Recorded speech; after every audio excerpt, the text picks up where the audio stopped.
Asikhawuleze sijonge. So ndifumana immediately. I'm already giving you something. Are you ambient nje?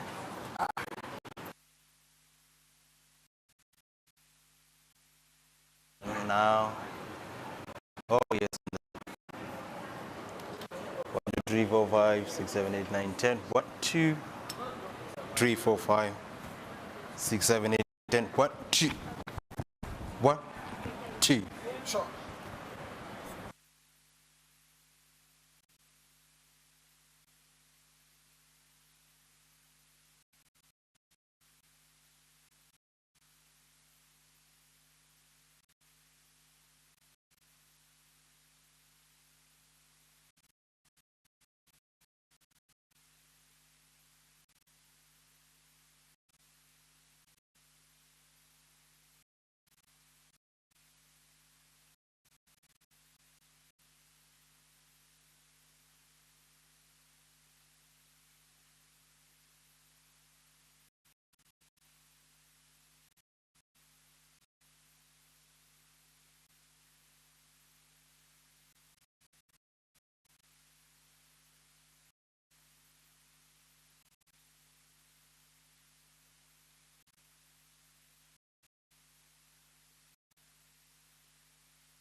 Attention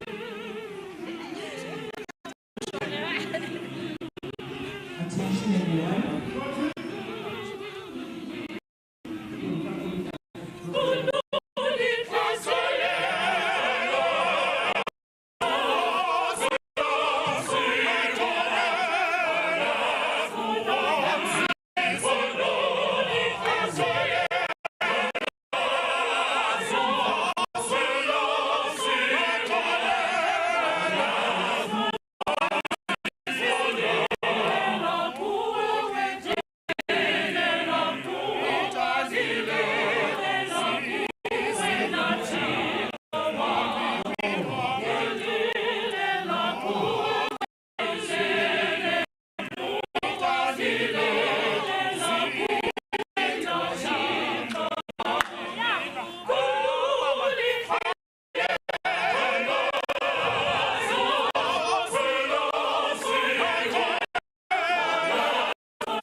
It's not gonna fall, ne?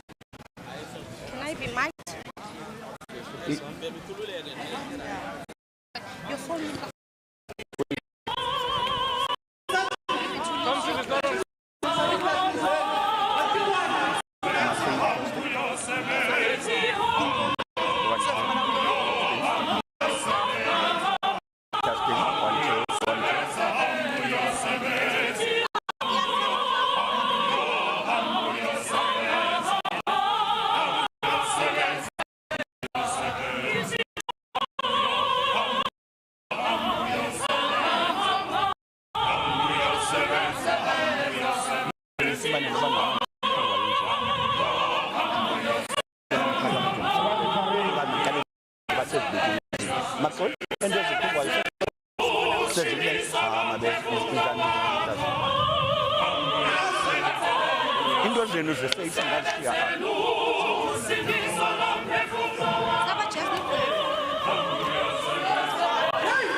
Lusu? Yes, on.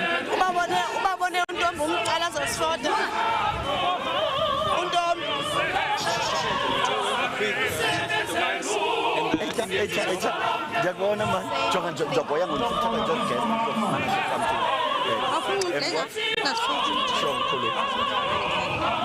My check on two.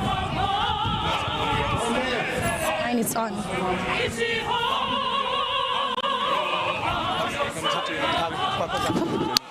Awam siyabulisa ngale namhlanje State of the Province Address 20.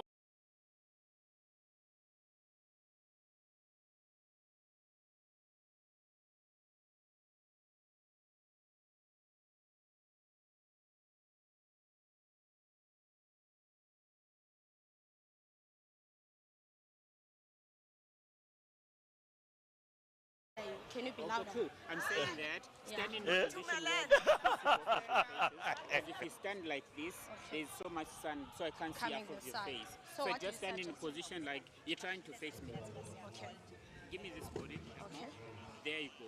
Perfect. So that's why I was thinking, like, if you guys stand in this position where you're able to see each other, then it will be good for my camera. Okay. So I can Are you good switch now? up with Eva, but I have the clean faces. Okay. 1, 2. 1, 2. Perfect. Okay. Okay, lumka bheka indawo awusemhleqa wami njengesiqhelo silapha ke kulonyaka umiyo ka 2023 kwi-State of the Province Address. Ulindele ukuba kule ntetho yonkulu baphathisa utata Oscar lubabalo Mabuyane angawisa ntoni kulo nyaka. Nkosi kakhulu xa wami. Namhlanje yenye zemini ekudala zilindelwe kwiphondo leMpuma Kapa. Yenye yemini ezinkulu zeliphondo nanjengoko siyazi into yobana abemi beliphondo balindele lukhulu kwinkulu baphathiswa balindele idakance namhlanje intetho yobume beliphondo. Nalapho ke silindele ke into yobana mhlawumbi kuzawuthi kuthethwe izinto ezakuthi zinceda ulutsha lweliphondo. Ezinye zezinto sizawuhlangula ubomi babantu ingakumbi abo bathe bakhukhulisela izindlu zabo ngenxa yezikhukhukyula zamanzi ebesenzeka kweliphondo leMpuma Kapa. Siyayiqonda ke nento ezifana necrime, into ezibangela abanye abantu beliphondo leMpuma Kapa baphile ngoloyiko. So namhlanje zezinye zezinto esilindele into yobana inkulu baphathiswa ibe iyazikhankanya into yobana ingaba abantu beliphondo bazoncedakala njani. Hayi ke iyavakala nami ke ndilindele ukuba kuthethwe ngento ezingolo hlobo ezikumila kunjalo. Sawubona kuyazala ngomyoni ifikile le mini kade ixelwa namhlanje apha eBhisho. Siyabona ilanga likhona. It's a bit chilled as usually ke. Siyabona ipolice band nayo yaperforma emveni kwethu. The Matthew Church High School Choir St. Matthew's ilapha nayo from all the way to esuka Qobo batsho kanjalo. Siyabona abantu they walking over this lovely red carpet. They walking in and out of legislature with their beautiful dresses and suits. Ungaba ke le mini izasiphathela ntoni xa wami. Hayi umhle sithandwa sa. Ngicela xa uthetha my friend ndinengxaki engaba kahle ube ngathi yanyusa ivolu unga. Okay. Because So do we continue like speaking? Una yiphi camera? I'm sorry. This is our camera. We're both gonna be using the same camera. Yeah. We're both gonna be in this camera. You're saying call back where I'm galo, so now that's why I keep on. Okay. Oh, okay. Okay. Okay. How short it's gonna be? I don't know. But even I'm standing right, most if I'm standing here. Hi, TK. Showing nothing but discipline. Asadinga untombi uyasifota sikhawulezisa. But uzawuza. Hi. Hi TK. Abase- Hi TK, unjani namhlanje usemhle? Sure bhuti. Jess, ubiza untombi azosithi. Ntombi. Uyeva? Ubiza untombi.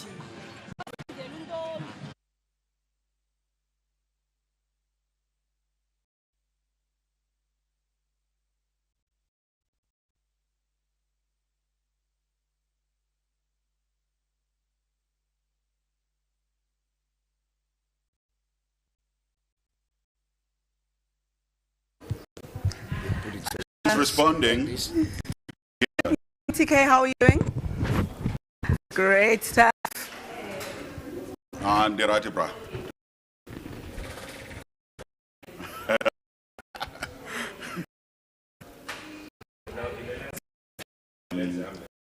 You say something, or you've got your mic on? Oh, yes, yeah. Can you hear me? Who's listening anyway? Chris, are you feeling comfortable? Just if you could just continue Yeah? talking. Oh, I must just keep talking, Yeah, yeah? can you hear him? They want Yeah. to hear your voice. I see. Hey, Can you- well, I Are you was, picking him up? you know, I was thinking one thing though, that NMU, Nelson Mandela University, they've just been growing and getting better and better. Like when I was growing up in PE, it was not as good a university as now. So they've improved quite a lot. They put in the work. I wonder how the medical department is going, because that is new. Oh, right. I didn't know about that. It's like 2018 or 2019 new. Oh, Yeah. yeah. Fort Hare, we're trying to get a vet school. That could change Fort Hare quite a lot. Yeah. Yeah. Because In we're line with quite the- big on with agriculture. the agriculture, yeah. Oh, yeah. Are you hearing Chris, by the way?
Professor Lungile, what was his surname?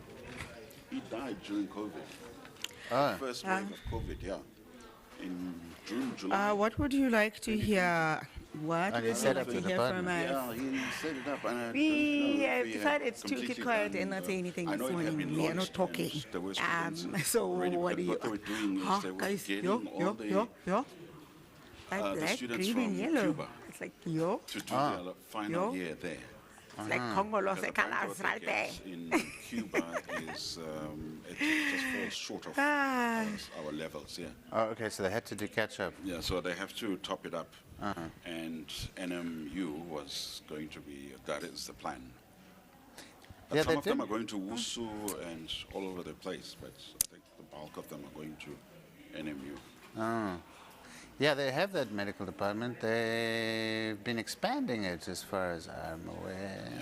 I would imagine that a lot of their spending now, the last 5 years, is directed towards that Yeah. department.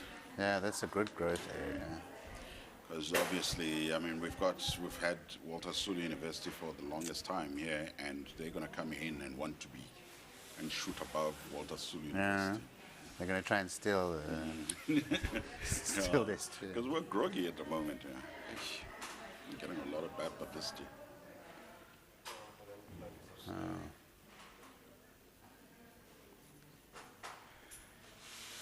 Yeah, but they're not hiring doctors. In fact, there's been health cuts. Yes. It's very strange. The health department's falling apart, but there's cuts. Doesn't make sense. Good morning and welcome to this live broadcast of the state of the province for the year 2023, where Premier Oscar Mabuyane is expected to deliver his SOPA shortly. Jeff, what's going on this morning? Sanda masizibuyisele nathi silapha legislature yaseMpuma Koloni kula maziko sasazo silapha kulama kwenziko laseMpuma Kapa TV sizo kuphakela ngqo intetho enabalulekileyo ka Premier waseMpuma Koloni ulubabalo Oscar Mabuyane. Are you picking me up? Is it okay? Still soft. A bit higher, yeah. My mic. But, okay. Silapha kweliziko sasazo laseMpuma Kapa. Usasazo oluphathelwe ngurhulumente waseMpuma Koloni, the Eastern Cape government. We will have analysts for you for the next hour. And we're going to be looking forward to what people want to hear from the Premier. Is that okay? Okay.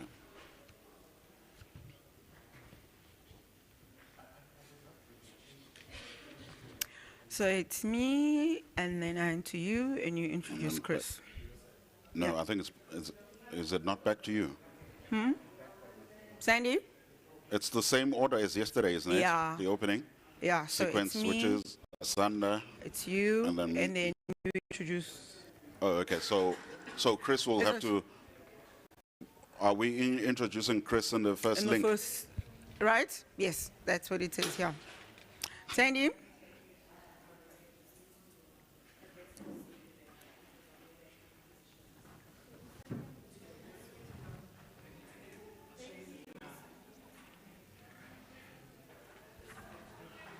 Hang on. I think let's be sure. About Sandy? that. Upikant. Can't just make it up as you go along. We'll probably do that. If we do, that's when you end up with cameras focusing on somebody who's not talking.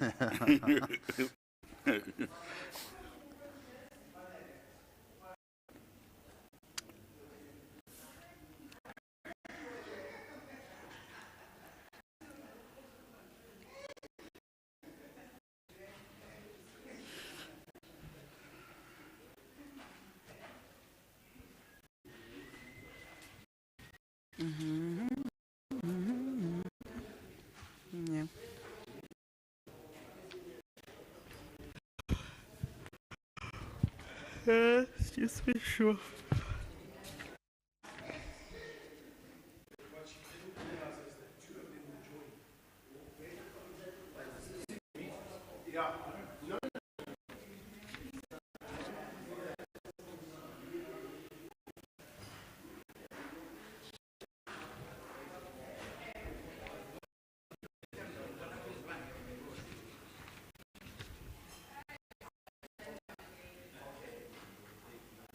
What's happening on that side?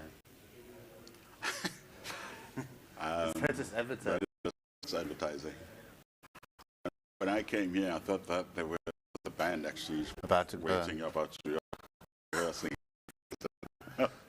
And they just kept sitting there. You must be tired of just holding those guitars in one position. The long warm-up. Okay.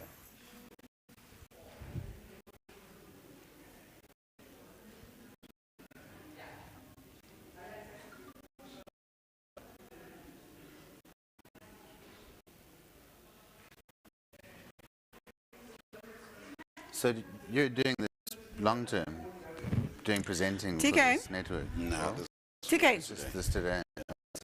TK. Is Sandy there? in East London. Oh, you're in East London. Our Can you talk to Sandy? So let's go through the order.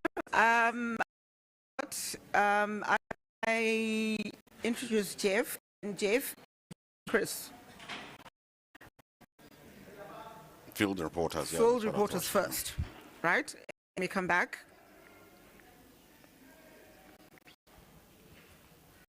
All right.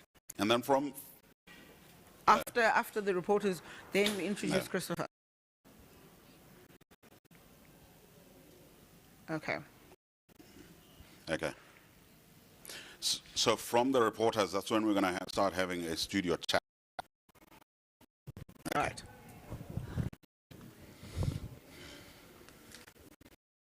Thank you, ladies and gentlemen. You may be seated. Almost time. Almost showtime. Yeah. What time is it now?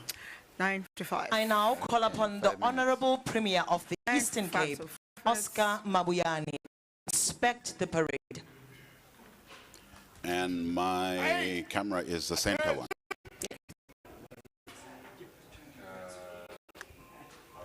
Me. 8. I don't want this.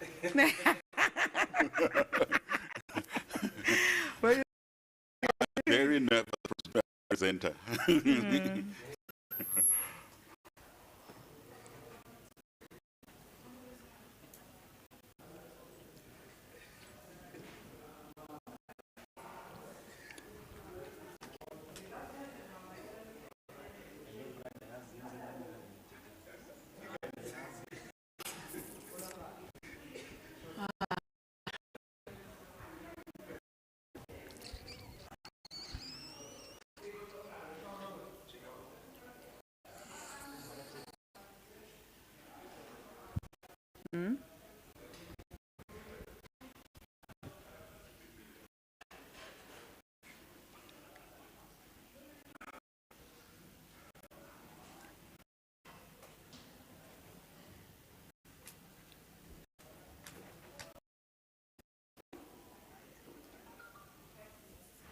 What is that? No, TV itself. Oh. What is it? Live TV. Oh, I don't know. Someone's getting missed.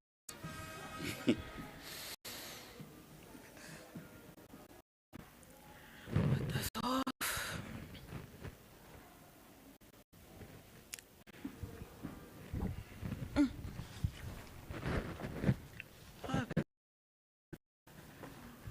How much time? Countdown.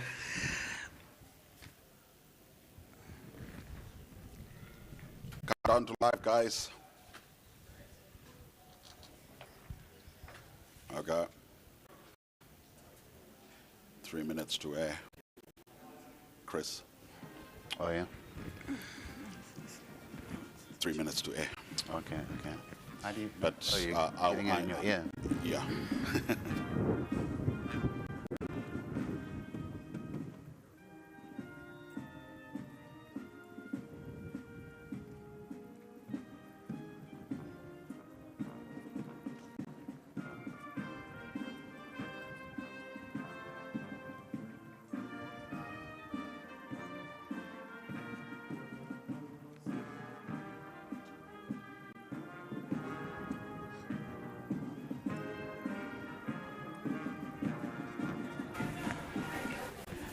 I haven't tested with Lumka or Ntombokolo, so I don't know if they can hear me.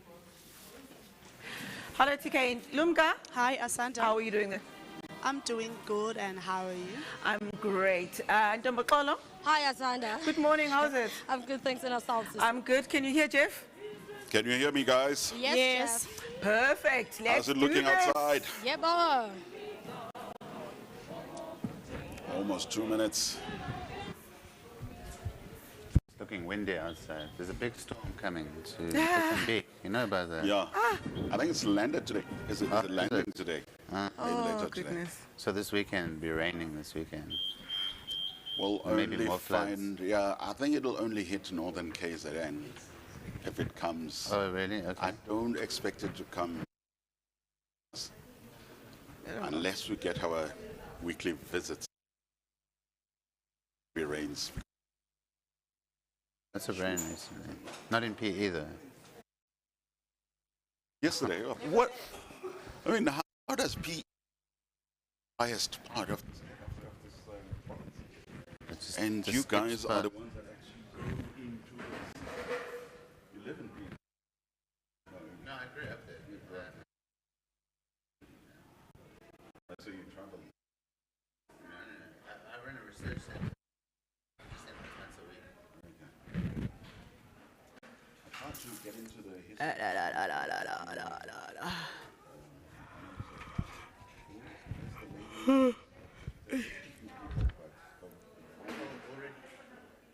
What's the lady? When was this? It was, I interviewed her, used to interview her in 2018 as one of my pull-up analysts when I was on our board. Up until 2018, that's when I left our board. 2019, I think that's when I fired. They wanted to help me, but it was too late to apply.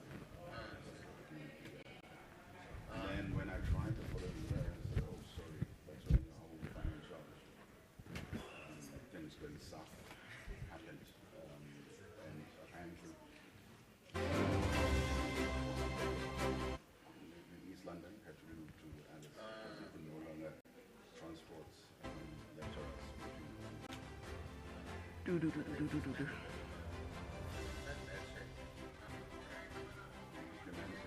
Happy?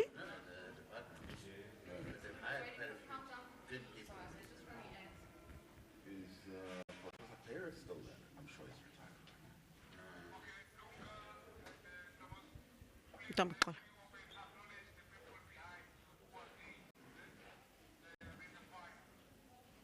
St. Matthew's Actually, there's also another choir. from Kaiskamahuk. From Kaiskamahuk. Put this off. Okay. Oh. Countdown.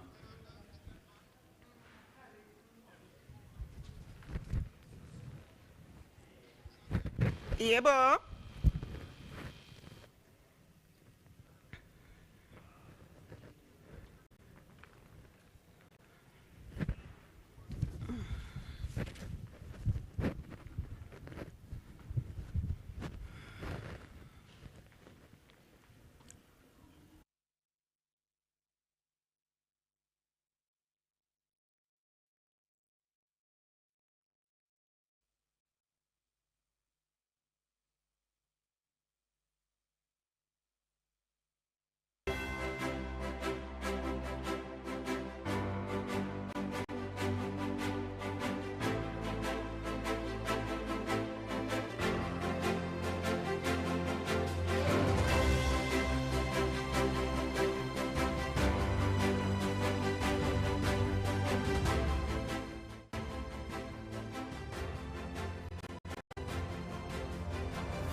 Good morning and welcome to this live broadcast of the State of the Province Address right here at the Provincial Legislature in Bhisho. My name is Asanda Mbeche. I'm not alone. With me, I have Jeff Moloi, who will be anchoring this broadcast with me this morning. Good morning, Jeff. Good morning, Asanda. This will Selenam. Kulomhlawuba leke kangaka silapha kweliziko losasazo lweMpumalanga Kapa TV sizokumamela ukuba inkulumbuso ephondo uOscar Mabuyane usiphathele ntoni kulomnyaka ubunzima kakhulu. And this broadcast is brought to you by the government of the Eastern Cape, the home of the legends. And for the next 45 minutes or so, we are going to be looking forward to what the Premier is going to say, and we will have experts, and we obviously have people that are closer to the action than we are. Sandra. Well, Jeff, before we go to our colleagues that are standing outside, let's also introduce somebody who's going to be with us this morning. That's Dr. Christopher Alsobrook. Good morning, Christopher. Good morning. Hi. Good to be here. Thank you. Thank you for joining us this morning. Dr. Christopher Alsobrook is from the University of Fort Hare. He will be with us this morning as we discuss the State of the Province address. We also have our colleagues who are standing outside to catch all the action that's happening on the precinct right here at the legislature. We have Lumga Bekindao, who's outside right now. Good morning, Lumga. Good morning to you, Asanda, and all the viewers at home. Lumga, I understand you also have Ntombaqolo right here next to you, Mabuyane. Hello. Yes. Good morning, Ntombaqolo. Morning, Asanda. We're going to have this conversation throughout this morning as we get ready for the Premier to deliver his State of the Province address. Of course, Premier Oscar Mabuyane is outside right now on the precinct where he is right now inspecting the police parade. It's part of the proceedings that are happening today, where they give respect to the occasion. That's police officers from across the province right here, Jeff. This is one of the moments where we say the proceedings are getting closer to officially be underway. Indeed, it is going to be. I mean, there's a lot of expectation as to what the Premier has for South Africa. I mean, we saw in the State of the Nation address a few weeks ago that the President as well, you know, there was a lot of pressure, and that pressure comes from the provinces because South Africa has been in a state of, wow, a lot of things have happened. Those are some of the things that we are going to be talking about. A lot has happened indeed, Jeff. But let's talk with you, Dr. Alsobrook. The Eastern Cape has seen a lot happening in recent months. We've seen floods happening in the province, which have really put pressure on the province and how its disaster management services carry out their work. Yeah, I see that. Is there something you would think that the Premier should address today? Well, I hope so. There's been the problems with the floods recently. I know that Kumani's been underwater for some time, and it does call into question what kind of illegal settlements in South Africa, people settling in the wrong places, settling in floodplains. That's where a lot of the problems have been happening. And so those are some of the issues that we expect that the Premier will be dealing with as he delivers his State of the Province for the year 2023 this morning. He's scheduled to speak officially at 11 a.m.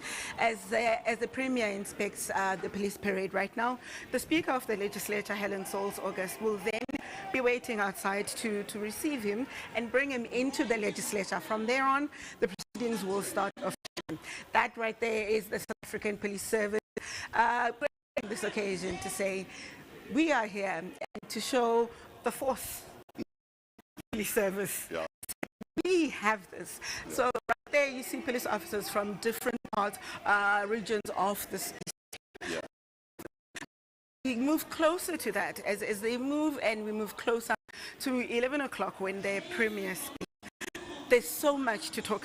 Even policing is an issue for the Eastern Cape. They look amazing right now, but people on the ground may have a different story about how they received or treated by the police when you go to a police station, Jeff. Yeah, I mean, Sanderman, just looking at them now, those numbers, and we know that one of the biggest issues in South Africa, as we look at our reporters outside, I'm not sure if we are crossing to them, but we will get a indication from our producers. But I mean, crime is a big talking point, talking about the Eastern, the problems that we expect the Premier to address. Hasanda. Let's bring in our colleagues right now. Lumga and Ntombaqolo were standing outside.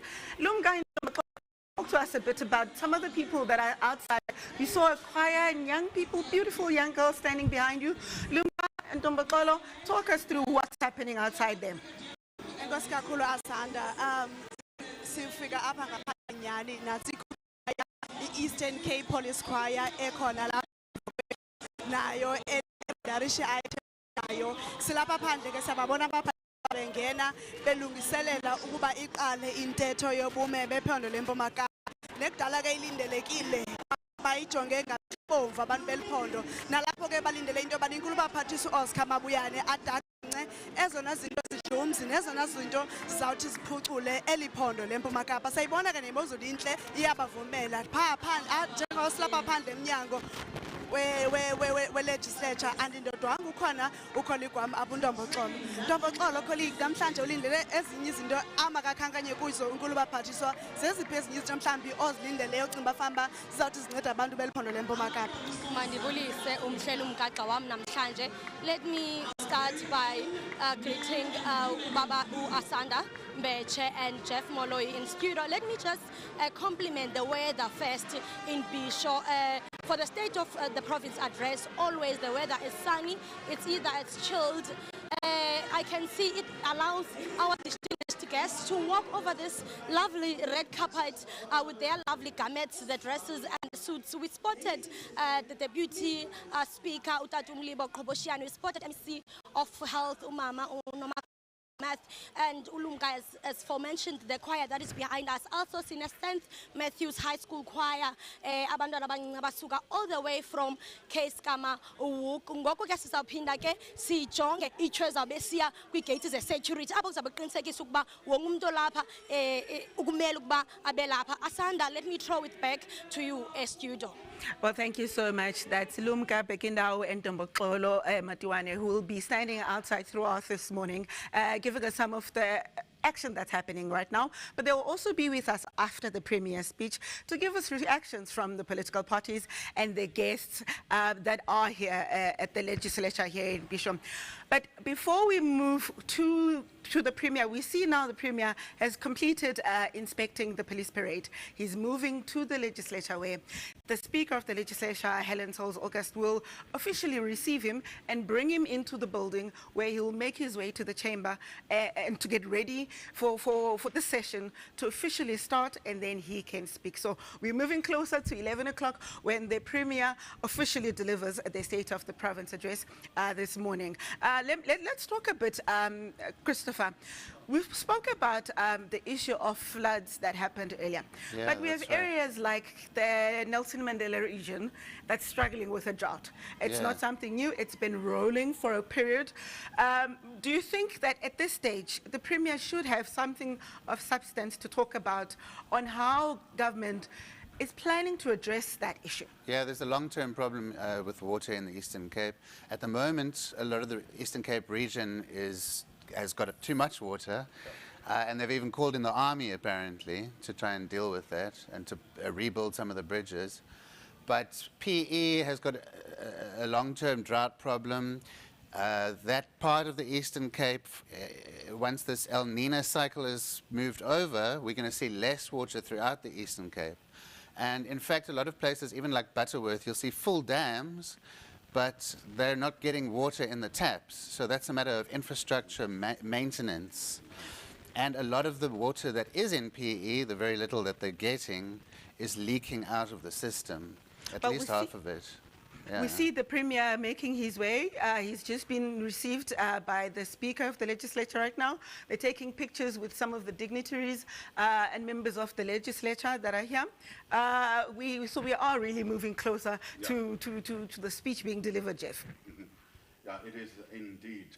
But if we could continue engaging Chris, I mean, the Premier would have been sitting for a long time preparing for this day and looking at budgets and what he has available, all the long-term promises that have been made.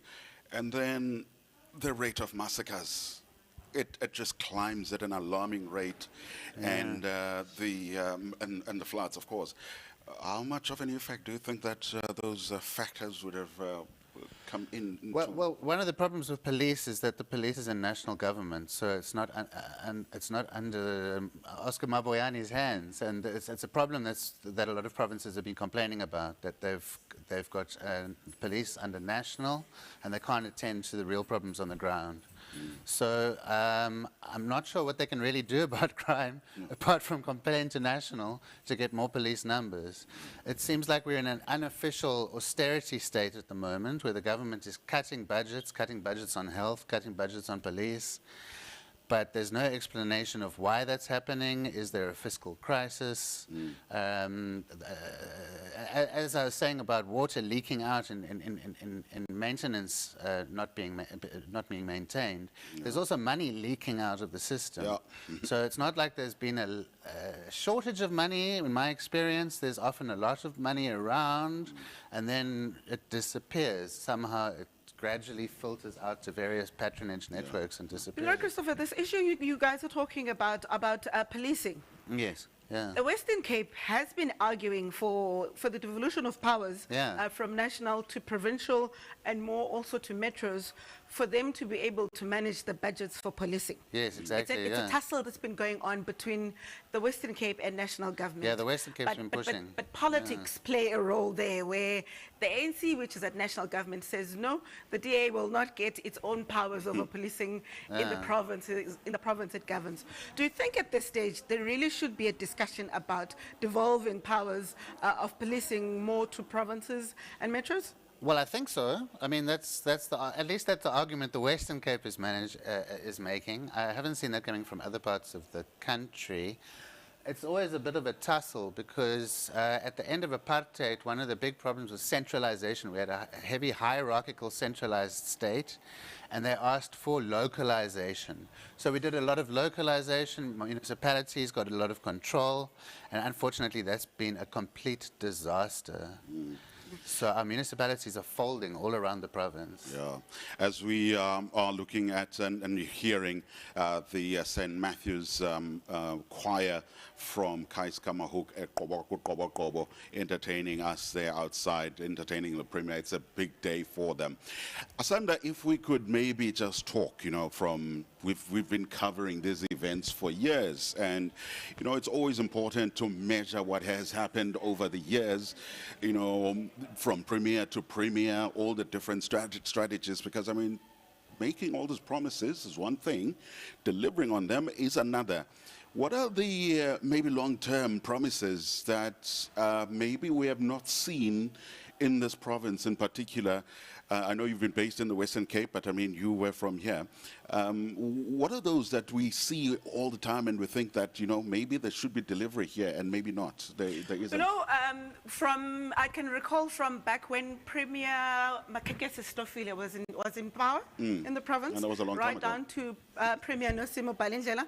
We've always had these projects and these areas where government at province would always say would revive the old factories at Dimbaza. The tea Fort estate. Jackson will also get revived.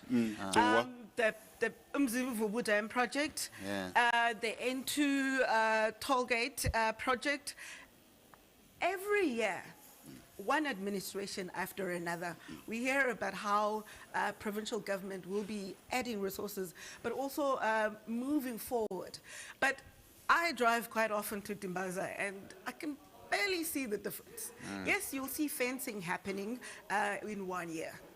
You will see one factory being revitalized 1 year, and then it lies empty for another 2 years, 3 years, and then it gets vandalized by the community. So it's one of the things that not only Oscar Mabuyane, but also the ANC in the province should really, really consider that discussion. Yeah. Are we really delivering on these promises? And then to add to the more recent ones, Chris, here, you probably remember as well, because there have been quite a few recent ones as well, and we don't know if there's movement.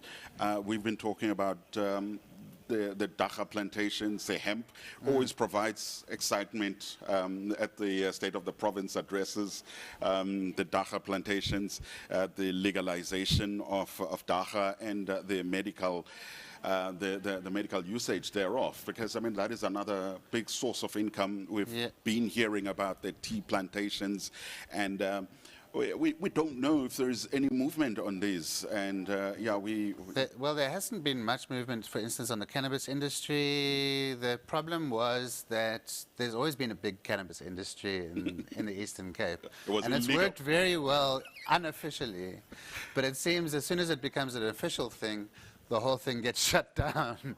So they should have made it legal long ago if they wanted to get rid of Dacha in the Eastern Cape. But the problem has been the licenses, and really it's inaccessible for the small-time growers to get access to those licenses. And that's where it really needs to happen. We shouldn't be empowering multinational companies who come in all of a sudden at the last minute and capitalize on this. We should be supporting people who've been putting politicians through school on this money for decades. Indeed. Since I was a child. Yeah. We'll continue this discussion because the president also mentioned investment in the cannabis industry in the country. But for now, I want us to bring in our colleagues from outside on the precinct. We have Lumka Pegindao and Domboxolo Mabuyane who are outside. There's still more action, even though we're moving closer to the premier delivering his speech. We see the young people from St. Matthew's High School. In Kobokobo, yeah. Yes, Beautiful. They are right there. And the premier has done really so Domboxolo, Lumka, kwenzeka ntoni phandle? Enkosi kakhulu asanda ngoku sinayo deputy speaker walapha legislature umtata umlibo Qoboshiyane. Tata siyakubuliso njani? Ndiphilile sisenkosi, mandibulise kuwe, ndibulise nakubantu ababukeleyo besemakhaya. Ndiyabulisa deputy speaker. Ibaluleke ngantoni kuwe isopa kwaye zikhona izinto mhlambe olindele ukuba kulokuwiso ntetho zitshintshe kulonyaka umilo ka2023 kungafani nespeech sakunyaka ophelileyo? Nkosi msasazi. Kume yona nto ibaluleke ngayo olusuku namhlanje kuba yingqophamlandu le kulapho urhulumente ezokwenza izibophelelo zokokuba besithe kulonyaka kupheleyo sizakwenza into ethile. Kunyanzelekile ke ngokuna inkulumbuso idakance into kokuba ihambe yaphela phi kwizicwangciso nkqubo zophuhliso zeliphondo. Icangcatha ke kwitheme yalonyaka ethi masihambe siyawuzinzisa abantu beliphondo bahlale kakuhle kubuye isidima nesihomo sabo kurestorishe dignity ya citizens zase Eastern Cape.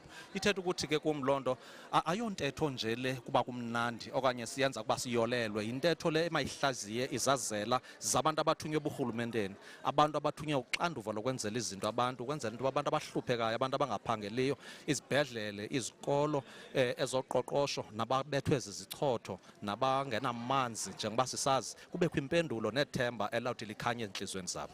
Deputy Speaker, kwizinto ebezithenjisiwe kunyaka ophelileyo zikhona izinto ebesenzekile kwiplans ebeke zathiwa dakanca kunyaka ophelileyo? Zikhona msasazi. Ebunyanisweni into kokuba ndinolwazi into yoba inkulumbuso yayidakance into kokuba kuzawunyuka uqoqosho kwii-IDZs zeliphondo.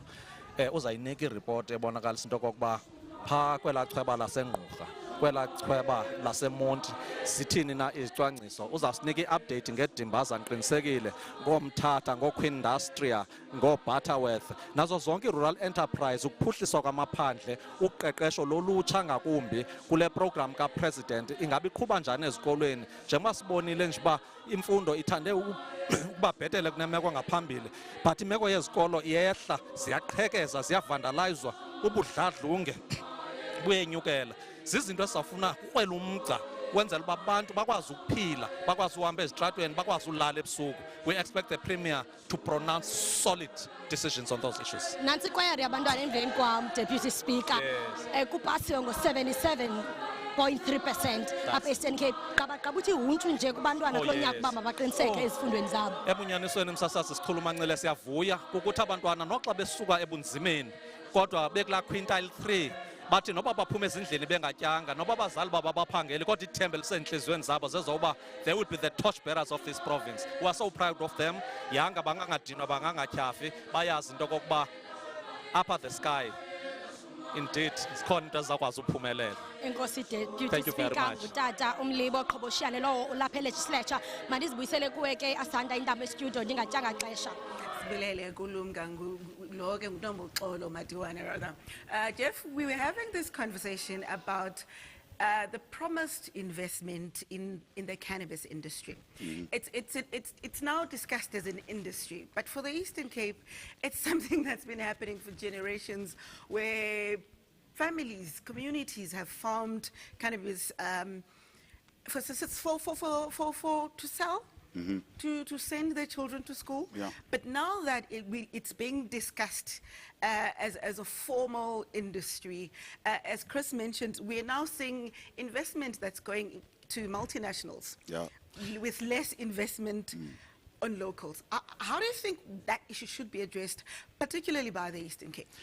I like it when the politicians speak, because I know that MEC Meth has spoken about this. I like her ideas about that. Just like, you know, we lost the opportunity with gold mining centuries ago. This may be something that will take us forward, our economy, and maybe we don't repeat the mistakes that were made in the past. I like it when they say it, that not only must we farm it, but you know, whatever needs to be done, all the conversion, industrialization, because that's where the job opportunities are.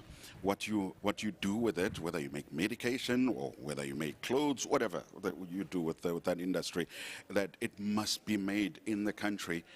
Is that going to happen, Chris? Well, you could make an argument that it would boost our textile industry, which was hurt by globalization. By opening up our economy, our textile industry has suffered, and that's one way we can have agro-processing. There's often talk about agro-processing in these State of the Province addresses, but that's definitely something that could be addressed. I don't know if there has been progress in this regard.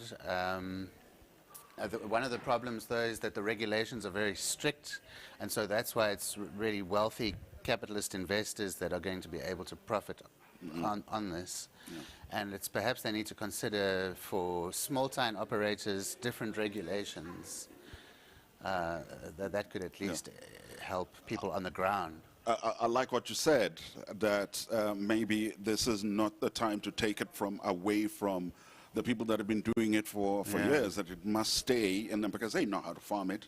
And that's a big, you can't change those hands. Yeah, exactly. Yeah, I mean, we're busy, we've been talking about land, agricultural land, and how people don't have land. I mean, that doesn't have to be land to farm food. I mean, this is another good example of how that can be fixed and, you know, giving land to the people. Yes. Let's bring in our colleagues outside. I understand Lumka Pekindau has the official opposition, the DA, outside with her as we move closer to the State of the Province address by the Premier. Lumka? Thank you, Asanda. Yes, of course, we are still here outside, and we know that the Premier is about to do the State of the Province address. But right here with me, I'm not alone.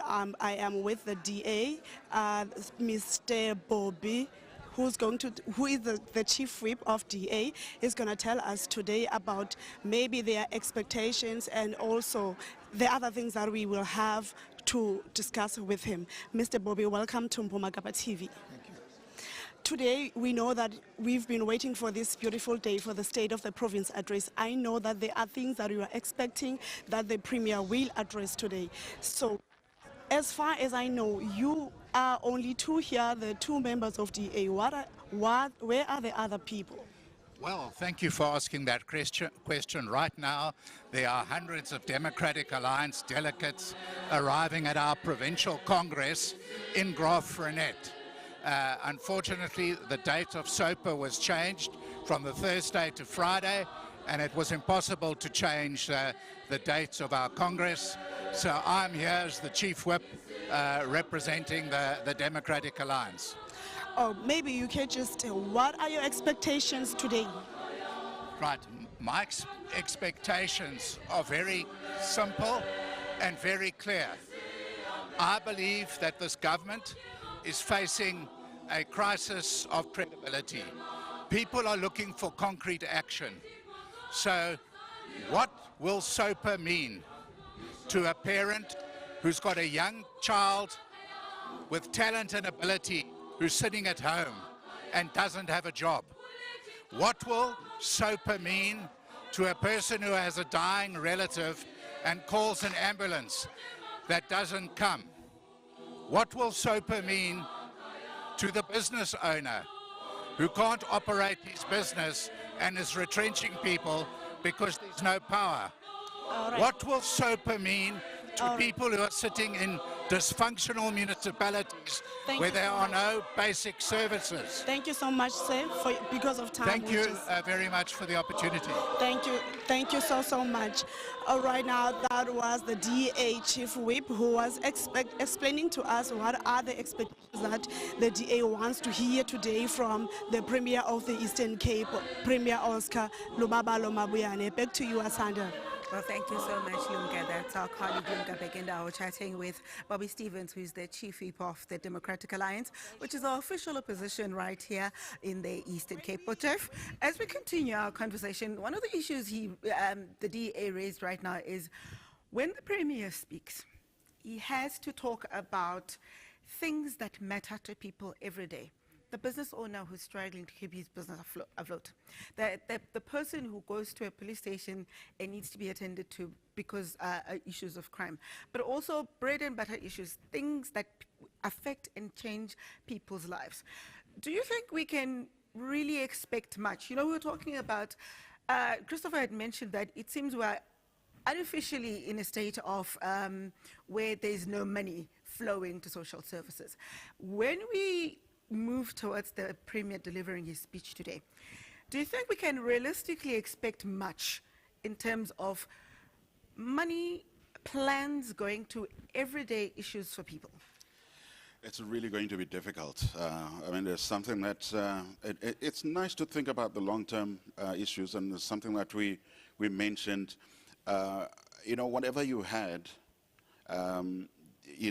planned, the reality is that businesses are suffering because of load shedding. They are not making targets. People are stuck. Children, I don't know if children are able to travel to schools in those areas, especially places like Coffee Bay, that where many dozens of bridges were swept away. I don't know if those projects can wait. And I heard last week the mention was 4.5 billion rand set aside for damages, and I think that was for Komani. Coffee Bay had not happened. I don't know if these things can wait. We had a conversation with the Premier in the run-up to this day, where we asked him about some of the things that are priorities for his government this year. Let's have a look at that conversation we had with Premier Oscar Mabuyane, but some of the things that are priority for him this year.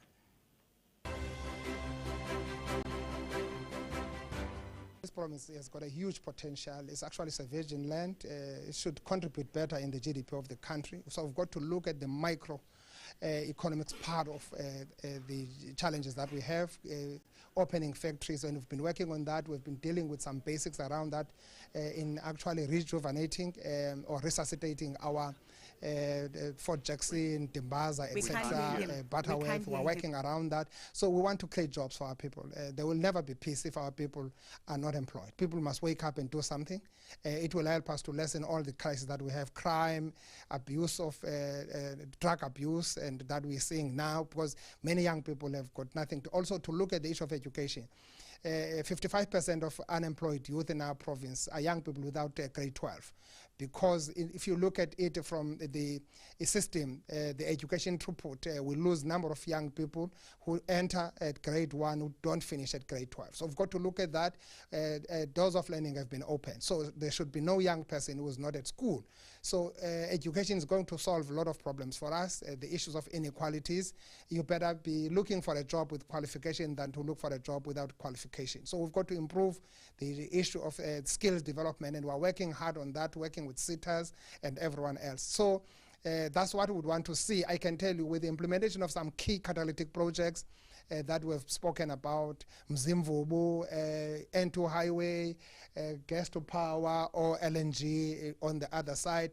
With a couple of those kind of projects, now the fracking is back, the shale gas, the minister has gone gazetting on it, we're going for that. So we've got to look at the issue of the energy generation and how we support that, to support the industrialization, working on the issue of manufacturing. Auto sector has been very good for us for more than 7 decades. So we build on that. We're looking at other companies potentially to come our way. We want to consolidate our province Well, that's the Premier right there, Oscar Mabuyane, in a conversation we had with him earlier where he was talking about some of the things they want to deal with. He said they want to deal with the issue of education, with a serious concern about young people dropping out of school where they all start together, but the number that makes it to matric is reduced significantly. As much as the Eastern Cape improved in the pass rate for matric last year, but there's still a big concern about young people dropping out, which then makes it difficult for them to find jobs. And you were saying that you need to have a qualification. You'd better be looking for a job with a qualification than not. But, you know, one of the concerns I have around that is, what is it that leads to young people dropping out of school? Why are young people dropping out of school? But before we go into that discussion, I understand our colleagues outside are with somebody who can talk to us about what we can expect as we move closer to Premier Oscar Mabuyane delivering his State of the Province address. Lumka Ntombaqolo, who do you have outside? Enkosi asanda ngazozo zibini ndinotata uMahlubandile Qwase yi-SG ke kwisebe lezemfundo apha ephondweni. Molo tata, kunjani namhlanje? Siyaphila tata khonto. Tata, kweli phondo sinomcelimngeni ngakumbi kweli sebe lezemfundo. Siyabona izikolo ziyadilika, kusekho abantwana abangenandlela zokuya ezikolweni banqumla imilambo, kuyasokoleka. Kungaba namhlanje kwisontetho yenkulu baphathiswa yephondo utata Oscar Lubabalo Mabuyane ungalindela ntoni kwaye agxininise kweziphi indawo apha kanye kweli sebe lemfundo? Sasaze ndicinga ubana uPremier uzawugxininisa ngakumbi kwi-target ebeyisekile uqala kwakhe ngo-2019. Sithe lisebe lalapha Eastern Cape funeka libe liqabele ku-80% ekupheleni kwale six administration. Ndicinga uba uzayibethelela loo nto leyo xa ejonge iziphumo zalo nyaka uphelileyo. Kodwa ndicinga ubana ukuzama usombululana neengxaki ozichazayo ezinokwenza ne-infrastructure uzawunyathela kwinto yobana yimalini mhlawumbi enothi isenze benokuthi siphucule umgangatho we-infrastructure, sidilishane nezi-disasters ngakumbi nangakumbi ezisanda usehlela ngoku nezinye ezingezinye zisehleleyo kule minyaka engaphambili. Komcimbi wee-bridges yenye into endicinga uba uzawubethelela kakhulu kuyo eyenza into yoba abantwana bethu xa kunee-disasters bangakwazi uwelela ezikolweni. Laa nto ibisehlele nangela xesha besibhale examinations kulo nyaka kuphelileyo.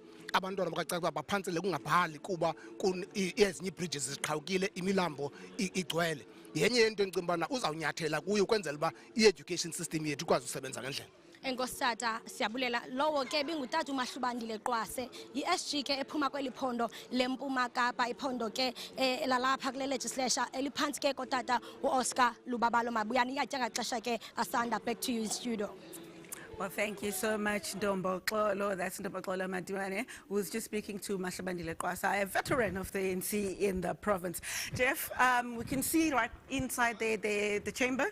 Everything's getting ready. We're all moving closer to the Premier delivering his speech this morning.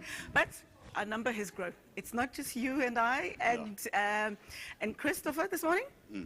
Renalyn Tate Thapelo Tsilapedi. Thank you for that. That's Dr. Thapelo Tsilapedi, who will be joining us as we continue with this conversation around the state of the province for the year 2023, what we can expect, some of the issues that we can expect the Premier to talk about, but also some of the big issues that have been on people's minds, on people's lips throughout as we get ready to the Premier delivering his speech. We were talking earlier about the Premier talking about some of the issues that he sees as priorities. He talks about projects that they would want the province to have. He raised concerns about young people dropping out of school, improving skills development. I want to bring you in on this conversation to talk about what are some of the key issues, priorities must be addressed that you think he should be talking about this morning. Look, I think obviously the SOPA is about looking back at what the government has achieved over the past year. So he needs to definitely talk about the infrastructure projects that I think the province is doing, particularly with regards to roads. I think that's been the big or the mainstay of the province economically. There's been also quite a number of private investment into the province as well. We're going to We're going to have to fix your mic quickly. We apologize for that. We need to fix Dr. Telebedi's microphone so that you can hear him properly. In the meantime, we're going to go back to you, Jeff, and you, Chris, when we were talking about concerns that need to be addressed, one of the issues being education in the province. Oh, yes. It's great to say the matric class of 2022 did great, but even the Premier says the numbers are far less than the numbers that started at grade 7 with the same class. How do you think we should address that? Well, why are people dropping out? It's maybe because they're not... there seems to be a problem with many of our schools. There's some excellent schools in the province, and then there's a lot of terrible schools. And it seems like really the problem is accountability. So every year at SOPA we have a number of figures, large figures with billions in them, listed and rolled out about what the province is spending their money on. But what we don't hear much about is what's happening with that money, or what happened with that money. So it is about progress reports and accountability. I know Oscar Mabuyane came on a new dawn ticket, said he was going to clean up corruption. Last year he was talking about special investigating units, looking into corruption in government. But really what's happened from that? It's a bit like the Zondo report. We've got a massive Bible full of books about the corruption, but then really what's coming from that? Yeah. And maybe if I could come in there, has our government, especially the Eastern Cape, the national government as well, have they solved the rural, the scattered development that we have in provinces like the Eastern Cape, where you find people everywhere? I know that it directly affects schooling in this province, because when you have children, talking about dropping out, we have children that have to walk 10 kilometers and more. Yeah, everywhere you go, you see. And that becomes their norm. And we're talking about now the floods, and those are some of the people that become victims, because, you know, there's a flood, you have to get back home, and you see that the bridge, you want to take your chances. Maybe there's been children drowning regularly in the news. And some of those factors come in, and you can talk even about provision of water and the roads to the rural areas. I don't know if we have Dr. Telebedi back. Just, you know, has our government been able to sort out the problem of scattered developments that we have in our province, for example? And there's KZN as well, it's a very similar situation.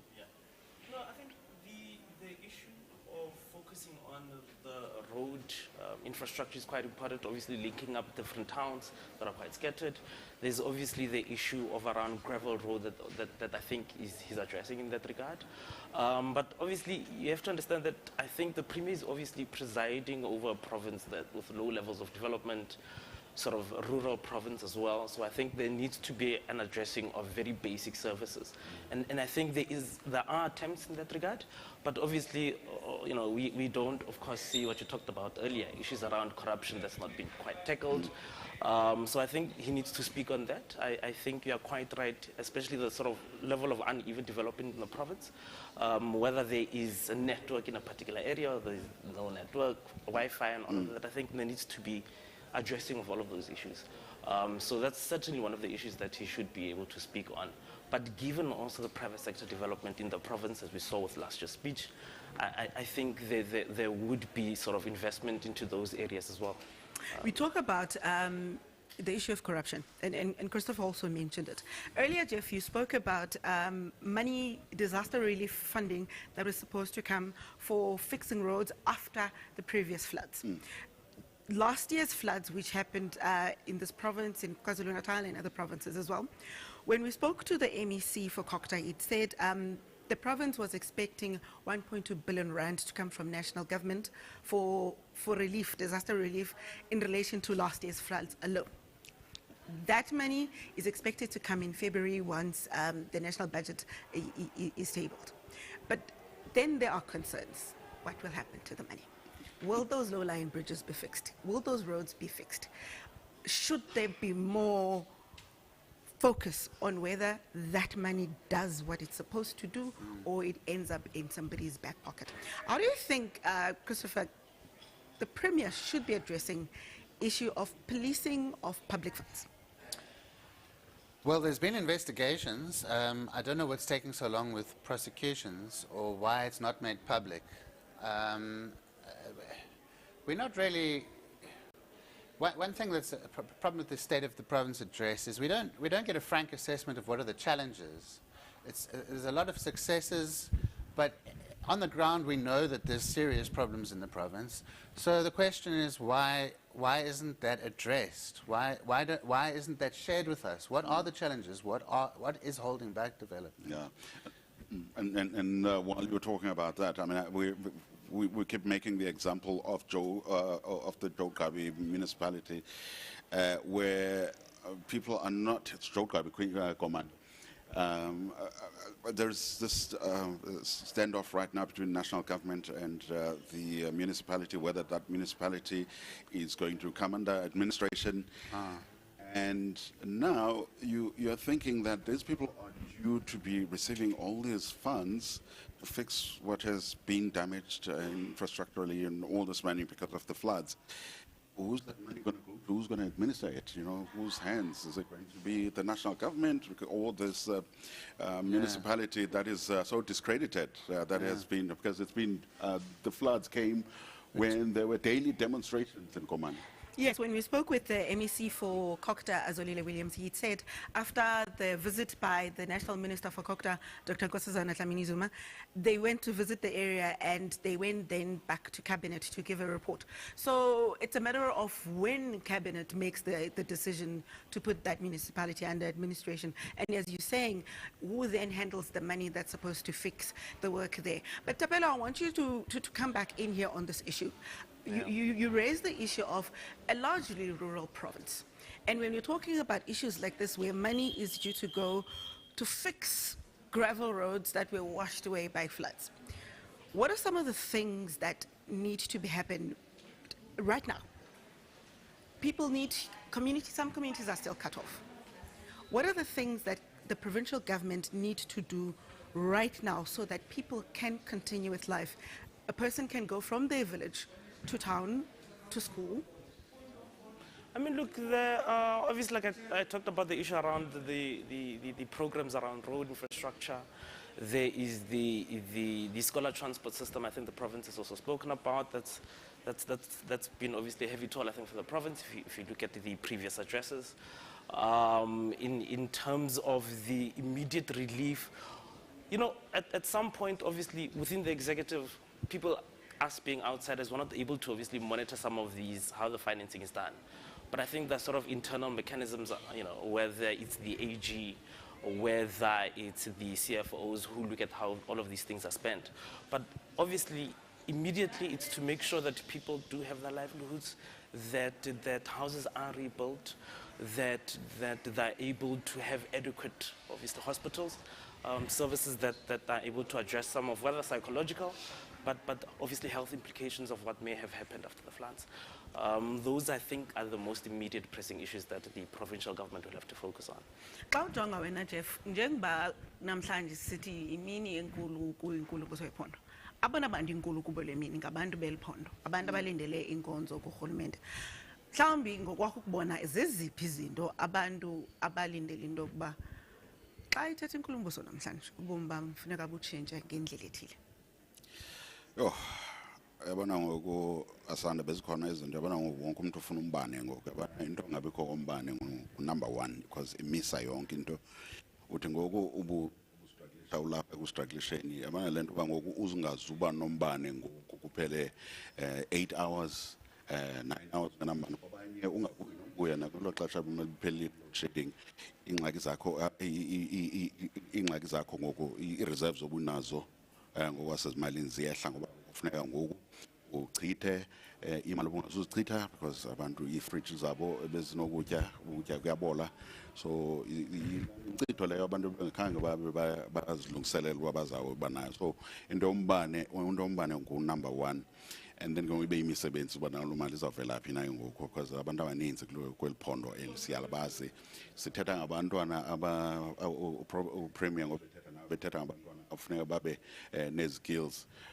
Mna ndithetha ngabantwana abasebenazo skills kodwa abanamsebenzi bahleli nezo CV zabo bathumela i-CV yonke imihla. So ngabona abantu abo ingxaki apho ikhoyo. Ingxaki endiqapheleyo apha ephondweni ingxaki amanzi. uphila lo mpilo ngoku into yoba unawo umbane ngoku amanzi awunawo xa unawo amanzi umbane awukho isikhalazo sikhe sakhona kakhulu koomasipala baliqela ne-BCM ikhe nayo loo ngxaki nasebhayi bebekhe bakhala ngaloo nto abantu bathi amanzi angabikho xa ekhona asiguli yeya abantu konakala izisu ngoba awuyazi noba mhlawumbi acocwa ngokufanelekileyo kula madama oomasipala bawakha kuyo okanye iphi ingxaki kuyo yonke loo nto kuthi sekunetha abona antu zikothuka uba njengoba kunetha kangaka zawuphela ezimvula uzawufika kusithiwa amadami awona amanzi njani ibe kunetha kangaka njengokomani yiminyaka isokola ngamanzi asazi noba ke uba ezimvula zikhoyo uba azawuphela nalo manzi uba la manzi njengoba esiwa nje kunetha imvula aya kwezi ndawo amele uba aya kuzo na afike kwi-catchment areas igcuwa umasipala wasegcuwa usoloko ndibele nje igama usoloko nengxaki yamanzi nayo so ingxaki yamanzi yinto enkulu apha zawusithi urhulumente kwafuneka azame icebo. We're getting closer. We're almost like, 10 minutes to the Premier delivering his speech, his State of the Province address in the chamber right this morning. As you can see inside, everybody's seated, getting ready for Premier Oscar Mabuyane to deliver his State of the Province address for the year 2023. Let's continue our conversation. I want to bring you in here, Chris. When we talk about all the big infrastructure projects that the Premier has been talking about in previous years, there's a concern that, yes, it all sounds good, but on the ground, we're not seeing much. Could it possibly be an issue of underinvestment, or is it an issue of we need to bring in more private investment to drive public service projects? There's a question of these bridges, for instance. There's Mtento Bridge, where they had a 1.6 billion project, and then it was the community that shut it down. So that's out of the control of the provincial hands. But the question is, why did the community shut it down? And now it's been switched back on. It's now 4 billion. It's gone from 1.6 billion to 4 billion. In the original project, I think it was an Australian company and a South African company, South African construction company with a partner. Now, it's more than twice the price, and there's no South African partner. So there's no local skills development. They've got a Chinese company that's going to come in, most likely with Chinese workers, and no doubt they'll get the job done as they do all over Africa. So how come they're able to do it, and how come the Australian-South African partnership was not able to do it? Why was the price inflated by so much? Those are the questions we need to be asking. Well, we're going to continue this conversation. One of the key issues we've had, one of the biggest problems, we mentioned the issue of crime earlier. One of the issues that the Eastern Cape has struggled with is the issue of gender-based violence. When we were preparing for this day, for this broadcast, we also had a conversation with Mabuyane Women's Rights Center, an organization that deals with, that supports victims of gender-based violence. Let's have a look at that conversation we had with Xolipona from Mabuyane. We want a plan, a clear plan from the government to tell us how they are planning to eradicate gender-based violence and femicide. And we want to see a coordination between the government departments, because at the moment they're working in silos. Like I said, there are children as young as 10 years old who are falling pregnant in numbers. And that's very alarming. And also we know that 10-year-olds can't consent to any sexual activities. So those pregnancies are a case of statutory rape. Well, that's Xolipona from Mabuyane. They're raising a seriously concerning issue when we're talking about gender-based violence. But she also spoke about how young children as young as 10 are falling pregnant. And legally, they cannot consent to having sex. So whoever sleeps with those children is actually committing a serious crime of statutory rape. And it's a concern because, one, it seems schools are not doing enough when a child falls pregnant at that age to report the matter. It seems communities are not doing enough to address that issue. But also it's a concern for policing as well. It's a long, ongoing discussion about whether people who commit such crimes should get bail. because then families and children fear for their safety. I'm really interested to hear how the Premier will address that issue. We had protests on the Justice for Namhla. We had the case of that young student who was butchered and put in a suitcase, where gender-based violence is not just happening in homes, but also in tertiary institutions where young people are being violent towards each other, particularly towards their partners. I would really love to hear what the Premier will say in relation to that this morning. It's a really deep societal issue that we have been struggling with in South Africa. It ties into the whole issue of crime, the amount of crime that happens, and obviously the weaker amongst us are going to suffer the most, you know, women and children as far as crime is concerned. And there are so many countless statements. I dealt with Mabuyane previously, and countless cases where the police are not playing the game. They won't open cases because they say, you know, what did you do? You know, maybe go back and talk to him. You know, and they don't do what all the necessary things that are supposed to be happening. So it's a multifaceted problem in South Africa. Tapelo, when we were talking with Olipona from Mabuyane, one of the things she mentioned about the Eastern Cape in particular is how, as a largely rural province, mindsets are a problem when it comes to dealing with issues of gender-based violence, where she was saying even when a woman in a village goes to report an incident at a police station, the mentality around there is that go home and talk it out with your husband. In our communities, these things are addressed privately by families. What's your take around how we should be changing mindsets, particularly in rural areas around gender-based violence? Look, I don't think it's an issue of only sort of rural spaces. I think you'd find it also in urban spaces as well, where particularly you go to a police, and it doesn't have to be your husband, it can be an uncle. You find that a lot of rapes occur, usually not just intimate partners, but people who either live close to you, next door, or inside with you. So that's also part of the problem, and I think that's part of the issue around detecting or sort of making sure that these things don't happen, sort of prevention, I think. So there is obviously a mindset issue around gender-based violence, and I think the responsibility there is obviously families, it's home, it's your community. I think there needs to be obviously discussions around that. And I think obviously it's worsening. There's a problem around how do we understand consent? What is consent and what does that mean? But obviously those sort of discussions don't come into play when you're talking about children, when you're talking about minors. A 13-year-old, you can't ask them to consent. So obviously there's a deep, serious conversation, particularly with organizations that are focused on gender issues. Let them have discussions with communities, particularly men. But obviously there's the upside to this. Obviously there's quite a lot of cases around, you know, sort of not just men against women, there's also the issue around women against men, particularly older women and younger men. So those sort of discussions, I think, need to be had beyond the discussion over what consent is. Christopher, let's bring you in here. You work, you're with Fort Hare University, a tertiary institution, and some of these incidents of gender-based violence have been on an increase at tertiary institutions. Are tertiary institutions having the conversations they should be having with students, amongst students, about gender-based violence and how that's handled within institutions? Because parents send their kids, they're thinking this is a safe environment.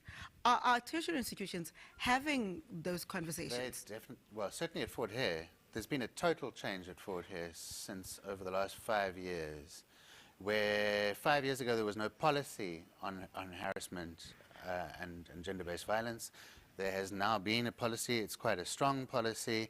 There's been a lot of disciplinary action, and I think it really comes down to the leadership of the university supporting lobby groups, because there were active lobby groups on the ground for a long time, but they just weren't getting heard and weren't getting supported. It seemed like there was a kind of, let's just try and keep this undercover.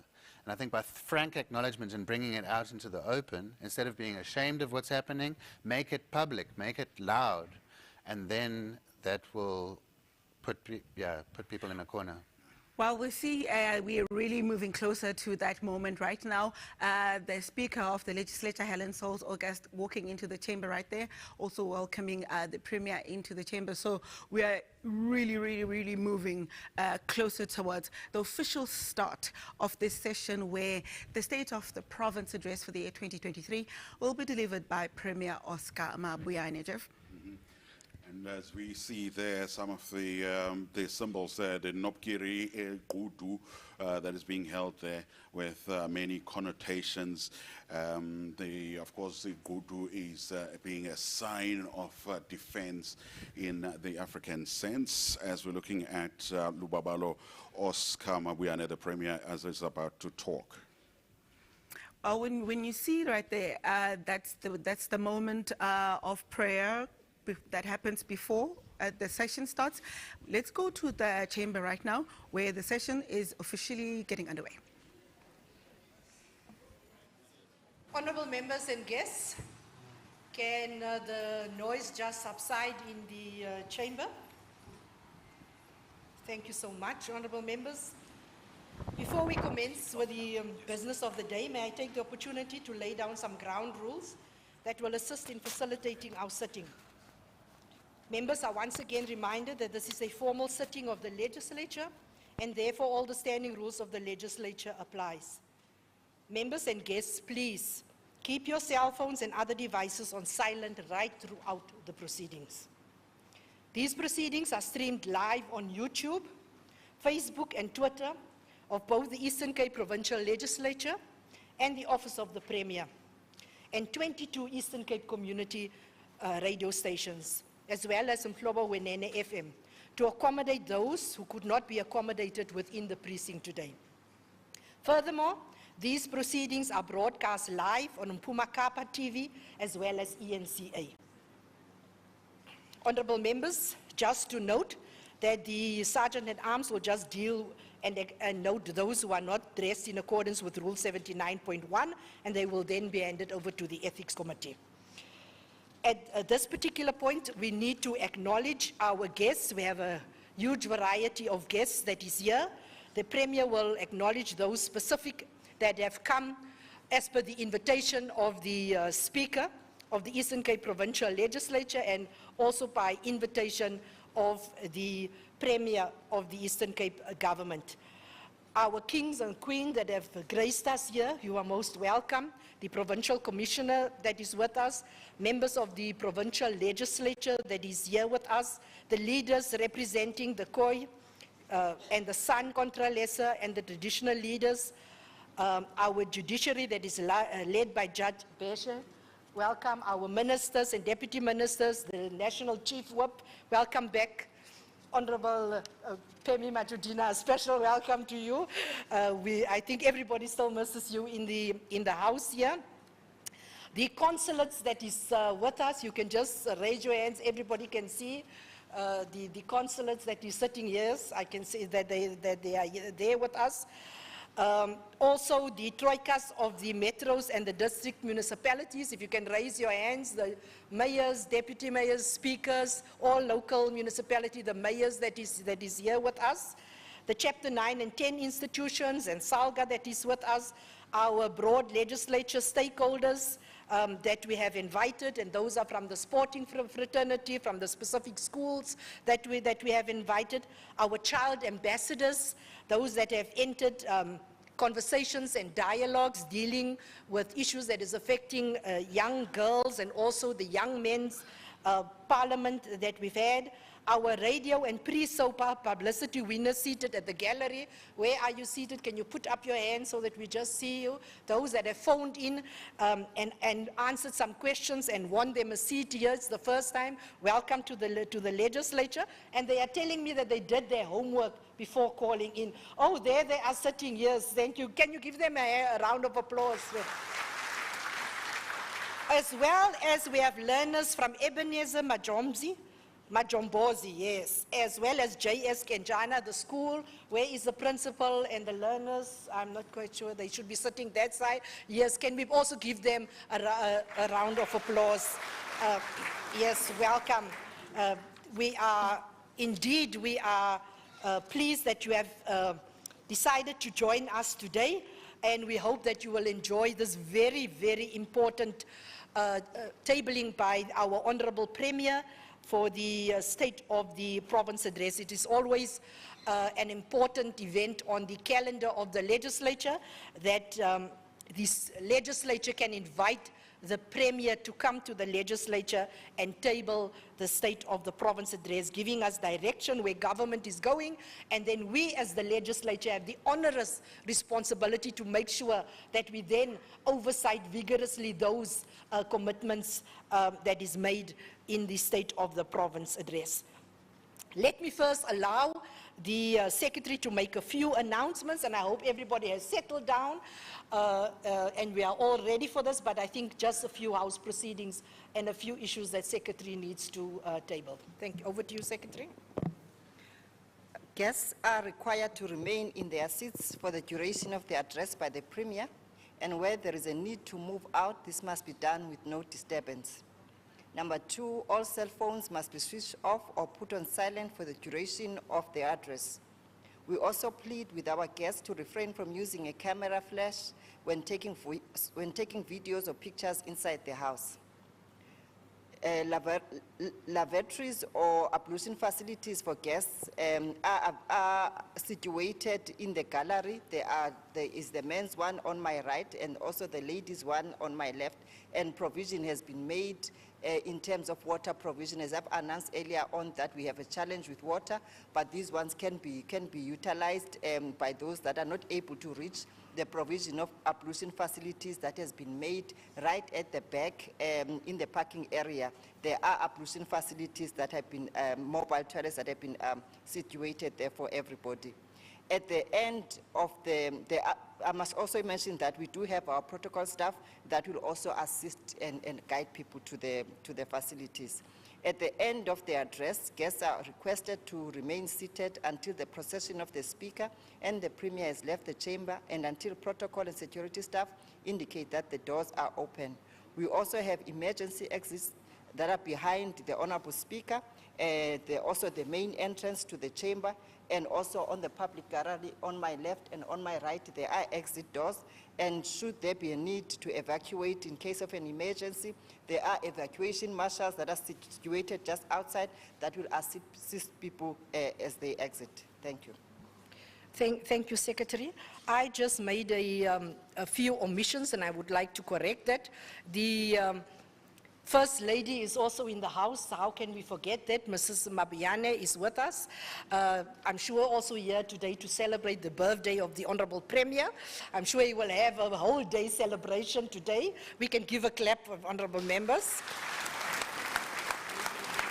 I think we will speak to Mrs. Mabuyane what the Premier said yesterday in the dry run, how many seats must be accommodated. That was, as well as the Provincial Secretary of the African National Congress, Comrade Nukaya Toby is also with us. Welcome, Comrade Nobala. You are also welcome. Then from our partnership and our sponsors that we are having here, we are having Old Mutual, we are having FNB as well as MTN that have sponsored a lot of the things for this State of the Province Address.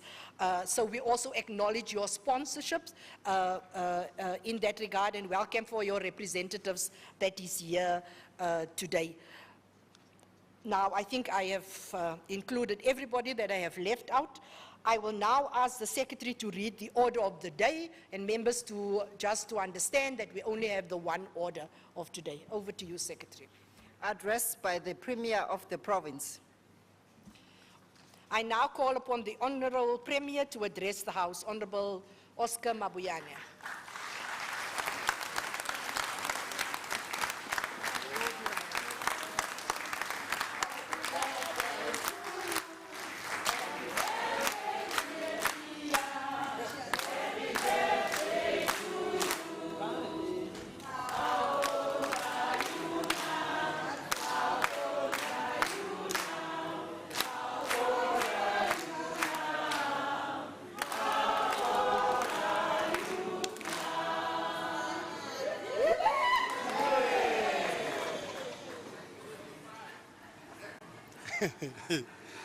Thank you. Thank you very much. All gifts are allowed.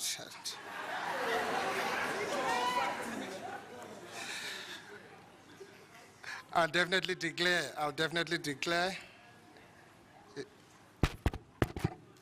Thank you very much. Am I coming all right? Honorable Speaker, Honorable Deputy Speaker, the Judge President of the Eastern Cape, members of the Executive Council, members of the Provincial Legislature, members of the National Assembly that are here with ministers and deputy ministers, the Executive Mayor of Buffalo City, and with all other mayors that are joining us today, traditional and religious leadership. We've got our queens, kings, and the leaders from our House of Traditional Leadership, the members of the Diplomatic and Consular Corps, the Director General and the HODs, CEOs from our public entities, Chapter 9 institutions, distinguished guests. In that category, there is also Mrs. Mabuyane, as it was said, as a distinguished guest. Ladies and gentlemen, fellow citizens of our province, good morning. Molweni pondweni.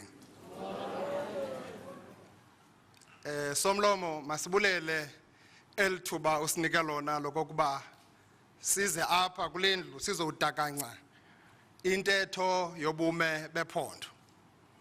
We come before this assembly to share with the people of our province a story of good progress on the work we are doing in the 7 priorities of the 6th administration. In these priorities, our focus is on creating job opportunities for our people and making it a point that we deal with issues of education, health, the basic services, the challenge of roads and electricity that we are currently experiencing in our country. The year 2022 was an eventful year. We had times of hardship, but also moments of wonder that brought great joy in our hearts because they were an affirmation that our efforts of building the Eastern Cape we want are on track. Among key highlights of 2022 was the achievement of 77.3% matric pass rate. This is an achievement, an improvement of 4% from the class of 2021. With our sustained investment in education, we are propelling our province towards the achievement of the term target of above 80%, as we committed when we started in 2019. This is a story of good progress. On the sporting front, in 2022, Banyana won the Women's Africa Cup of Nations, beating Morocco in their own backyard.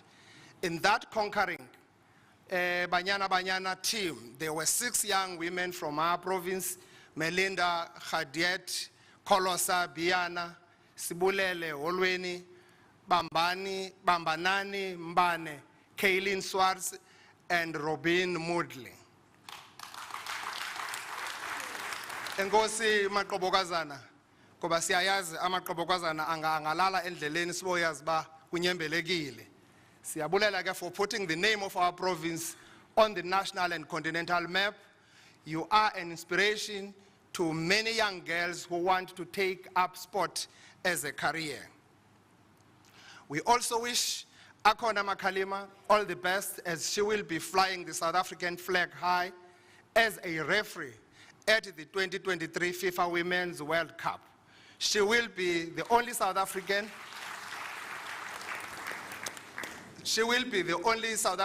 officiating at this World Cup from Ngamakwe to the world.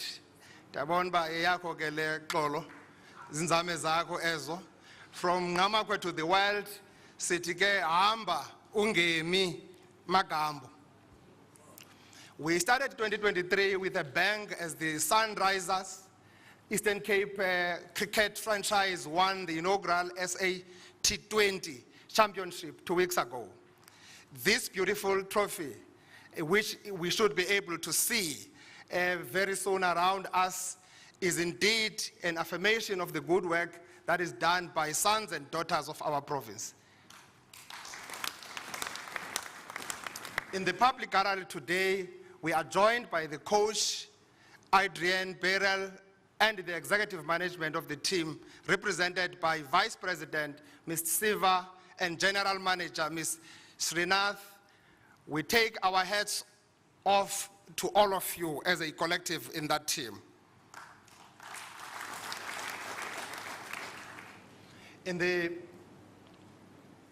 You have made us as a province very proud, I must indicate that, and solidified the position of the province as indeed the home of legends.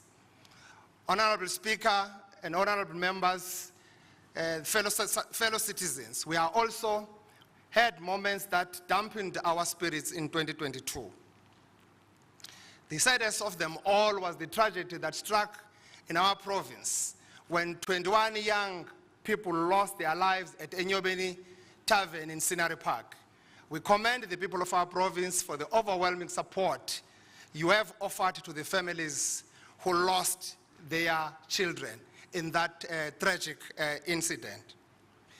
You display our unbreakable spirit of Ubuntu. We hope never to see a repeat of such incident anywhere in our province. The effects of the climate change also impacted negatively on our people, with the natural disasters pounding on our province. This led to loss of lives, destruction of homes, and the reversal of our progress on the infrastructure development. Kaslapa namhlanje sicinga ngabantu base Inokumgijima, eKomani to be specific, abantu abazibone sele bengenandawo yokuhlala ngenxa yezimeko zezimpuphuma zithe zahlasela. Sinabo abo bantu ngelixesha urhulumente wenza kangangoko ukuqinisekisa into kokuba ubomi babo bubuyela esiqhelweni. Criminality in all shapes and forms inflicted a vicious assault on our democracy, leaving in its wake our people without a sense of feeling safe and secured in their homes and communities.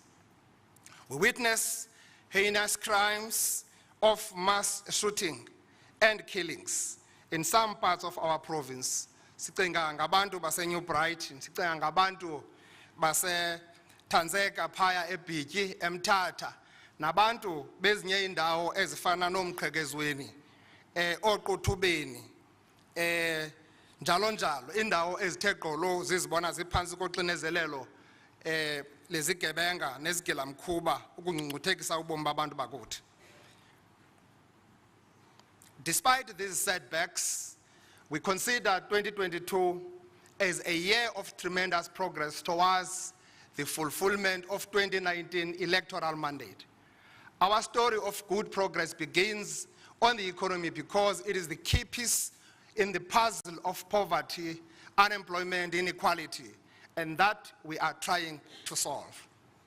The provincial economy is on a path to recovery after the devastating period of COVID-19 in 2020 and 2021. We recorded growth in the Eastern Cape gross domestic product in the 3 quarters of 2022.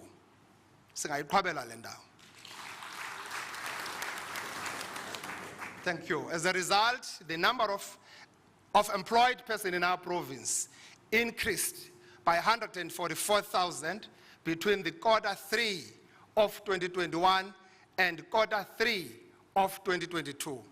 This is a story of good progress. The addition of 144,000 in our economy is a positive trajectory we want to maintain, because there are still far too many citizens of our province who remain unemployed. Every day, our minds are preoccupied by unlocking more opportunities for economic growth so that a woman, a man, a young person who needs a job can get one. Today, I want to assure the people of our province that more jobs are coming. We say so because in 2022, we made history by attracting 11 new investors at our provincial investment conference with a combined value of 46 billion rands. These are Shoprite Group, Cheza, Pictures, Transnet Port of Ngoga, Pentela, Sun Farming, South African Breweries, Mhlobiso Concrete, Toyota Material Handling, Sanaha Properties Development, Sandral, and Agora Lithium Battery. This was the biggest investment value ever attracted to the province economy in 1 year under the democratic dispensation. Of these newly announced investments, projects worth 1.3 billion are underway with 1,908 jobs having been created. Some of the 11th investors are in the public gallery today.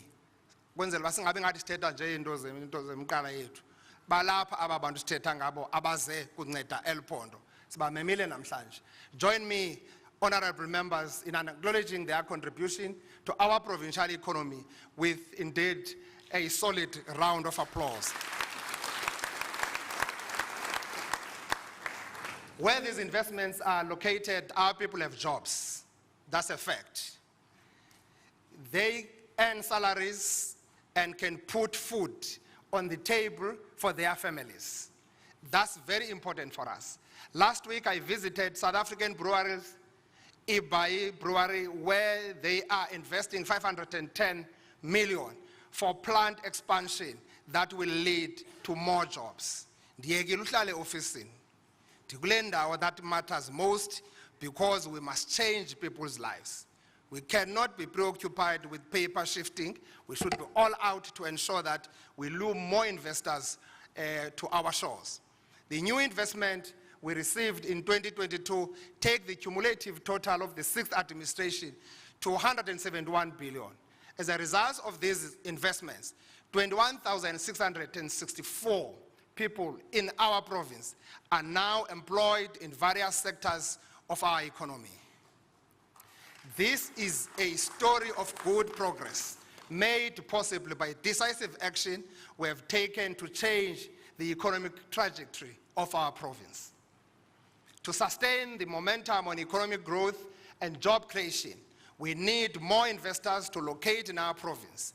We therefore aimed to use economic diplomacy as an instrument to attract more foreign investors. That's why today we've got so number of consuls general that are here, the diplomatic corps that is here from different countries in the world.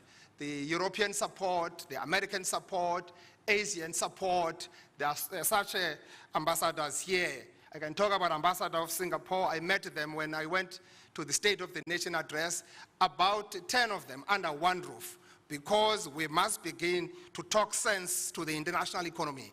Ours as South Africans is peace in the world. We are advocating peace. We are calling for the respect of sovereignty of our countries. That is going to be important for us to make sure that we are working together to move forward. It is our belief that through pursuing international partnership, we would be able to attract more foreign direct investors that will create jobs for our people. An ambassador from Singapore said he has never been in Eastern Cape. He wanted to come here, and we said, tourism board, make sure that this ambassador, when he lands here yesterday, you move him around, show him Tanzania, so Ambassador, surely you had some awesome experience for being in our province over the last 24 hours. Of course, all other ambassadors have been here, coming in and out, the consul generals. So we're working very hard to make sure that we are able to harness that space. In the next few weeks, I will be leading a team to meet the Secretary General of African Continental Free Trade Area, Mr. Wanelemene, okwangwala pe Eastern Cape, apa eMakhanda. Upaya Accra, we head offices, Ghana. I will be meeting him there, The purpose of our visit is to engage the Secretary General on opportunities that we could exploit in the continent. We will also use that visit to visit Tunisia and Egypt to conclude agreements that will facilitate more investment to the provincial economy, particularly in the rural districts, to give our people a better life that we've promised them about. To scale up the work we are doing, we have established an Eastern Cape Economic Development Fund, which will recapitalize, which will be recapitalized with our private partners to unlock more future investments. Honorable Speaker, even in the toughest economic times, there are sectors that keep the provincial economy going, that keep employing new people and retaining existing jobs. The auto sector does that exceptionally well. We acknowledge the contribution of our OEMs and component suppliers that are actually resident in our province for the role they play in the livelihood of our people. We want to organize ourselves as a province as an auto hub, national auto hub. Any company in the world that think of coming in South Africa and invest in that space, that company must not think twice, must know cars are done in Eastern Cape, full stop. So opening up that and making it a point that we're creating a conducive environment for such. I know there are discussions already with another potential European company that is likely to come at this site in terms of South Africa. We want to make sure that that company goes there because we are consolidating this province as an auto hub, as we are also doing to look at how we consolidate our province as a pharmaceutical hub, building on what currently is done by Aspen in Gqeberha as well. In my recent engagement with the captains of the auto sector, I assured them that in the Eastern Cape we embrace the transition towards production and consumption of electric vehicles. Many people think we have a choice on this matter. We don't. That is here and it is inevitable. We must modernize our production system speedily because the European Union Parliament passed a resolution to ban the sale and purchase of diesel and petrol vehicles in the market by 2035. That resolution has consequences for us because the EU is the biggest market for automotive products. I know Volkswagen South Africa has got some good discussions as well on the new generations that are coming, but that must be done between now and 2035. We've got to make sure that we really actually comply with actually international standards. I've tasked the Automotive Industry Development Center, Eastern Cape, to work with the private sector to implement projects that will actually prepare us to be ready for that particular moment, the transition to the electric vehicles. Key among these projects is installation of the public electric vehicle charging station in all key routes, enhancement of electric vehicle scales, and promotion of renewable energy projects to sustain demands of the auto sector.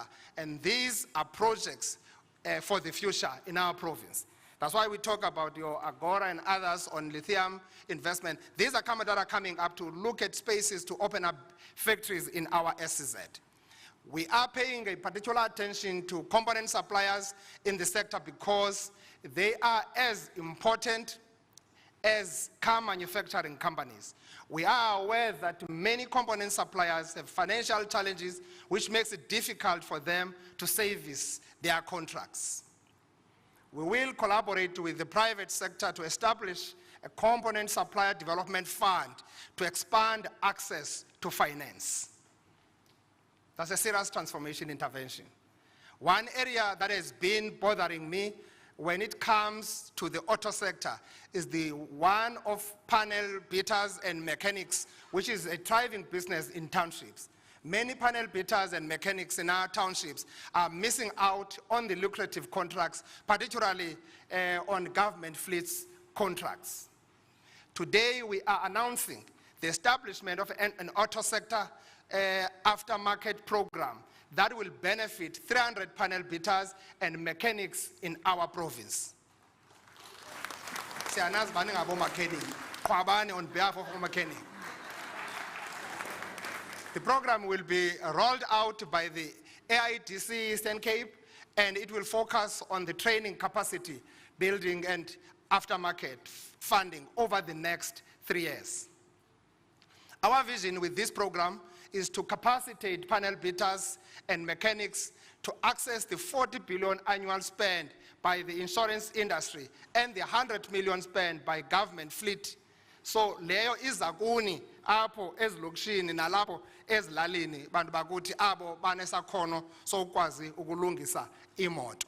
Siyayibulela ke into kokuba elithuba linje nilisebenzisa. Honorable Speaker, despite the odds we faced on the economic front, our two operational special economic zones continue to be our beacon of hope and our centers of excellence. In the last few months, the East London IDZ has attracted 535 million investment, while the Kucha SEZ has received corresponding investment value pledges of 557.7 million. Manufacturers in the East London IDZ created an additional 1,200 jobs last year. The development of the infrastructure at the Wild Coast Industrial Park in Mthatha is progressing very well. I hope that Umeya was a KSD Ulapa, no Meya was a Oaratambo Balapa, because that needs their support. It must be their baby. It must be babysitted by them, working with us to ensure that that initiative doesn't fail, for us to be able to facilitate the economic development in the eastern part of our province.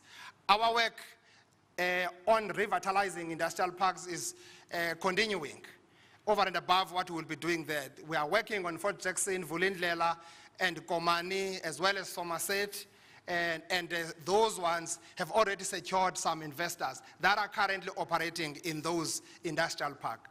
In Dimbaza, we have completed roads and bulk services, and the electrical network has been upgraded. We have further injected 35.2 million to upgrade the water waste treatment plant there in Dimbaza. When we said we are going to open factories there, we meant it. Yes, of course, we are creating a conducive environment for factories to open.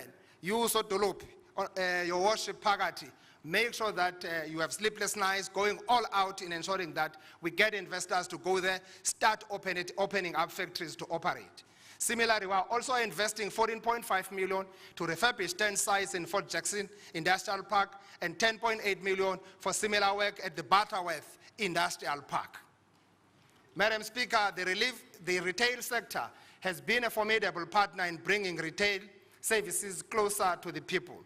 Not only that, but the sector is also creating large-scale employment in our province. Last year, we opened the doors to 500 million new boardwalk mall in Gqeberha. The development created more than 1,300 jobs during construction and over 1,000 permanent jobs post-construction. The cherry on top is that 80% of work that was done on site was completed by the local subcontractors using local labor. It's important, I see the MEC's minister is here for small business. I think is very much interested on how are we making it a point that we support these small businesses, these small contractors, emerging contractors, to participate meaningfully in the opportunities like these. The future looks even more brighter for the retail sector in our province. The reason we say that is because the Shoprite Group is investing 1.5 billion in a distribution center at Gqeberha that has created 955 jobs, and Sanaha Property Development has pledged 542 million to build the Boxer stores in our province. Bayazo Mayor, dide wonke umuntu onomhlaba makenze umhlaba available. We don't want a single investor that comes here, gets frustrated because you cannot avail land immediately when an investor is here to actually invest in our areas. All investors will be housed by the municipalities in your towns. You must move with speed. We have actually done. Actually get the momentum we've created from national as well as from the provincial space.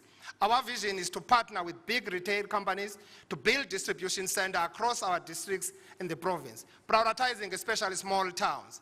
I'm making a special appeal to the traditional leaders and local municipalities to avail land to private investors for economic development for the benefit of our people. Masisebenzeni sonke kwenzela into yokuba sibethe ngesinye ukuqinisekisa uba umsebenzi uyakhawuleza. We're having an ongoing conversation with the retail sector to scale up sourcing of goods such as vegetables from the local farmers. To make this possible, the government is assisting local farmers to massify production to meet the demands of the retail sector in terms of quantity and quality. Honorable members, agriculture is a sector where we have a comparative advantage as a province. We have said it before, this is where the livestock is found. We want to increase the contribution of the sector to the GDP and create employment opportunities for our people. Our programs to support farmers continued in 2022, as our programs will continue in 2023 and move on to other outer years of our medium-term expenditure framework. We completed 91 infrastructure projects that benefited 1,549 smallholder farmers and created 921 jobs. In the new financial year, we are scaling up this program by investing 139 million to implement 184 infrastructure projects that will benefit 3,132 small holder farmers in our province. We are investing significant resources in high value chain commodities such as grain, citrus, vegetables, and meat.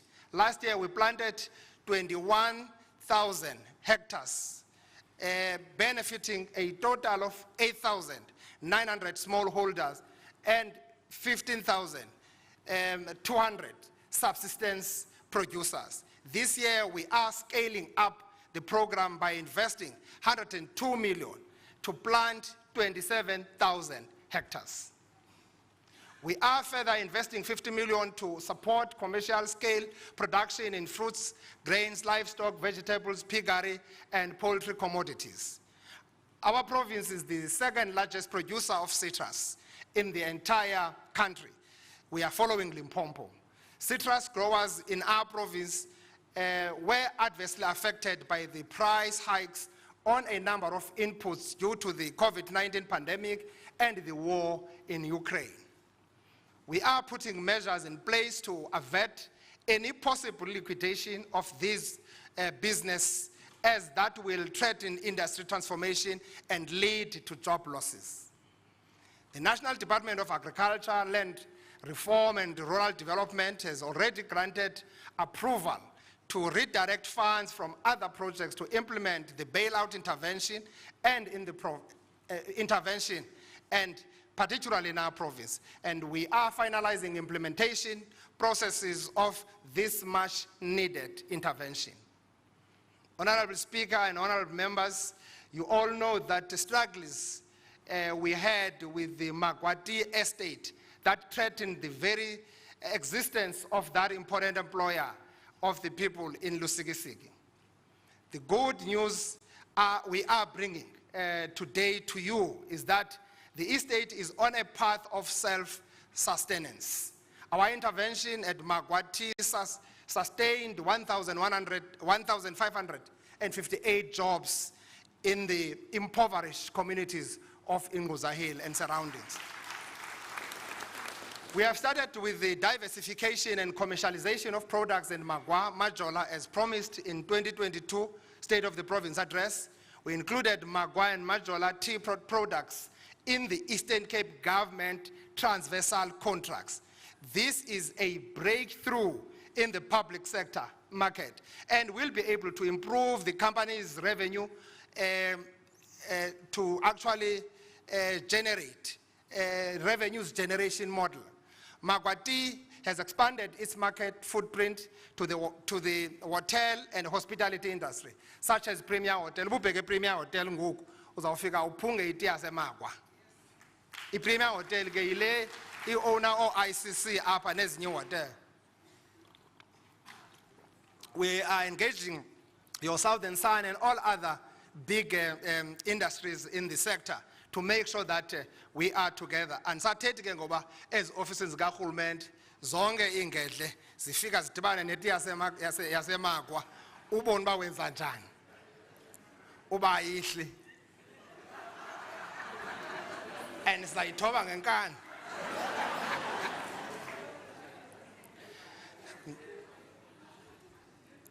So we really appreciate the response from the industry on this one. Ndambona umeya wase-Sajonis unoba uthi engathi ziya ngase-eMagwa kakhulu andibona upepping up kodwa nasemajola ngamawele la sibethe imajola sibethe iMagwa as well. Ever since I was introduced to the Magwa tea product, I have not drank another tea brand. Let us all buy local produced products. Yes. And Roy boys, he better vale too. Kupa yongi kuping nilikiti, kupi stress, ube right. Magwa has entered into a partnership agreement with SAPI to sell timber and revitalize forestry plantation within the estate. It's part of the diversification that we're doing in that. This is another significant investment which presents an opportunity to accelerate the development of forestry plantation. Magwa tea is indeed a good story to tell. Aquaculture is an agricultural sector we are focusing on to exploit the vast oceans and estuaries and rivers that are abundant with the marine life in our province. This sector is still in its infancy in the country with an estimated production less than 10,000 tons per year, while Egypt, which leads the rest of the continent, boasts of nearly 1.6 million tons of production per year. Yabona into abantu bheke Egypt. Andibuzi ibhubhi andihambi vachola, ndihambi into eziserious. We're engaging our partners in Egypt both from a technical and funding modality point of view. The target of this investment is in Mbashe. You know the tilapia that we've been speaking about. We can't lose that one. Ndiyamazi botolo khona apha inobumamele into kuzawuthwani ngetilapia ingadi confusion ikhona. We'll never drop that one. It's a catalytic project we have spoken about. It continues. So that project is important. We are also working on Kucha initiatives as well as East London IDZ. In the State of the Province Address of 2022, we committed to contribute inputs that would streamline regulatory processes to enable the development of the cannabis and hemp sector. We did that. That there are 91 hemp cultivation licenses that the Department of Agriculture, Land Affairs, Land Reform and Rural Development has issued to our people, only smallholder farmers in the Eastern Cape. So lamcimbi wehemp ubalulekile. Uqala pha kuye uye udadele enzulwini ukuya kula mcimbi we-cannabis. It's part of that industry that we are working on. That is the highest number of permits issued in the country. This shows that the people really want to get involved in the cannabis and hemp cultivation. Sifuna nje lamthetho speaker, Honorable Chief Whip from the National Assembly. Lamthetho phakathi pha health no not rural development or agriculture ukhawuleziswe phaya ke ingxaki esinayo abantu bethu abaninzi who have been involved in this industry when besayikrokrela bayibheka ngapi ngoku bane criminal records. So we are looking at possibilities, appealing to government, us working with national, to look at possibilities of amnesty so that those SMMEs can be allowed to go back and start actively participating in a very legalized environment. So it's important that we don't leave them behind. It was not their choice. Actually, they were very much advanced than all of us, knowing that this is a very big industry, the cannabis industry. For medicinal use, this cannabis.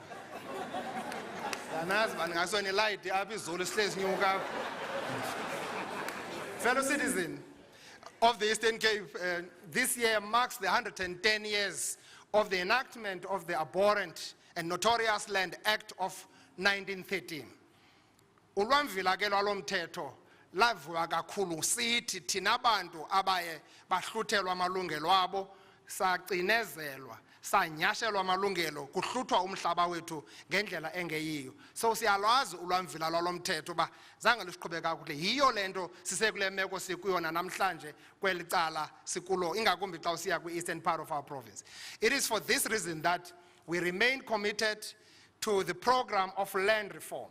In this current financial year, government redistributed 4,834 hectares of land to beneficiaries.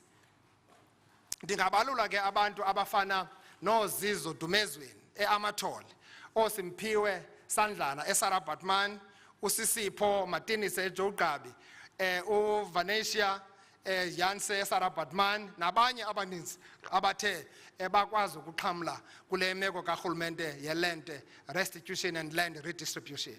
They are receiving government support, what is important, to be successful farmers.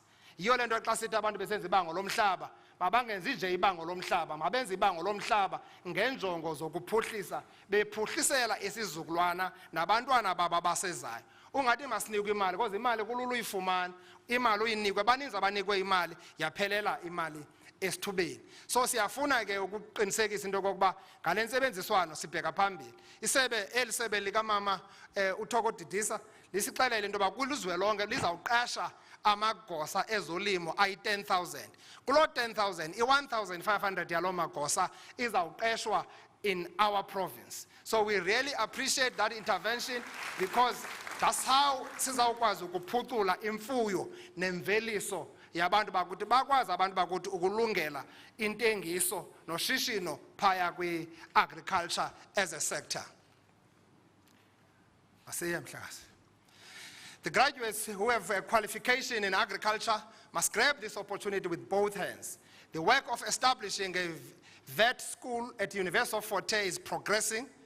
We hope a declaration will be made before the end of this term, that is before the end of next year, by the Minister of Higher Education, Science and Innovation.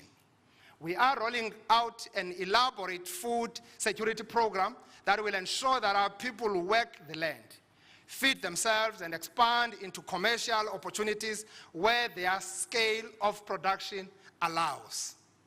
We are going to invest 45 million to support 22,620 vulnerable households, targeting women, youth, people with disability and military vets towards the food security program.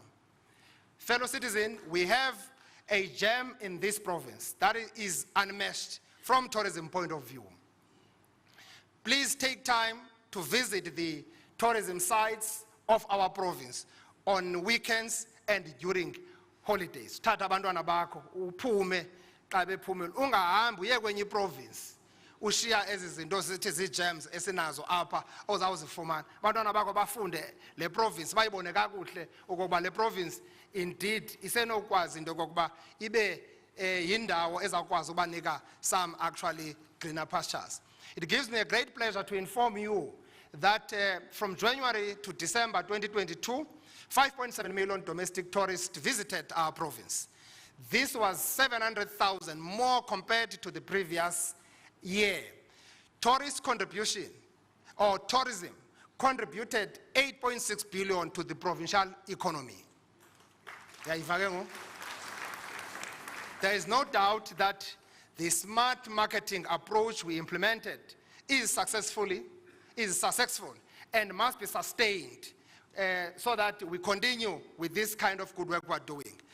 We will continue to roll out infrastructure to improve access to tourist destinations and parks in our province. Through the Eastern Cape Stimulus Fund, we invested 7.5 million to build 4 additional chalet and viewing deck at Hluleka Nature Reserve in the tranquil stretch of our Tambo district. Hluleka is a Johnny's Sodulu.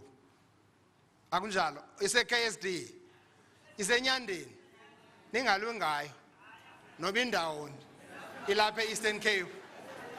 To facilitate access to our tourism destination, we continue to prioritize the improvement of roads such as the road to Hluleka. Sesimgqibile first phase by Hluleka with 20 kilometers surfaced. We are getting into that road down to the actually nature reserve so that our tourists can have an easy access into that part of our province. And also, we are working hard on the newly gazetted road that we are working on, which will be moving from Vichisville to Coffee Bay. Siyayazi abantu base Coffee Bay nabo banengxaki ngokusithethayo ngenxa yale ngxaki yezikhukhula zenzekileyo. La ndlela njengoba besitshilo nomphathiswa wezendlela, umphathiswa uMbalula iza kwenziwa. Contractor has been assigned njengala ndlela isuka eCala okanye eElliot ibheka eNgcobo. We are engaging airports company South Africa to help us make it easy for international tourists to fly directly into our province. The problem of limited international and domestic flights into the province is not only about tourism, but also about reducing the cost of doing business in our province. Honorable members, one of the growing economic sectors in the province is the film industry. In these past 4 years, government invested 23 million in a localization incentive scheme. The return on our investment was 389 million, which resulted to over 6,900 jobs and benefiting 572 SMMEs during production phases of these projects. Our province has attracted international and local production. Thousands of South Africans watch our groundbreaking TV series, Gqeberha, The Empire. Ndiyayazi bakuthiwa ke ifilm ifana newine, it matures ngokuya ixesha lihamba. Kodwa imbi into ba abantu base Eastern Cape bathi sebefumene i-opportunity yokunikwa i-content into the national screens. Ibe ngabo kuqala abangayi-understandiyo the value chain and the economy of such opportunity. We want our people to support initiatives of this nature. Abantwana xa usiya phaya babona umzekelo omhle kakhulu yi-career on their own. Last week, I met the crew on set and they were enthusiastic about intervention in the film industry, which is an excellent catalyst for youth employment in the province. Xa ndihiya pha ndifike kugcwele abantwana abancinci babukelwe phaya kuyatshadwa sifike kukumtshato pha wamanyani. Abantwana abancinci bayobukela pha. You can tell all these big stars when they are here in front of them. It's unbelievable. Phaya the entire street is so occupied by the business. Abantu banekise ngezindlu zabo, abantu kuyasetyenzwa. So this is an opportunity that is brought about by this. Funeka ungayigxeki into ungayazi. Uqala uyi-understand. Uyilandela uba ufuna uyibukela kusuke ungayibukeli kodwa masiqhubeke sisupport i-initiative ezinjengezi endaweni uba sizigxeke singabantu base-Eastern Cape. Makasiyeke into ye-self-hate as people of Eastern Cape. Noba useRhawutini, noba useKapa, uMandelwe, yiyeke into ye-self-hate. We want to take this province from where it is to a level where it is supposed to be, so that abantwana bethu bangabi nayo le ngxaki yokuba babe yipart yale migrant labor system that we have suffered kuyo. Madam Speaker, research attests that thriving SMME sector is key for job creation and economic growth. Initiatives supporting SMME access to finance and markets, as well as intervention that leverage the public sector spent for support SMME remain a priority for the province. Uyalwa ke Minister apa uStella Ndabeni Abrams. Ufilish ba i-province, or mayor, or masipala, they don't seem to be really grappling well with this LED concept. And all our municipalities are developmental local municipalities. We've got to understand that it starts there and push it and lead it. It must be championed by mayors, it must be championed by MECs, Amalungu Parliament, all of us here collectively to make sure that we really unlock the potential in the SMME sector in our province. In this regard, the Department of Economic Development, Environmental Affairs and Tourism, working with the Eastern Cape Development Corporation, are upscaling the implementation of SMME support. We are working with other partners in the development finance to upscale support for SMME.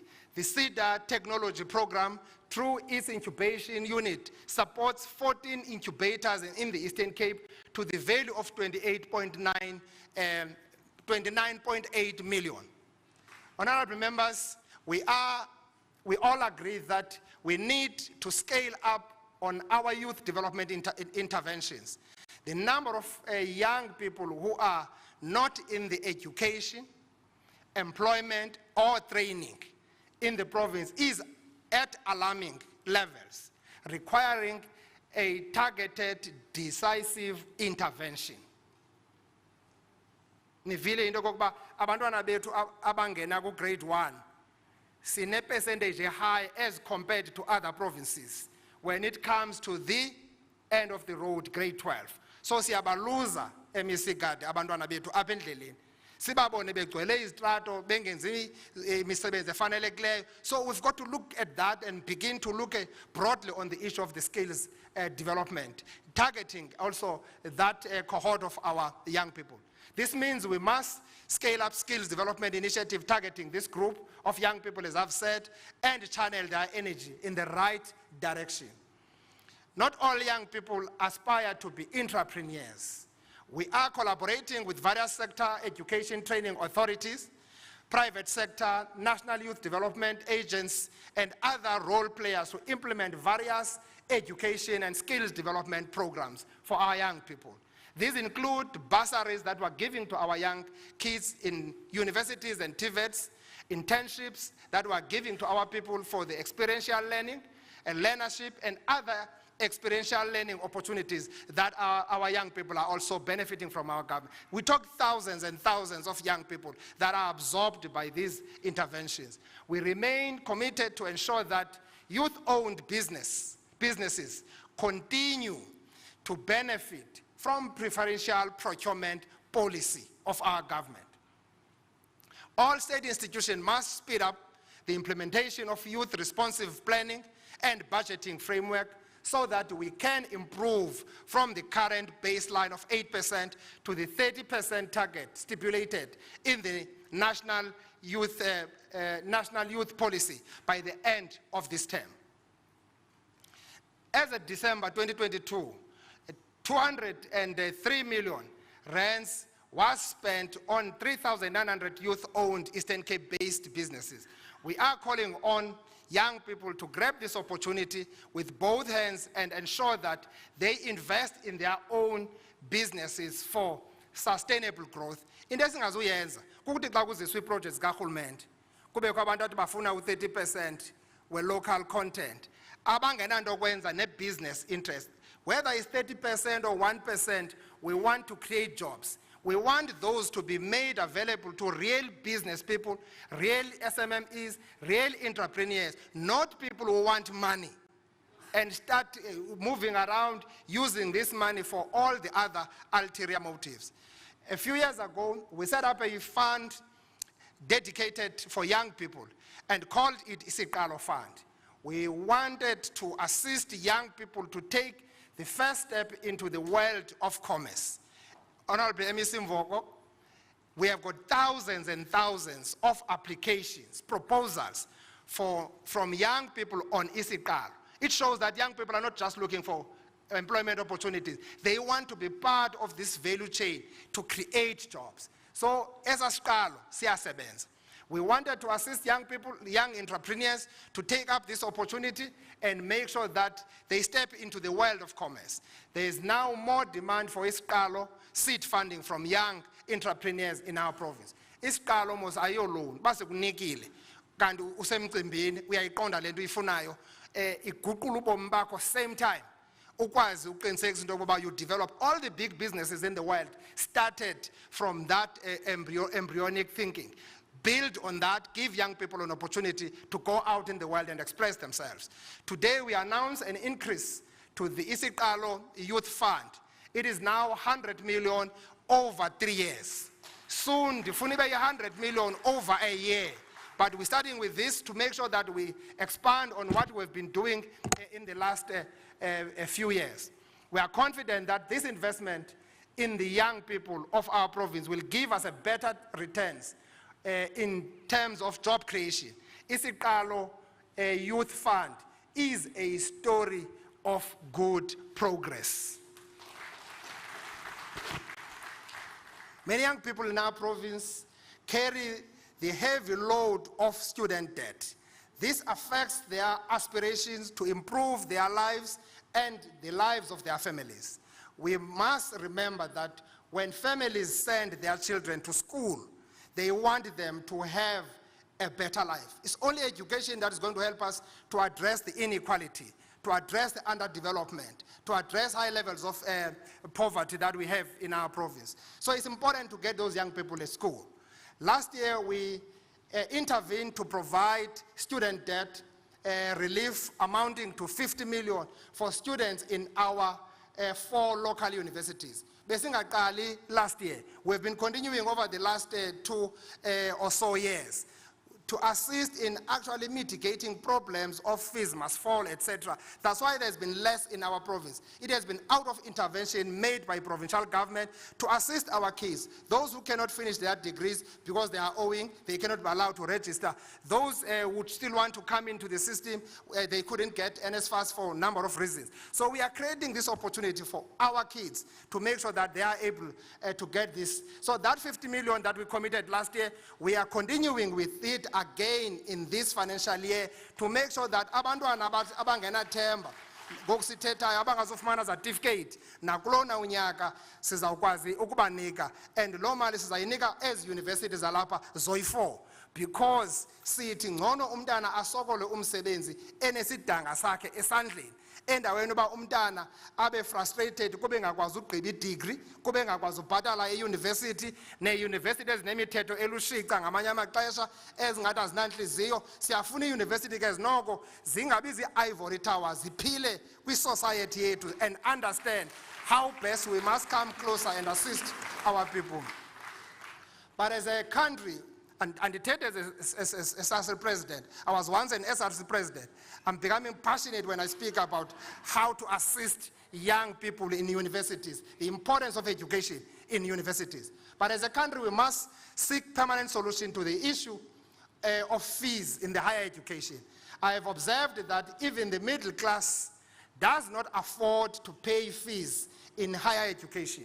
Otishara, amapolisa, yintsomi leyo ngathi bazawukwazi ubhatala imali eziyunivesithi abakwazi ukuyenza loo. So it means test ibakhupha out ku NSFAS bangabi nayo enye indlela yokuncedakala. Sibe nale impression yongathi they can afford. So we must actually relook at this, actually review how we are really assisting these actually young people out there. We're dealing with these cases almost on an ongoing basis to support our kids. Honorable Speaker, our efforts to bring and bona masanu karaze.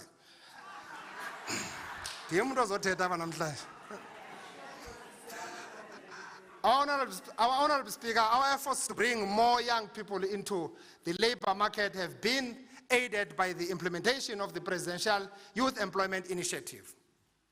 Since its inception, thousands of young people have not just benefited from the program, but have also added value in areas where they are placed, especially in our schools. Again, we want our youth to see this initiative as both an intervention to reduce unemployment levels in our province, but also to equip themselves with skills and experience for entry into the formal job market. Honorable members, as the 6th administration, we are equally committed to scaling up our intervention of ensuring that full participation of women in our provincial economy is actually realized. To this end, as government, we need to lead by example if we want to see the private sector coming on board and non-governmental sectors to follow suit in embracing the mainstreaming of women in the economy as well in the society. As such, we will continue with our efforts of going beyond meeting our equity targets as it relates to the recruitment of women in senior management positions. I would like to commend six government departments that have met the minimum gender equity targets at the senior management service, which is an improvement from the 3 that we reported in 2021. We are rolling out development programs to middle management level, and this gives us confidence that by the end of the term, all government departments would have reached their targets. Although 7,298 women-owned Eastern Cape-based business benefited from the provincial government procurement spend to the value of 413 million in the current financial year, we have directed provincial departments to increase this number and ensure that at least 40% is spent on women-owned Eastern Cape-based companies. Honorable Speaker and honorable members, our infrastructure delivery program is a strategic initiative to diversify investment across the province. We are relentless in pursuing 6 mega infrastructure projects, which are N2 highway, as you all know, Mzimvubu water project, Eastern Cape Transnet initiatives, N2 nodal development, undersea cable, and the Wild Coast SEZ.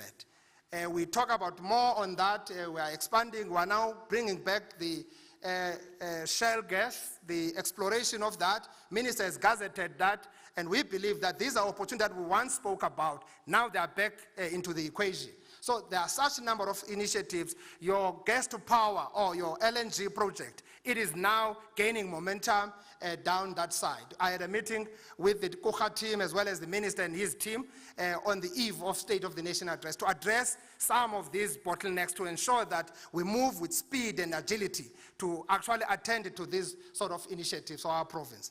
One of the most critical infrastructure in any economy is the road network, as it facilitates movement of people and goods. We want to play big on logistics. We can really be another hub if we look at the issues of logistics. The work of transforming the Wild Coast corridor through the construction of the N2 Wild Coast project is gaining momentum.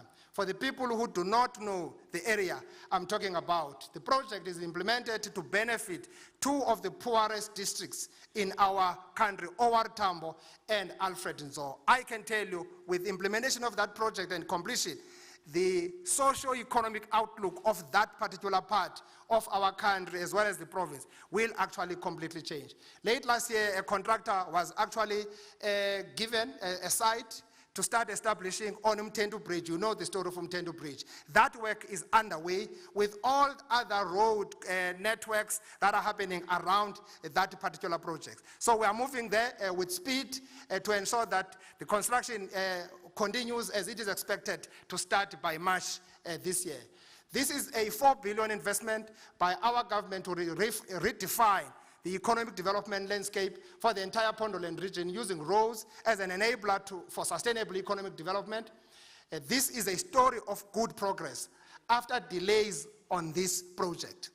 We are moving with greater speed, working with Sandral to construct a number of road arteries that are connecting into that space. I won't mention those roads. I'm just moving with speed. You will see yourselves, but contracts have been awarded to make sure that that area is changing completely. We're working on the greenfields and bridges as we have indicated.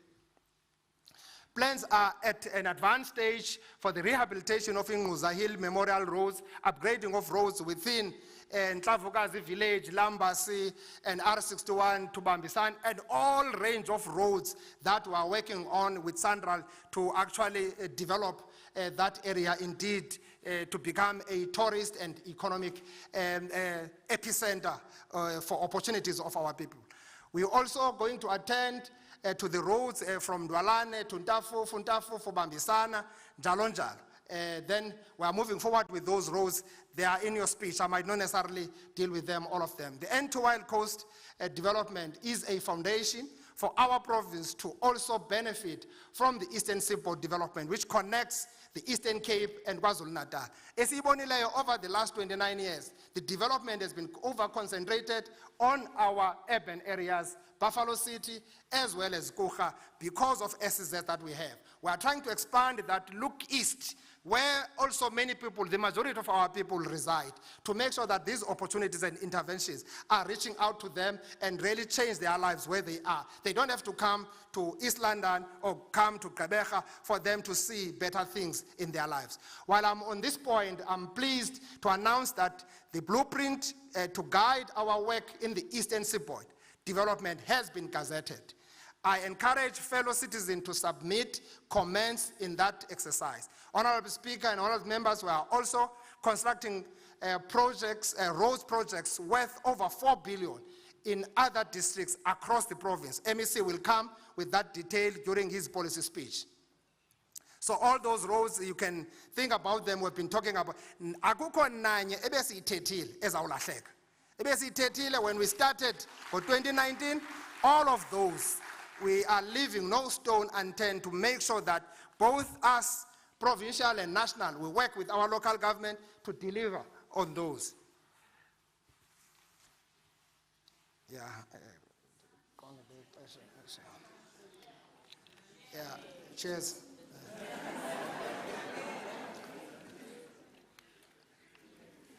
I must say to the people of our province, we want to fix all roads they tell us about. We know those roads. We know where the roads are damaged, etc. We are working on that, but the reality is that we cannot do all of them at the same time, because about 90% of our roads here are gravel roads, only 10% that are surface roads. But we are going to be working with all the engineers relevant to see to it how do we work on the sustainability of roads that we're doing. Because even the paving we're doing, looking at all what has been having floods, they flood everything. Nendlela ukuthi imkile ngoba isele yenziwe mhlambe ezondlela ze paving etc. Thus far, 5,600 people are employed in the current road construction.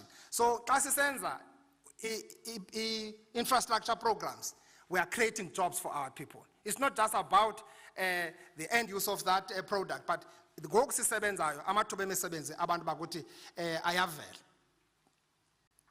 Rural roads pose an everyday challenge of access to our communities. The solution to this challenge is a proper construction and maintenance of rural roads. And kwazi ungagxili kwezi zinto abantu bamamele into ba indlela zabo ezibaxakileyo in rural areas. For people to go to town, get services, they must have proper roads, have ESO bridges that we've been talking about.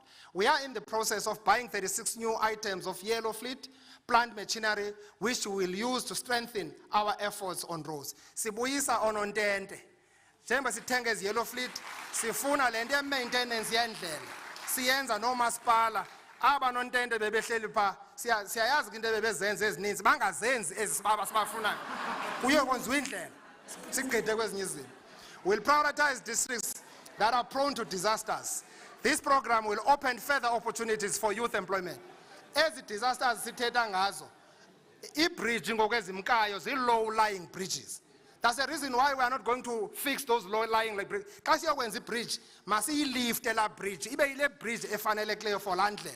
So we are working with national to make sure that we get necessary support, as Minister has indicated in his budget speech, that they are putting more effort and resources to support on this. We are doing technical assessment so that all those bridges, we not just fix them for the sake of fixing them, but we fix them for the permanent solution for whatever that comes later. We are consolidating damage caused by the floods on our roads and bridges with aim of sourcing more funding from the national government, as I've indicated. So we're working together on this one. Our rail and port infrastructure is also receiving attention. Transnet Freight Rail is planning to open the line from Kronstadt to the port of East London. At the port of Elizabeth, 1,200-ton slipway project is to be completed by March. The grain elevator at the port of East London is operational. The imports and exports of maize have started with 2 vessels handled. Besithe sizosebenzela uguqula ubomi babantu bathi sizise experience that our people have been longing for in our province and make sure that this province participate meaningfully in the economic development space. Honorable members, our national and provincial development plans identify the provision of water supply for domestic and commercial use as critical for economic development.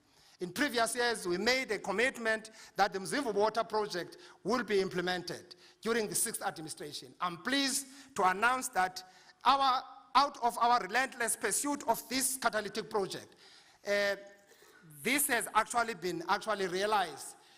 Government has committed money to make sure that this project starts. Indlela eziyaphaya elaleni as a first phase, siyagqityezelwa. We have been told that more than 8 billion for first phase is going to be done. The minister said towards the mid-end this year, the project will be in full swing implementation in that. Stats SA General Household Survey of 2021 indicates that our province is progressing towards achieving universal access to water.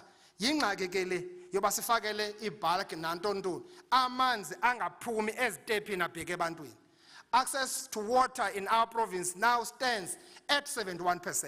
We are scaling up reticulations of water to our communities through the multi-year rand bulk infrastructure grant amounting to 10 billion. Thus far, we have spent a cumulative amount of 6.8 billion. Yimali pha with district municipalities from national to make sure that lo mcimbi wamanzi uya-attendwa. Pha kwaXhorha sigqibezela pha the last phase pha kwi-project ye-577 million. Abantu baseXhorha bakwazi ufumana amanzi angazukwazi ukuqhawuka ndawo. Kodwa sifuna ingxoxo ngoku ekhawulezileyo ezawuthi lo mcimbi wamanzi ingathi ngesushiya pha ubulk kwi-districts municipalities. Kodwa sijonge lo mcimbi we-reticulation ubheke komasipala because eSarabhatman apho sinalo arrangement asinazo ezingxaki ezingaka zamanzi angakwazi ukuphuma namanzi aqhawukayo. Lo mcimbi wamanzi yimpilo.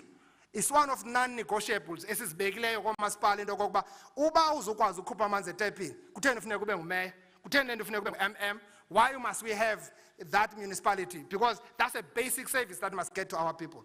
Honorable members, if I were to choose where the heavy rains we are experiencing must go, I would say Nelson Mandela Metro. Niyayazi ingxaki esinayo pha Nelson Mandela, a drought that has been prolonging for a longer period in that part. We are working in that space to ensure that we attend to that drought issue. We are doing the 3 things to mitigate the challenge.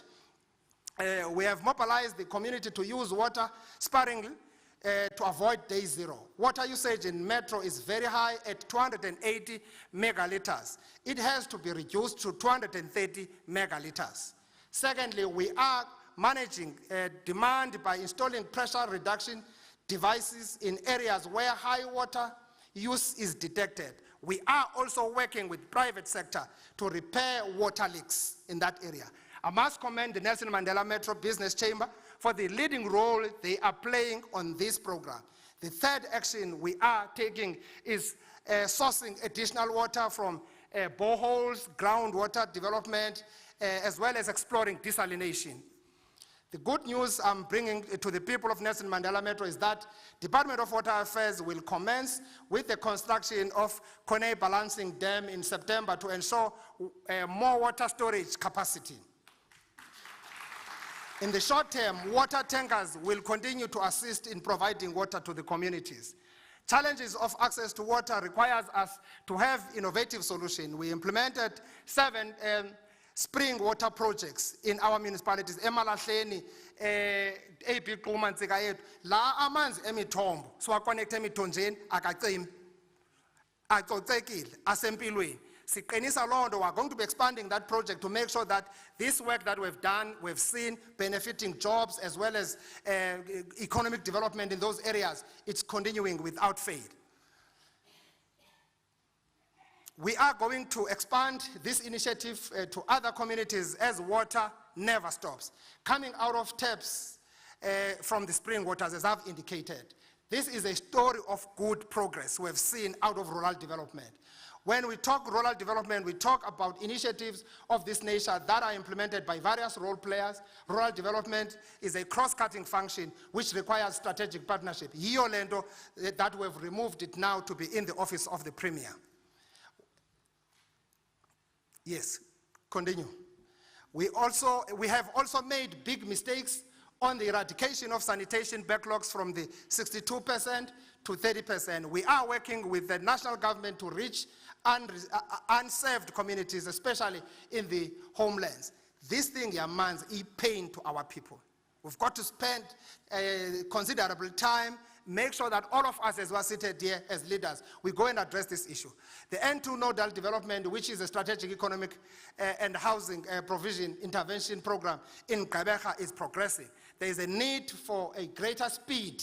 I've spoken to the mayor of Nelson Mandela around this Bay West. I've spoken to the mayor of Buffalo City to make sure that we provide the bulk infrastructure and move with speed. Honorable members, the 2 Africa cable has landed in Gqeberha and will be ready for service by December 2023. The landing of this sea cable, which amongst other things, will improve connectivity in the municipalities across the province. The issue of connectivity is not a luxury. It is a security matter in the environment where crime is rife. The provincial broadband project continues to be rolled out to connect government sites, which includes schools, hospitals, and offices. It is through our investment on ICT infrastructure that we are now able to digitize operations in government. We have now e-health, e-education platforms that have led to improved efficiencies. In the past, people who wanted to apply for government posts had to buy envelopes and post applications. But now our people have an access to this, our new e-recruitment platforms, which makes it possible for people to send their application in the comfort of their homes. This is a story of good progress. To date, we have connected 982 sites through the broadband initiative. Vodacom is expanding broadband coverage in rural communities. They have spent more than 34 million connecting 23 villages. They have now investing 71 million to connect 86 more villages by June. MTN is also doing work there. They've invested 600 million just in the Eastern Cape region to protect network. Ingxaki yethu apha yi-vandalism. People are stealing those lithium batteries in those towers that you see. They are destroying the infrastructure. Our people don't have network. We must declare war on vandalism, declare war on all these funny things that our people are doing. A former leader,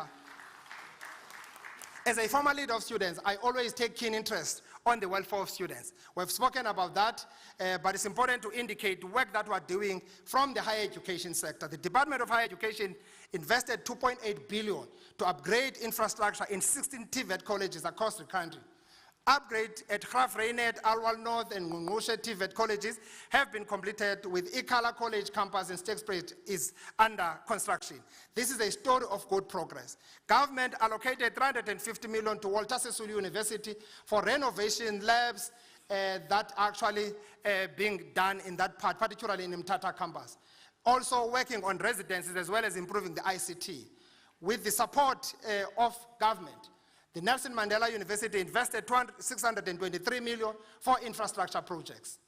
The implementation of projects include the 1,800 bed residence development, a new science center and renewable energy projects to install PV panels. That's the work that is being done in Nelson Mandela University. Rhodes University is also implementing exciting infrastructure projects worth 308 million. In that part. All this work is done by the ANC-led government as a direct response to what we said we will be going to do to our people. ANC government understands exactly where do we want to take this country from. We know where we took this country from. We want where to take this country to. We know where we are and challenges that we are grappling with. We are bringing solutions because ANC cares. ANC understands the feeling and the actual challenges of our people. In 2019, we committed that the Bhisho precinct will take off. That project is actually under our microscopic view. It is going to be done. We're not going to leave this term without Bhisho precinct going up there. It's going to be built to make sure that all government employees have got access to better office spaces. Honorable Speaker, sustainable energy supply is vital for economic development, but also our people use electricity daily for their lives. So umbana is a luxury.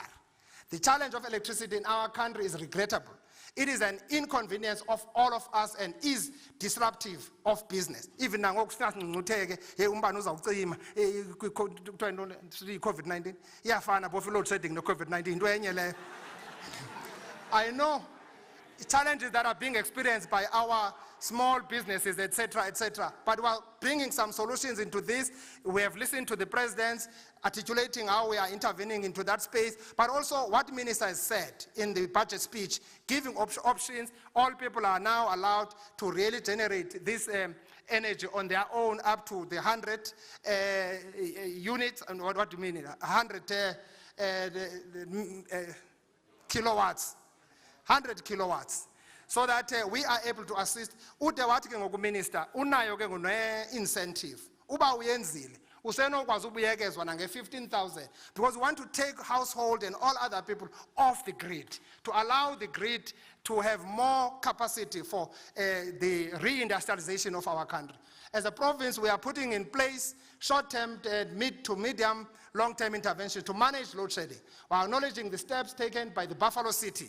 Thank you very much to lead into that Buffalo City we have seen, where we are doing Nelson Mandela and the business chambers and stakeholders in managing the impact of that. If Buffalo City is almost steps ahead. What is being announced national, they've already moved into that. Residents of Buffalo City would know it better. These steps are progressive in ensuring the balance between the business and the job sustainability. We are encouraging citizens to install a rooftop solar system. I've done that. Let me move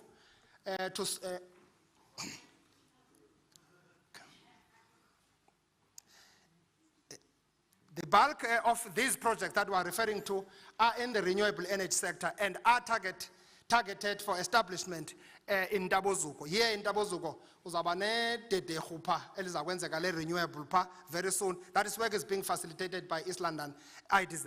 This is also an opportune time for the country to be decisive on building the nuclear plant in Dainsbend. We must agree on this one, Honorable Stevenson. We don't have an option.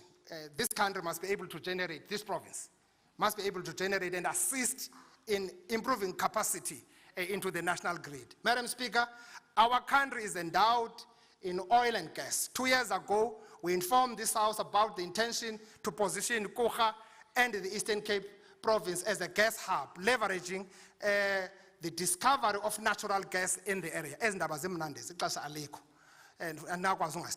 Today, we report that the vast environmental authorization, which include the Mossel Bay and Kocha, have been gazetted and are paving the way to build a 400-kilometer gas pipeline from the Mossel Bay to a 1,000 megawatts gas power station in Kocha.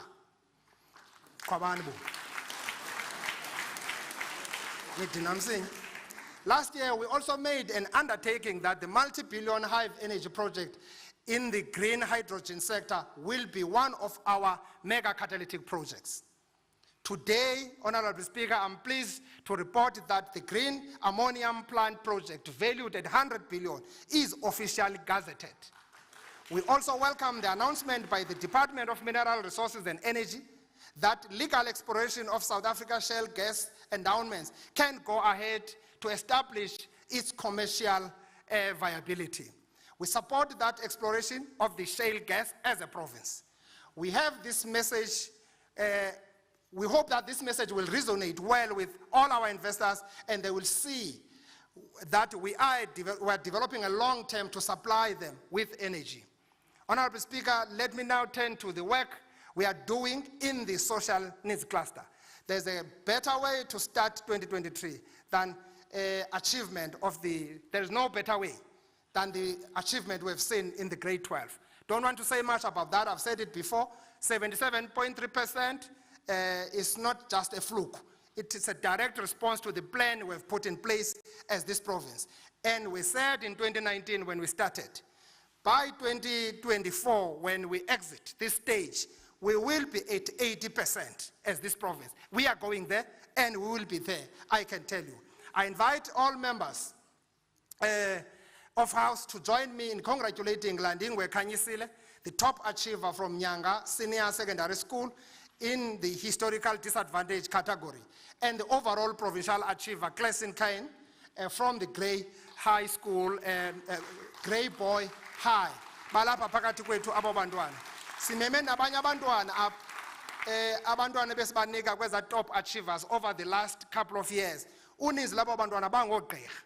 Those who actually made available, they're all doctors. It tells you that noba unomzali ongaafodiyo ohluphekayo, go to school, dedicate yourself as a young person, study, commit yourself, you will get support from government. So those people will definitely change the lives of their families. While the grade 12 pass rate has been widely discussed and praised, we are also pleased to announce that the overall pass rate in the lower grades has been consistently above 80% in the last 3 years. Now that we are achieving good results inside the classrooms, we are injecting agility to fix infrastructure in our schools. We said it before, we are saying it now. It's a no-no, it's an anathema not to spend on infrastructure grant, not this province. We'll never tolerate that, we'll never accept that. We're doing everything in our power. So far, I know, I've seen the media reports, there is no money that has been taken out of Eastern Cape. The money is being recommitted, the money is being rolled out as we speak to make sure that infrastructure of this province goes ahead. We'll support schools to improve reading capabilities to achieve this work. We are launching the Eastern Cape Reading Academy, online teacher training model targeted. We will continue to promote inclusive education in line with Bonke and Gabetu program. To this end, we have approved the post-provisioning norms of therapists and psychologists to provide services in our schools. Inclusive education. Honorable Speaker, we have a serious challenge of learners who are not finishing their schooling. I've spoken about that. Let me proceed from there. That challenge, we are looking at it, we are attending to it to make sure that we're dealing with it. Madam Speaker, our turnaround plan on health is also succeeding. COVID-19 is no longer viewed as a pandemic, and we have moved in the last year to adapt out of daily lives to living with COVID-19 endemic in our communities. Pandemic and endemic. As a result, our healthcare programs targeted at children, women and men are being scaled up. The immunization of children under 1 year is above 80% due to the catch-up campaigns we launched. MEC will come back with such details. Our investment on the child health programs have led to reduction in under 5 years mortality rate, reduction in death due to diarrhea, pneumonia, and severe acute malnutrition. This is a good progress. Honorable Speaker, we have recorded a significant drop in the rate of deaths in mothers from 140 deaths to per 100,000 to under 86 deaths per 100,000. For the first time in the Eastern Cape, has dropped beneath the 96 per 100,000 live best national targets. We remain cautiously optimistic that the efforts of encouraging women to book before 20 weeks of pregnancy, abantu mabayohlukuhla, andazi elinye igama ebizwa ngalo.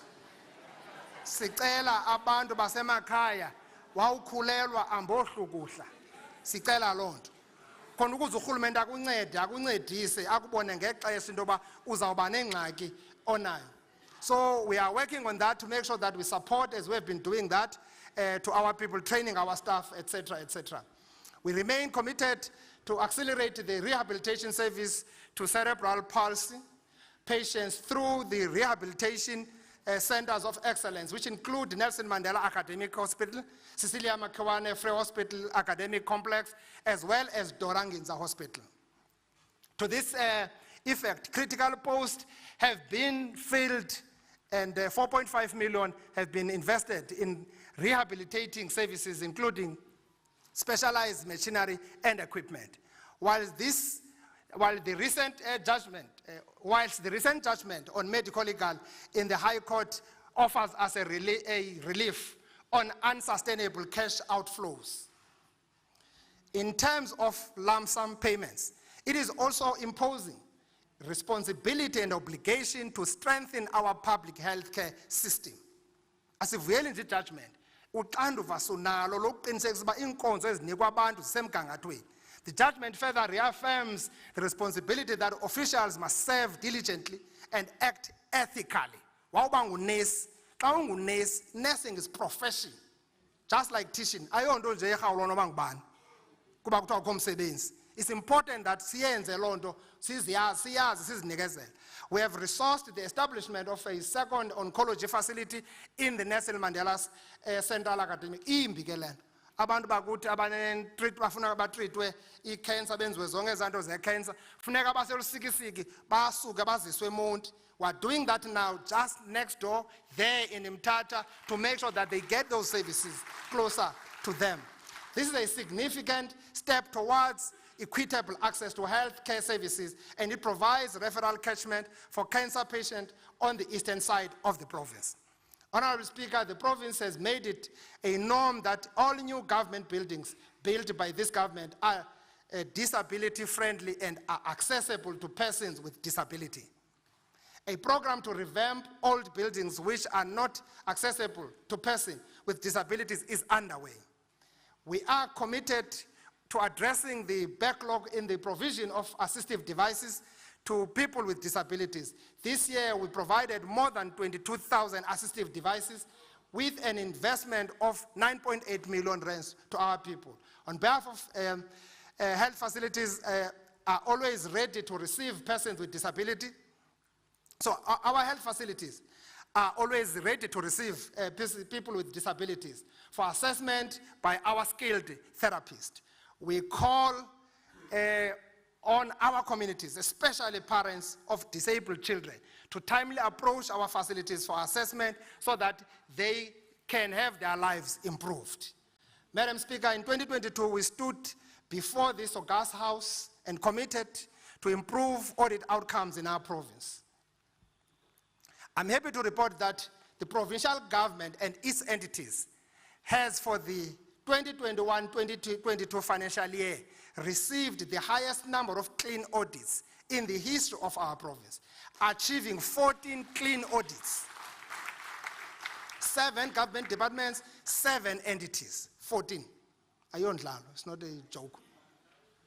In local government, there's been an improvement in the audit outcomes with 50% municipalities on unqualified and 4 on clean audit. We've been battling that space. Now, local government municipalities, 50% of them in our province are on unqualified. That tells you that we're moving in a right direction.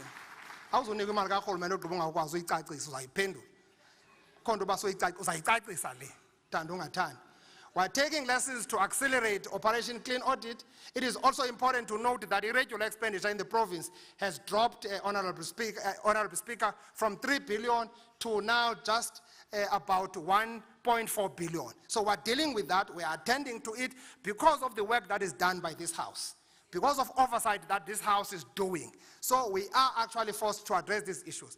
Madam Speaker, we committed to conduct lifestyle audit as part of our quest for clean governance for the corruption-free administration.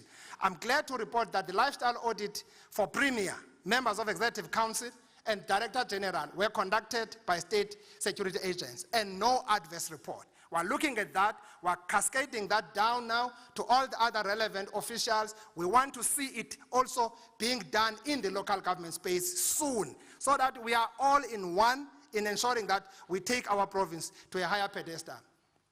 On our anti-corruption, we are working with our anti-corruption machinery agencies.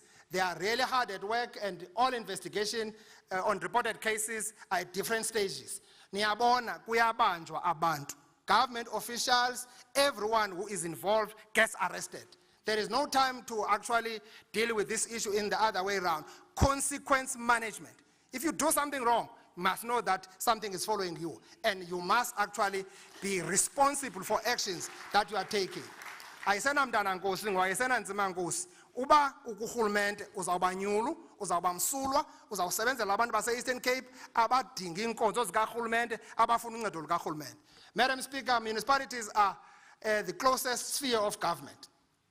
We are supporting municipalities in distress to improve their functionalities. Sifako small town revitalization programs, Sifako 154, Sifako 139, about 7 municipalities are on 139 support. We are trying to assist them. 11 municipalities are still distressed in our province. 4 of them is a problem of viability, so to speak, arising out of amalgamation, etc. 7 of them were putting support practically to ensure that we address such programs. True to our promise, this work is being rolled out through 21 projects across these municipalities. To date, 8 of those projects are actually more than 60%, as I've indicated. Move. This includes installation of street lights in Ngamakwe. That's the work that we're doing on small town revitalization. We're spending so much there, and we're expanding that project. It is meant, colleagues, to assist municipalities, just improve infrastructure, to get the retail coming on board. Ngapha kwi-Farmer Transkaya akho mntu wayesazi noba uSpar akabekho koNgcobo.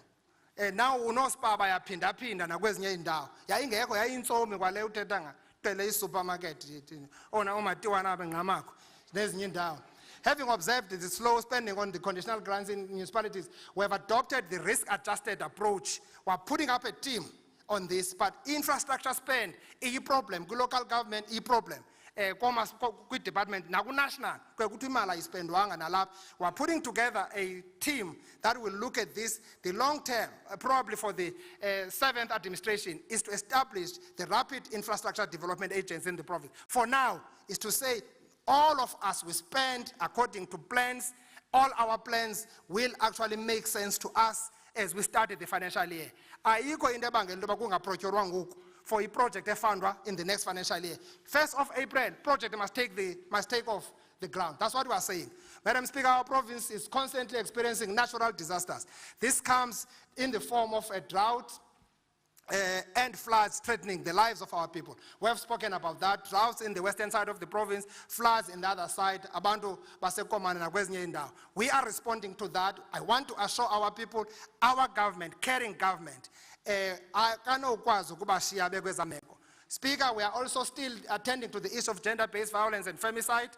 In the previous SOPA, we announced on the establishment of the provincial forensic laboratory. Tifuna ukuthi la lab, DNA lab, but the forensic laboratory, ikhona will start fully operational activities from 1st of April. It's not just a DNA lab, it's a forensic.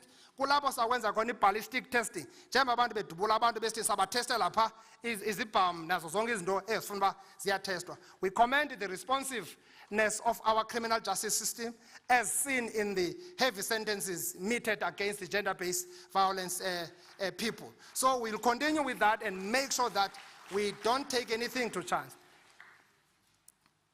The gains I've just mentioned would not have been realized without the collaboration between government and the civil society.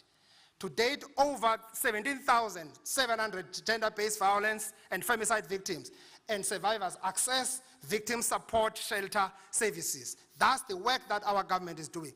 We commend our Tutuzela centers, victim support, rapid response teams, etc., etc. That's why we have said all our districts must actually have Tutuzela centers. We've got about few districts that don't have Tutuzela centers. In partnership with the Department of Justice and Constitutional Development and other stakeholders, we are working towards establishing all these Tutuzela centers, particularly in Sarabatman as well as Joka. We are also in the process of establishing a command council to oversee the provincial gender-based violence and femicide issues. Honorable Speaker, in SOPA 2022, we also committed to rehabilitate 2 police stations, and that work has been done from SAPS as part of our effort to ensure that we capacitate. Despite the setback, we applaud the South African Police Services for the opening State Laville and Casa police stations in actually Bears Nodie. That work is being done and we are consolidating in that. We are happy that Minister has also given money to SAPS to add another 5,000. Over the 10,000 that they've just recruited. So the problem of police visibility and police availability to attend to crimes, we think that that problem is going to be the thing of the past. Sifuna amapolisa azawuqeqeshelwa ukusinceda kulento ye-livestock andilali ngabantu basemhlonhlo. I-livestock problem kubulawa abahlolokazi asele beshiyeke nale mfuyo kufike kudutyulwe kuthathwe imfuyo yomntu kuhanjwe nayo. So amapolisa kuyabonakala uba siyasincipha ngesakhono kulo mcimbi wobusela bemfuyo. So we want to make sure that umphathiswa wamapolisa sebenza nathi, we are able to improve and look at that and also look at how do we beef up the security capacity, allowing Buffalo City to actually go ahead with their metropolis that it has been always asking for. So that's the work that we are trying to do. We delivered this year, colleagues, 5,300 houses as against the annual target of 7,000. We still have this was statistics that came later this year. So that's the work that we say, okay, we said our people must have shelter. We are providing shelter. Doors of learning must be open. We are opening gates to our schools. Madam Speaker, we are also concerned about the land use practices in some of our areas where human settlements are fast mushrooming in the peri-urban. So ibalulekile sijonge siyamqonda umcimbi wesipluma neengxaki zawo neenkosi. Ngoku sisawureviewa usuxoxayo masibe sisebenza kuba kwenzelwa kube kumthetho kungabikho kwavula zibhuqe wonke umuntu acande. Uthi omnye utata phaa ekomane ocandela abantu amanxiwa phezu komlambo. Uthi hayi abantu ndibagcinele nina nide nifike. So ndibokhela imikhukhu apha ngolo hlobo. So makungophulwa umthetho kudlalwe ngabantu bakuthi. In addition, over 5,400 ex-miners have been paid their employment insurance fund. This is the work that we're doing. It's another work that we have been lacking on. Comrade Pemi is here today. She led this vigorously before she left the provincial government. So we are taking it from where you left it, Mandangesa, to make sure that this is done. Our people get their money. Our people are assessed. Our people get their benefits, etc. We welcome the increase on social security grant. Oh, amaxhawazana apha omambatane bayayilangazelela laa nto ekadange.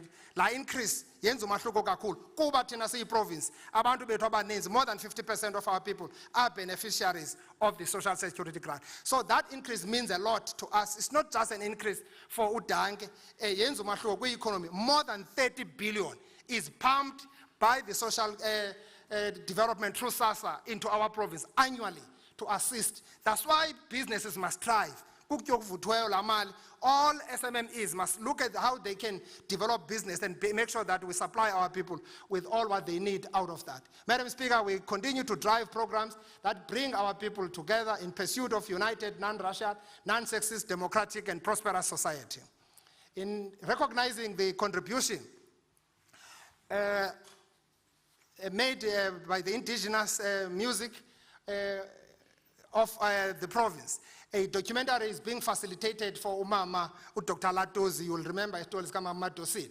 We're doing that to make sure that we record that, we inspire more younger people to come. Starting this year, we are commemorating the annual Frontier Wars to celebrate the heroic efforts of our traditional leaders who fought relentlessly against the colonizers to protect our land. So, i-province, nyaka no nyaka, izawunika ithuba izole, ijonge umcimbi we-100 years yemfazwe zemihlaba esasinazo apha. Nyaka no nyaka kuleyo into sizawuyenza. Nezinye izinto esizawuzenza ukuzama ukuqwalasela imicimbi yenkosi nazo zonke iinkokheli besinazo apha ngaphambili. Thank you. We are on a campaign to restore all the memorial sites of our legends, starting with Unkosi uJonga Umsobomvu Maqoma burial sites at Intaba Kandoda. Furthermore, in continuing with our repatriation and reburial programs, We are repatriating and repairing James Wombile, Boy, Nontimba, Bozwana, Ubonakele, Ngongolo, and Phineas Mlojwa. He part a program yet. We are the only province that has developed a policy on this.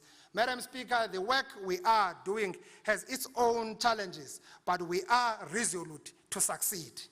We learn from the constructive criticism of our people, and we are equally motivated by the people of our province who give us unwavering support. It is this unwavering support that propels us to keep on working hard to solve the complex challenges facing our communities.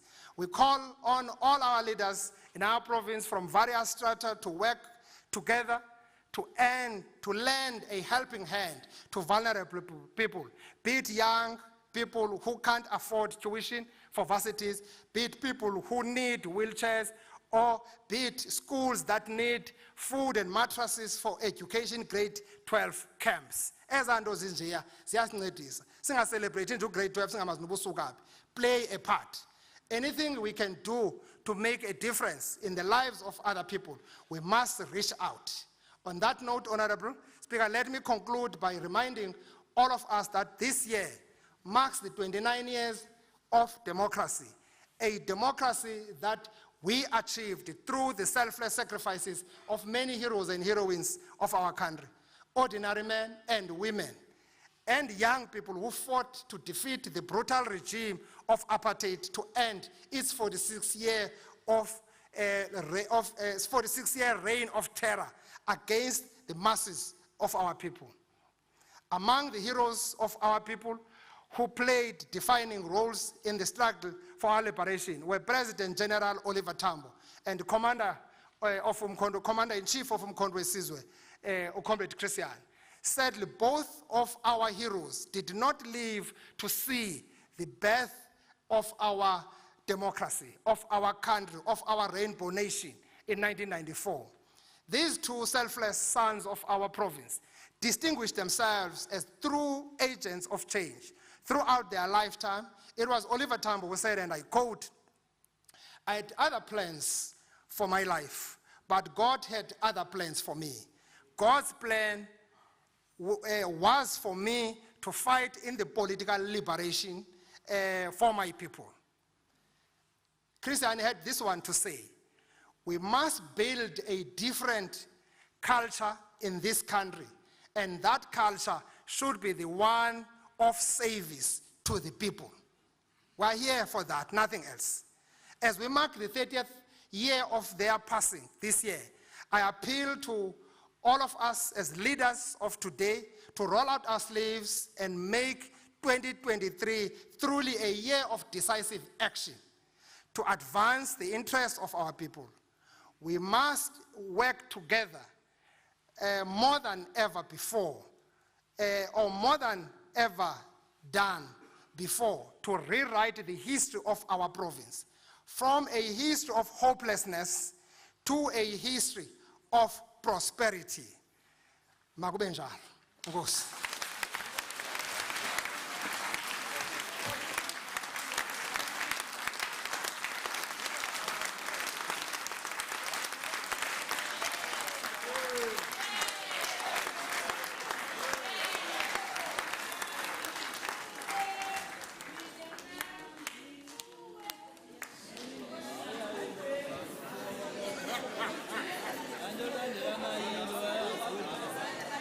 Can the honorable members, can you please be seated? The guests, can you please be seated? Thank you so much. You can give another round of applause to the Honorable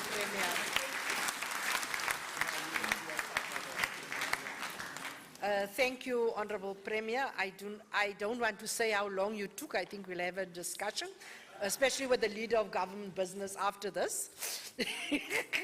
I had warned the Premier, but be that as it may, you can see that the gallery and the honorable members has actually well received the State of the Province address. I will now at this point hand over to the Secretary to make a few announcements regarding the lunch arrangements. Over to you, Secretary. Honorable members and guests, lunch has been prepared for all guests. Protocol staff will direct guests in the gallery to various eating points. Kindly note the following categories of guests will be accommodated in the members' dining hall, which is on this side at the back. All MPLs, MECs, including permanent delegates, Premier's guests, with the exception of HODs, who are to go to the stretch tent, all traditional leaders, members of the judiciary, chaplaincy, ANC guests, SEPS Provincial Commissioner and child ambassadors will go to the members' dining hall.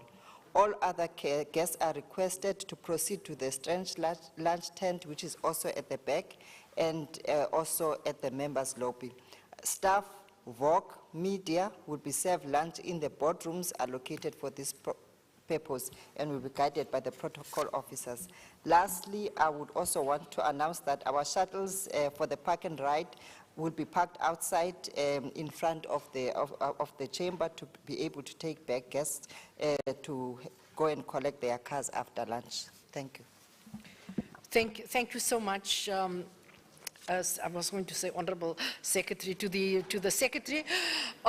Honorable members and to all our guests that have joined us for the tabling of the State of the Province address, let me on behalf of the Eastern Cape Provincial Legislature extend my gratitude to all of you who have listened carefully and have observed all the rules of the House. Once again, we are welcomed and we are humbled by you showing up here today, and for any inconvenience that any of you have experienced, we profusely apologize for that. But I also must say to our delegates to the NCOP, my apologies. I'm only noticing you when the Premier was looking to that way.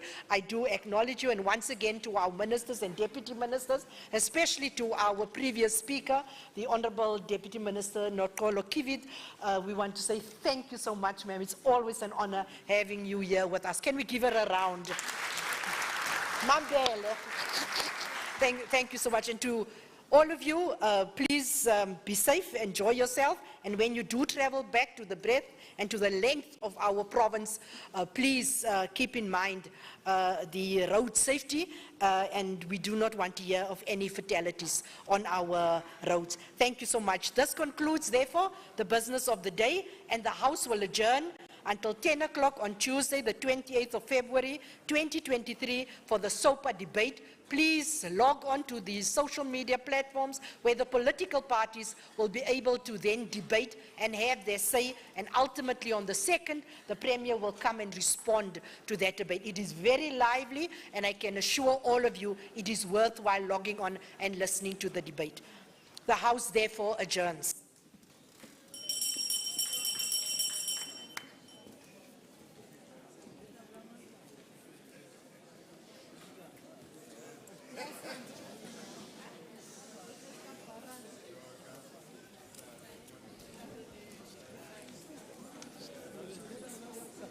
Well, that officially concludes this session with the legislature here in Bhisho. We're sitting for Premier Oscar Mabuyane State of the Province Address in 2023. Premier Mabuyane declaring year 2023 as a year of decisive action, Jeff. We still have our analysts right here, Dr. Christopher Alsobrook, but also Dr. Tapelo Telebedi, to talk to us a bit more about some of the highlights from the Premier's speech as members of the legislature make their way out there. Jeff, the Premier spoke a lot about some of the things we were talking about earlier, issues of infrastructure, issues of roads. He mentioned 4 billion aimed at fixing the road network in the province. Do you think he said the right things? Yeah. Just before we get into that, I'd just like to thank just to mention that this broadcast is made possible by the province of the Eastern Cape, Ikayalo Makwekweta, the home of the legends. The one thing that you cannot fault the Premier about is lacking energy. He seemed to work there for his money with each sentence, each statement that he mentioned. The same saying a whole lot of things. Some of them saying them over and over again. It was a long speech. Very long. Yeah, I think it was probably even longer than the State of the Nation address. It was that long. Other people will say the Eastern Cape is a country on its own because we have so many problems. And yeah, you know what? A lot of what, and this is what I was saying to to our experts here, that a lot of what the Premier said are statements more than, they seem to be statements, warnings and threats to people, because it's almost like he sees that everything that has been mentioned over the years doesn't seem to be happening. You know, water provision is not happening, you know, and we don't have water in the province. He puts it at 70%. I don't know about 70% access to water. Maybe he's talking about how much people generally get water some of the times, but not all the time. 70% I think is too generous. So a whole lot of the things that he said seemed to be statements, but there were positives. There were positives, and a lot of them came towards the beginning as we were bringing our experts here, Chris and Tapelo. What you thought? I mean, I was reading at the beginning. There were a lot of positives mentioned. Tourism, skills development. I was quite pleased to see focused a lot on youth development and youth training. There's the 50 million student debts that is wiping out, which is good. There's a lot of people who graduate, but they never get their certificates because they've got so much debt at the universities. That is true. And there's lots of skills development fund that he announced. One thing that seems to be missing in South Africa is that there's a big focus on universities, and again we found him focusing giving money to universities, but where the money really needs to be going is to artisan training. And so there was some talk of the CETAs, but I think there needs to be more on artisan training and more on the TVET, fixing up the TVET colleges and finding out what is the problem with the TVET colleges. Why aren't young people going to these TVET colleges? On this issue, Christopher, that you're raising now about youth development, skills training, our colleagues out on the precinct, Lumka Pekindau and Mabuyane, outside ready to talk. And the one person they have right now is the MEC for Education. Lumka Pekindau, talk to us. What does the MEC for Education have following the Premier's speech today? Enkosi kakhulu Asanda, ewe ngokwenene sikunye naye apha ngaphandle uMEC umphathiswa wesebe lezemfundo apha kwiphondo leMpuma Koloni nelitheke labe liqhotywa izandla kulo nyaka emva kokuba litheleza neziphumo ezihle kakhulu kwibanga labafundi ibanga le-10. Kodwa singatyanga xesha mphathiswa masikwamkele kwiMpuma Kapa TV. Dabulisa kakhulu kubaphulaphuli nababukeli beMpuma Kapa TV. Ngokwenene iphondo leMpuma Kapa liyazingca ngeziphumo ekuthe kwasetyenzwa phezu kwazo kunyaka ka-2022. Ngethemba lokubana nakulo unyaka ka-2023 kuzawuphinde kuqhubeke kakuhle. Kodwa mphathiswa siyayiqonda zikhona imicelimingeni ekhona ebangela into yobana noko pha emaphandleni imfundo yethu ingaqhubi kakuhle, ingakumbi emva kwezikhukhula zamanzi ezithe zatshabalalisa izikolo napha kwiilali zaseCoffee Bay. Mhlawumbi ungathi uthini ngaloo mphathiswa, lithini ikamva laba bantu? No, silisebe siye sayithathela ingqalelo lento ye-climate change, seza neplani yoba singaresponda kanjani nakuyo. Okokuqala savumelana into yokubana kuzawufuneka okokuqala sibe nendlela yothenga i-alternative energy facility, kuba siphantse ungabhali ubuyaqaphela kulo nyaka kupheleyo ngenxa yayo le weather enantsika le climate change echaphazela ilizwe lonke. Sisifumene i-reports ne-statistics ngezikolo ingakumbi ezaseCoffee Bay esimke sonke sona. Sele siyiqashile i-contractor yokwakha esasikolo back kule veki bekunikwa i-awards, kodwa ke sacreata i-alternative kwenzela abantwana bakwazi babe befunda kuba bazukwazi bona kulinda loo nto. Eyona nto ke ndicinga bafana ba izawubaluleka no Premier ayichaphazeleyo yilena ye-connectivity, i-access roads, ukwenzela into yokubana noba kuyanetha bakwazi uyofika esikolweni, nobani weather ime kanjani na bakwazi ufumana ootishala babo. So sikolo phulo ke ngoku lokuba sicreate ezinye strategies as part of ukuqiniseka into yobana climate change does not hamper the progress of the province and also the progress of the country in general. Mphathiswa, ingaba ikhona imali ebekelwe bucala ezothi incedise ukulungisa izikole ezithe zakhukuliseka? Ewe, umzekelo esi ndithetha ngaso sele besiawadile sase Tlelinzima eCoffee Bay zithathwe zichaphazele kakhulu kodwa nazo sele ziawadiwe. Ezinye ke bezihleli zizinidela nje i-renovations si-renovate izikole ezi-120 apha eprovincini ekufuneka sizigqibile nge-30th kaMarch. So sihleli sibhizi from an infrastructure point of view in terms of changing the outlook nemeko yemfundo yalapha eMpuma Koloni so that abantwana bakwazi uyofunda kwizikolo noko ezinesidima nezikolo ezibonakala zibanikisa umdla njengabantu ekufuneka befundile bekhusele i-future yabo. Enkosi kakhulu Mphathiswa. Enkosi kakhulu.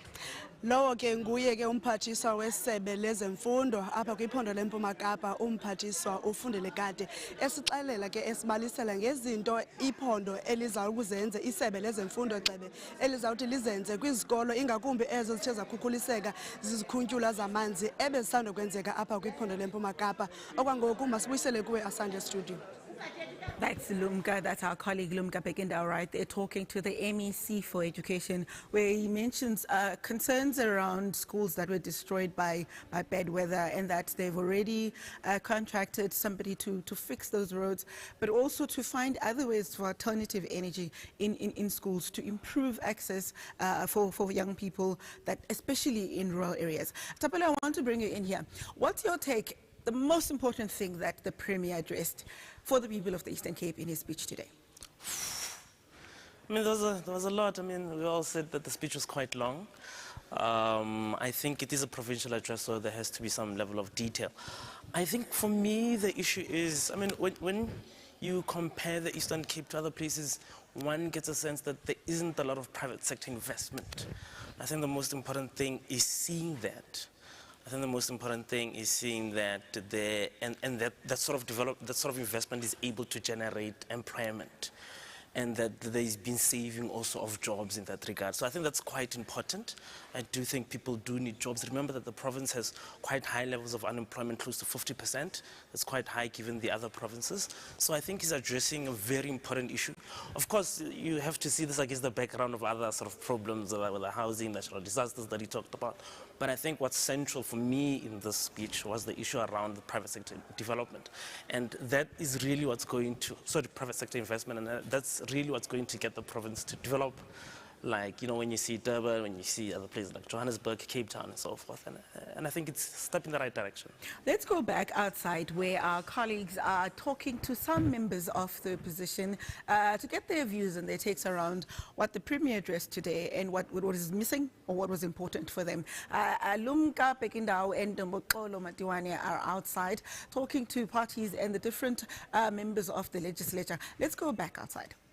Asana njengoba benchilo ndathi abasemagunyeni abaphezulu i-members zemibutho yahlukeneyo bigxalathile namhlanje izomamela lentetho ke ka Premier Oscar Mabuyane. Ngoku sinayo imama ke lulungu leParliament esuka kumbutho we-United Democratic Movement. Umama uNoncedo Zinti, mama unjani namhlanje? Ndiyaphila sese unjani wena? Ndiyaphila mama Khonto. Kule ntetho iwisweyo namhlanje inkulu baphathiswa ningumbutho we-UDM nixolile ngezi zinto zandlaliwe nezinto besenzekile kunyaka ophelileyo. Asixolanga ncam singumbutho we-UDM kuba kaloku akathanga adakance izinto ezitya iphondo. Umzekelo akathanga angene nzulu kumba wolwaphulo mthetho. Kunokubulawa kwabantu abaninzi ababulawayo. Umzekelo abantu ababulawa eMthatha eBhityi akakhange angene nzulu kuba into bana izawukwazi njani ukululwa ulwaphulo mthetho nezinto ze-disaster. Kweliphondo sihlaselwa kakhulu yi-disaster. Akakhange adakance kwintetho yakhe uNkulumbuso into bana uzalukhusela njani iphondo lethu kwi-disaster. Eziba besikhe sahlaseleka kumasipala waseSajonisi yi-disaster, abantu besengxakini imizi yabo isimka nabantu besimka namanzi, but akakhange akwazi ukuyidakanca indlela azokwazi ukuprotecta ngayo abantu baseMpuma Kapa. Kodwa xa umamele mama kule ntetho uba khona umehlukeleke ethetha upremier apha enyakeni okanye uthetha ntonye okanye uyenza angenzi uyenza angezi wenza njani xa uthi umphawulile wena njengelungu lepalamente kule minyaka usiza uzokuchophela i-State of the Province address? Awukho umahluko. Eyona nto siyibonayo apha kwesi salonyaka i-State of the Province address yinto yokubana it's more like i-manifesto yabo kuba sijonge kwi-elections ngoku na. Umzekelo xa unojonga izinga lengqesho apha eMpuma Kapa uthi lonyukile kodwa akubonakali njalo apha ekuhlaleni kwabantu. Akayivezi ncakasana into yobana ngeyiphi eyona nto yonyuse izinga lengqesho kubantu abatsha. Okwesibini xa unokujonga kwisebe lezemfundo kunemali ephindileyo yaya kudlunkulu. Uyibalekile ke loo nto leyo, akakhange ayicacise, wayibaleka ngokungathi yinto yemedia kuphela, kodwa ibe yenzekile loo nto leyo yokuphindiswa kwemali lisebe lezemfundo ngelixa isebe lezemfundo lona lidodobala, i-infrastructure yakhona idodobala. Masibulele lowo ke bingumama uNoncedo wakwaZinti, umama osuka ke apha eParlamente phantsi kombutho we-United Democratic Movement esithi bona abaxolanga neze mandibuyisele kuwe ke asandu kongamaxesha e-studio. Enkosi kakhulu Ntomboxolo. Jeff, nanke umama uZinti, uNoncedo uZinti we-UDM esithi abanelisekanga. Premier didn't go far enough in terms of dealing with the issue of crime, but also dealing with disaster responses to some of the disasters we've had. Do you think that's a fair take from the UDM rather? Yes and no, because there was mention of extra police by the Premier. I don't know if that does not go far enough for the UDM. I mean, people can always say that, more can be done and they need more reassurances because, I mean, there was a sharp escalation in crime towards the State of the Province address. And her saying, yonke lento lena kukhankaselwa elections zalonyaka uzayo indlela abayibona ngayo yona leyo into esiyilindeleyo I suppose kubantu be-opposition uba bazayitsho xa kukhona ispeech esilolu hlobo I suppose. Christopher, the UDM there says, look, the Premier's speech was more of a manifesto for the general elections next year. It was thin on action and more on talk, on what we will do. What's your take? I want to agree with that, but I don't actually. I think there were a lot of tangible announcements in this speech, especially about investment. I don't think you can lie about those figures. There's a lot of money coming into the province. I'm a little bit worried about the power issues. He talked about electric vehicles, right? So I said, there's nothing we can do to stop this. By 2035, there's going to be electric vehicles in Europe. But I didn't hear what we're going to do about that. Because South Africa will not have electric vehicles. We've got an electricity crisis. We don't have enough electricity. So that we're going to be driving different cars from people in Europe. Now, the cars we're making in South Africa, are we making them for Europeans or are we making them for the local market? We need to speed up the transition in South Africa so that we catch up. Otherwise, they're going to leave us behind and they won't be investing much more over here in the automotive industry. And that's a big fear. He then talked about power. There's a lot of money going into gas, but I don't understand why there's so little into renewables. We've got a lot of wind. There was more wind development, say, 10 years ago, more wind power plants going up in the Eastern Cape. Then it got stalled, and I'm not sure why the government has stalled on that. And yet we've got a dispersed province. It makes sense to localize energy production. So I'm not sure what's happening with the solar panels. That's a very thin announcement on household solar panels. It's not going to make much effect there. And I think we could do with more support from that, but that's the National Treasury. If I could come in, just talking about updating some of these issues that have been mentioned over the years, over different SOPAs. The issue of the Magwa tea and Majola tea seem to be a bit of a positive that there seems to be a lot that is happening there. I know there was a time when nothing was happening about 10 years ago, when that industry had come to a complete halt, and the province seems to have done something with that. It's just that as he was talking, he was very passionate about Magwa tea and its availability to government offices and some people, but none of us have ever tasted Magwa tea. I've never seen it in stores either, in the province. I believe that we all drink tea here at some stage. Yeah.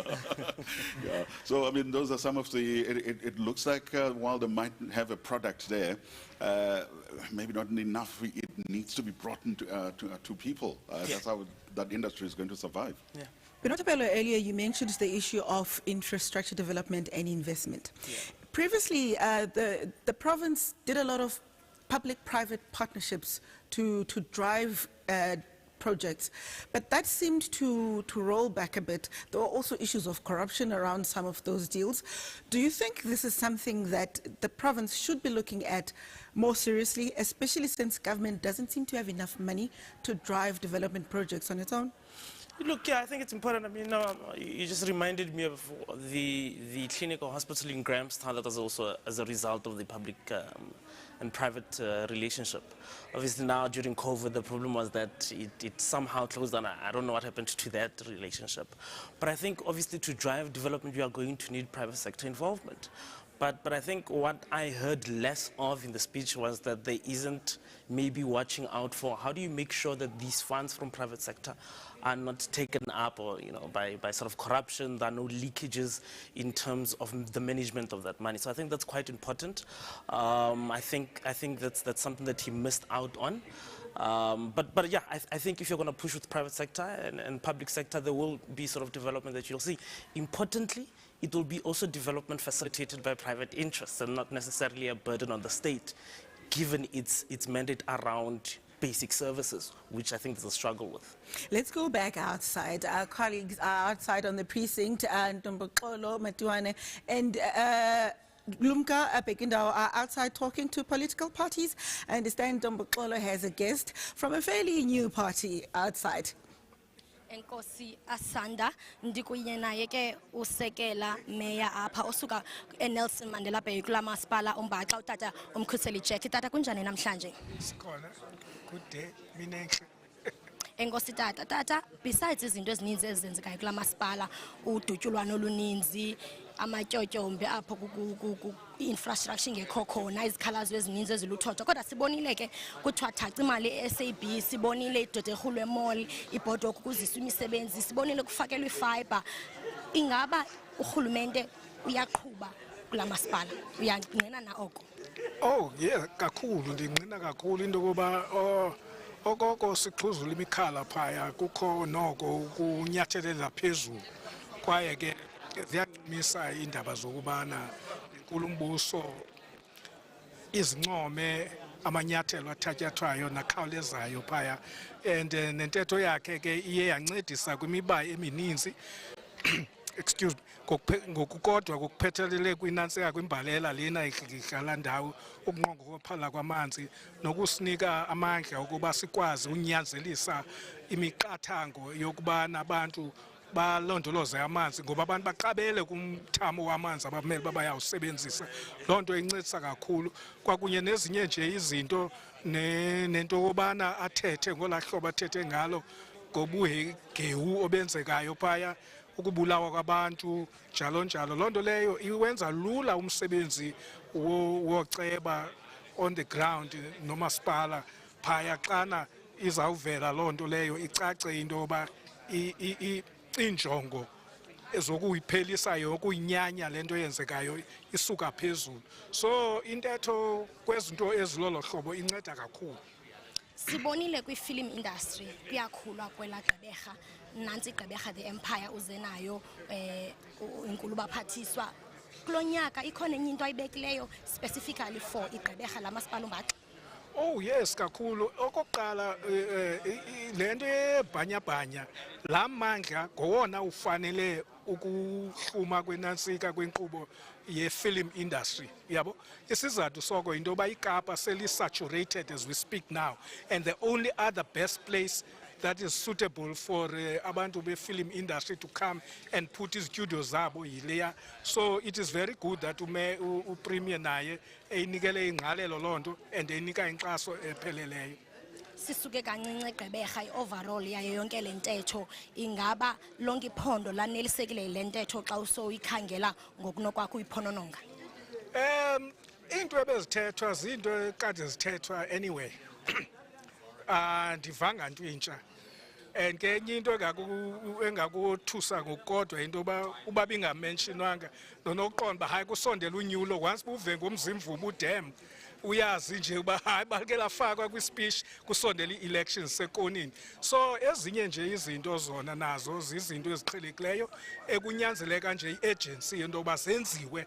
Akho nto intsha basically eneneni yonke into zezi aqhele ukuzithetha. Nganeno kwezinto ke eziyimpumelelo kwicandelo lezemidlalo, yes apho ke zinto esizibonileyo zinzame zabantu. And urhulumente ke xana enokuthi anike more nkxaso loo nto iyawuthetha into yoba bazawuba baninzi abantu abaphumelelayo.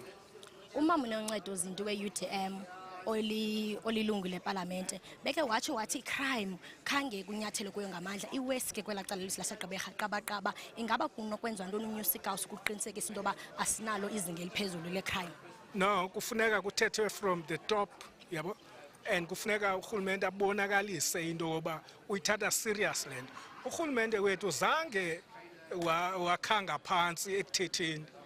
Apho akha khona ngezantsi kusezenzweni. So akho nto endinoyithetha nganeno kwento yoba ukuthetha kona siyakwazi bayakuthetha, but what we want to see drastic and swift action being taken against all forms of crime in the country, especially the new crime that is developing. It develops because the criminals have established in the Oba. Urhulumente is just talking, and therefore they develop now an industry of crime. That is why you got land about into extortion.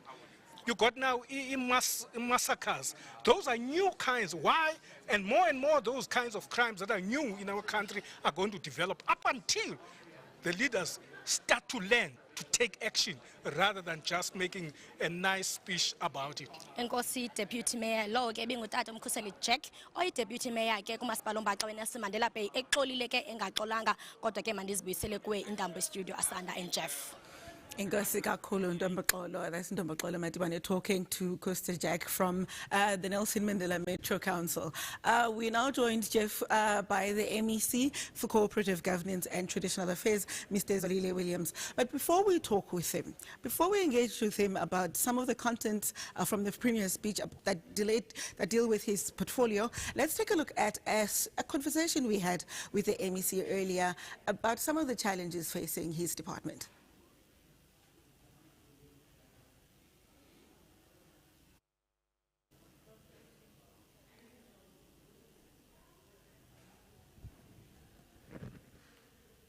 Can't hear that.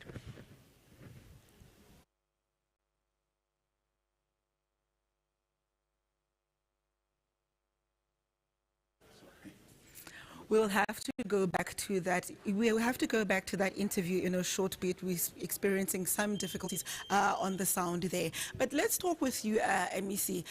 We had a conversation with you on some of the challenges.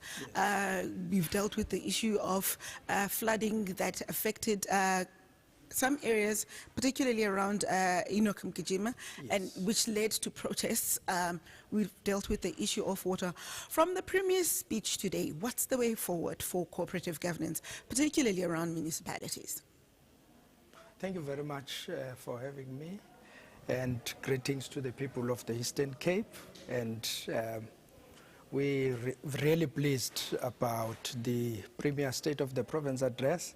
I think everyone could witness the vigor and the decisiveness within which the Premier has presented the state of the province, which indicates good progress from 2021-22, and I think he has presented that very well. Coming to your question, where to about cooperative governance and municipal performance? I think the Premier has couched it well when he said in terms of municipal expenditure of infrastructure grants, we have then adopted a risk-adjusted strategy which will facilitate the expenditure of all grants that municipalities are receiving. Contrary to what was happening before, where a lot of money would be returned to national fiscus because of incapacity to spend. As provincial government, we have decided that we need to have a strategy that will preempt what happens in terms of municipal expenditure. And the Cooperative Governance Department will have an IGR forum, which is based on construction sector alone, and where we're going to focus only on the projects allocated to municipalities, their ability to spend, and any problems where we could find that they delay expenditure, we get in there, resolve those problems. But we want to be hands-on and practical as COCTA, to be there where municipalities are. Ngokwakho ukubona Jeff, zeziphi izinto esilindele abantu abalindele into yoba umphathiswa xa esenza umsebenzi wakhe kulo nyaka kufanele bayihoye athi inkulumbuso yatsho? Ndifuna ukufaka umbuzo apha kumphathiswa kanye uba qho xa kuthethwa kusenziwa utata uJacob Gqubotsho apha xa kusenziwa ispeech esenje uPremier nditshilo nam le nto amandla uba uPremier he spoke very energetically with determination, which gives people hope. But abantu they remain saying uba le mali izawuya na kwezinto kuthiwa izawuya kuzo. Umbuzo lo wonke umuntu walapha kweliphondo azibuzayo yona ngenxa yezinto abazibonileyo ngaphambili. Ewe sibonile kuthiwa 7 municipalities have returned e-audits as a right, but it's only 7 out of more than 30 municipalities. So zingxaki ezo ekufuneka ni-improve kuzo ngoba ke whatever intentions you have as a government, it's what happens at ground level. Okay, I think I must just correct you a bit. It's above 50% of municipalities that have reached unqualified audit status. The 7 you're talking about are municipalities that are in distress. Oh, okay. Yeah, those are 7 are in distress, and 4 are municipalities which economic challenges and low economic indicators and challenges of also financial viability. But coming to whether we would realize the expenditure and the value creation by spending these big amounts of money that the Premier is talking about, I think the risk-adjusted strategy is a direct response to value creation on site.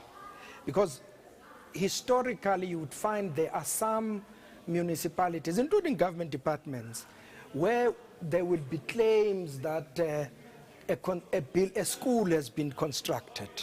But you go on site, you don't find a school there. In municipalities, you'll find that a sports field has been constructed. You go on site, but there's no value for money here. So the risk-adjusted strategy is actually our intervention directly. I want us to continue this conversation, particularly on how this strategy will work. But before we do that, I want us to also include another MEC that's on the precinct right now, so that this is not a cocktail show. I understand our colleague Lumka Pekindao has another MEC on the grounds to talk to us briefly about the work of their portfolio. Lumka? Thank you so much, Asanda. Ufika kanye xa sikunye naye umphathiswa wesebe lezempilo apha kwiphondo leMpuma Kapa, umphathiswa uNomakhosazana Math. Mphathiswa masibulisa sikwamkele kwiMpuma Kapa TV. All right, MEC. Ingaba mhlambi kule ntetho yobume bephondo bebiyisa inkulu baphathiswa apha khange ndizive kakuhle izinto ezibekelwe bucala ezizawuthi ziphucule isebe lezempilo, kodwa we know into yobana iphondo lethu noko akhona amagingxigingxi apha napha kwisebe lezempilo. Ungathetha uthini phezu kwaloo nto? Umuntu angathi xa emamele esi speech acinga inoba asithethi ngesebe lezempilo kuba umba wezempilo ngumba ochaphazela zonke izindlu zokuhlala. Thina siyavuyiswa kakhulu kuba Kolombosi uye wachaphazela imiba yezoqoqosho, wachaphazela imiba yezinto esithi zingqalazizinda, that is the basic services, wachaphazela imiba yolwaphulomthetho ingakumbi icrime ne-GBVF.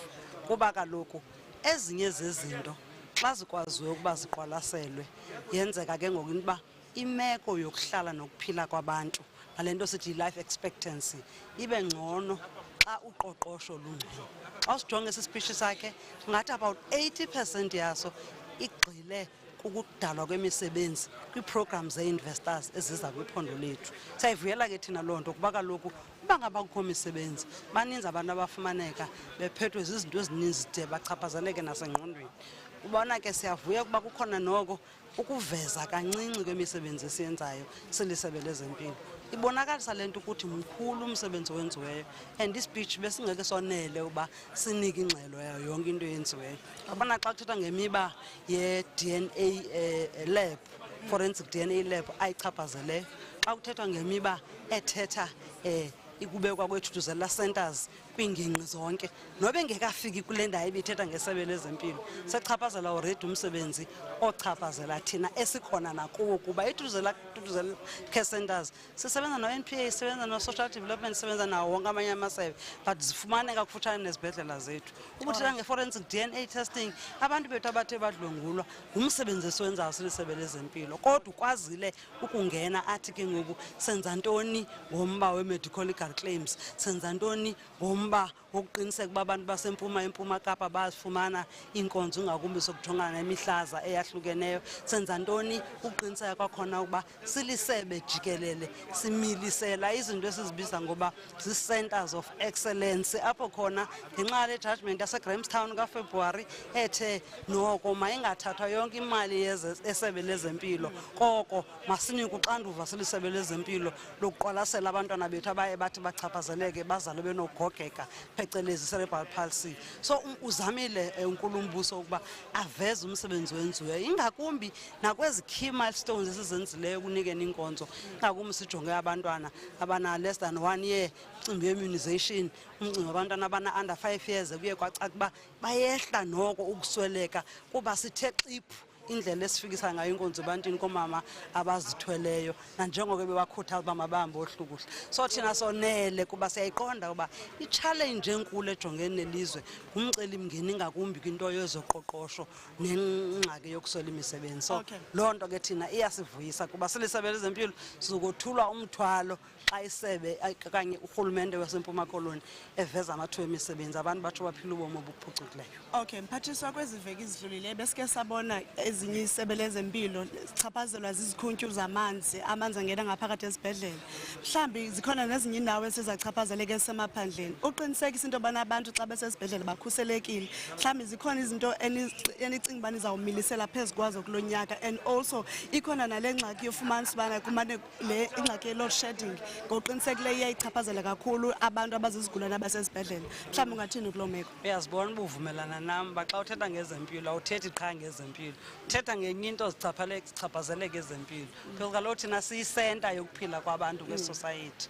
Ewe yenzekile into yoba kube khona izibhedlele ezigutyungelwa zizikhukhula nee-floods ebezehlile kodwa ke mandiqale ndilungise ukuba ibe ngaloo sebe lezempilo bengazozibhedlela ze-public sector bekuyi-private hospital ibimzekelo ibiyenzeke inokumgijima but ezempilo jikelele noba i-private noba i-public ekugqibeleni i-constitution inika thina yiyo le nto sithe xa kukhona ingxaki ibisenzeka phaya kulaa private hospital yaseKomani sakwazi uba sisebenze siyi-frontier hospital siyi-MS services zephondo lonke ukuyoncedisa ukuzama ukuhlangula abantu bechaphazelekile phaa nokuhlangula abantu jikelele because asipheleli kwezempilo ezohlangulo which we call emergency medical services ukuthetha ngento ze-diving ukuseyiva kwabantu emanzini zonke ezo nkonzo zilapha kuthi including into ye-load shedding iyasichaphazela but siyavuya because ingathi ifumana ingqwalasela ngoku xa kusenziwa le misebenzi enziwayo uNdlunkulu nangumongameli. Nkosi kakhulu emisini. Nkosi kakhulu. Lowo ke mbukeli ke nguye ke umphathiswa wesebe lezempilo kweliphondo leMpuma Kapa umphathiswa uNomakhosazana Math watsho enqwala ke into yobana noko ezinye zezinto ezithe zathethwa ngumphathiswa apha ingakumbi ezo zichaphazela abantu basekuhlaleni bona bayazivuyela. Masibuyisele kuwe thina Asanda.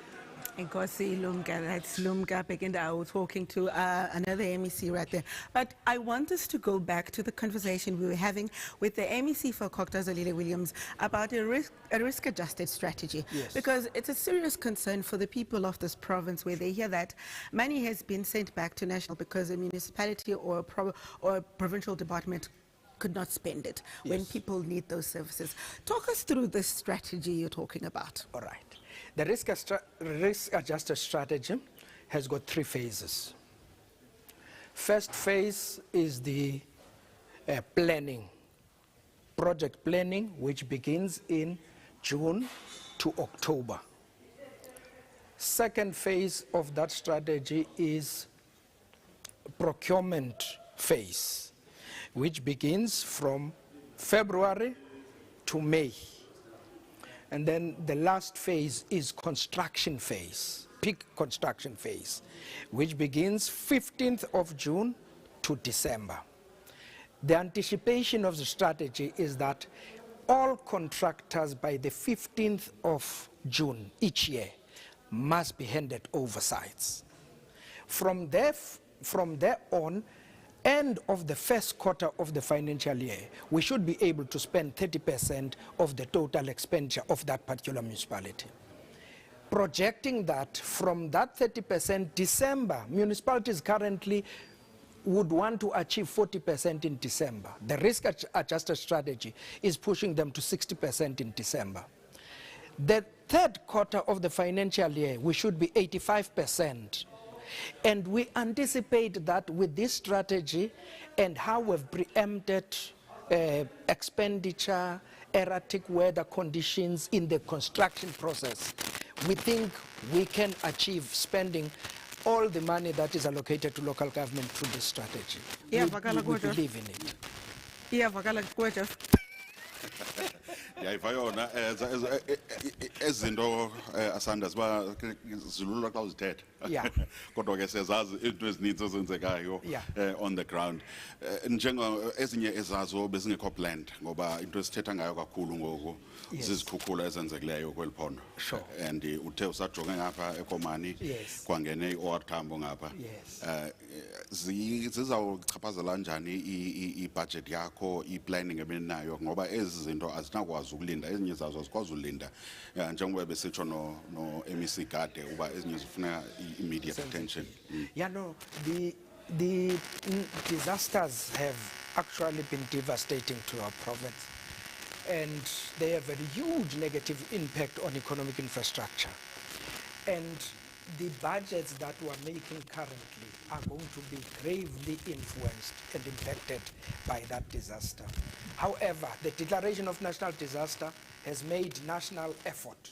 The President, the Minister of Finance are allocating funding to respond to that. And from this Sunday, we will be getting temporary bridges for those communities that are cut off to be able to cross those rivers that have been wiped, bridges have been wiped away. So it's going to have just a quick one, just a quick one. The one gun that is in your temple is, people are always asking, especially when there are disasters in the province. We've seen Jeff, we're going to have to finish this interview quickly. Our studio says they're struggling with the MEC's microphone. Oh, the microphone. So they cannot hear him. MEC, we're going to have this conversation with you further throughout the year. We're going to follow those projects, especially on those bridges, to help those communities get reconnected. Saved by the microphone. Yes, saved by the microphone right there. That's the MEC for Kokta. Thank you very much for joining us. We are going to talk to more members of the legislature, particularly of the cabinet. Right now, we're going to introduce an insert, but also somebody who is leading an industry that seems to be growing in the Eastern Cape, a new show that has everybody talking about shot from the Eastern Cape. Let's take a look at who that minister is, the MEC is, because we'll be talking to her shortly after that.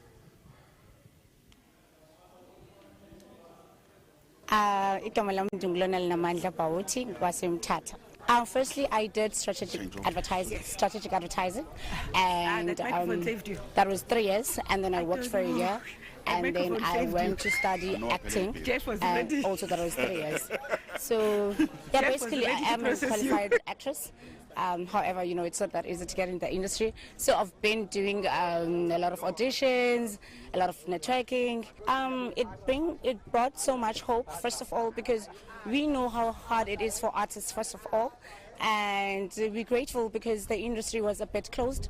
So now it's a lot of new faces, and I think this is what we have been fighting for as artists. We're grateful. Not only me, everyone who's new here, and everyone who has been trying and finally landed. So we're grateful that the industry is opening, and also the government is part of it. Remember, because when they talk about work, most of the time it's more corporate than artists, right? So now we feel included, because acting is work for us. It's not just like going to the office, because that's working for most of people. Yeah, so we feel so much included. Well, that's a shot from the set of Gqeberha in the Nelson Mandela Metro Municipality. The Premier spoke about that in his speech. Really something that the people of this province can be really proud of. We're going to take to the MEC for Sports, Arts and Culture right after this. We were hoping that we could get her a bit earlier to talk a bit more about this, but thank you so much for being with us, ma'am. We're going to also have another conversation with another MEC for transport outside. So if you see us moving between you and the people who are outside, do not be alarmed, but thank you so much for joining us. Your take around what is happening in Gqeberha? Thank you so much. For the first time, the Eastern Cape has hosted a series like this one. It's happening in the communities, especially the township community. In that community, the youth there and the youth across the province has had opportunities to show their talent. That's the benefit. The other benefit that they have with the Gqeberha, the empire in Gqeberha, is that the nearby households are benefiting in the sense that their houses are being used for the preparation of the filming. In some of the houses, they are using for clothing, for makeup, for cooking food, and all their rehearsals are used there. And you will find that it's very interesting for the young people. The children, they watch them when they shoot this series, and therefore they become aspiring actors in the near future. So that's the best about it. And we're showcasing the talent that the Eastern Cape possesses throughout the country. Sports and Recreation MEC Nongceba Kunziwe is here talking to us now, and there have been a lot of developments. I mean, one of the positives that the Premier mentioned was the Banyana, especially the ones that are based in the Eastern Cape. What that does, we did see them getting a few rewards after winning the AFCON, but what that does is that it inspires other young girls to want to join in. What are you doing to make sure that all the other upcoming football players get support?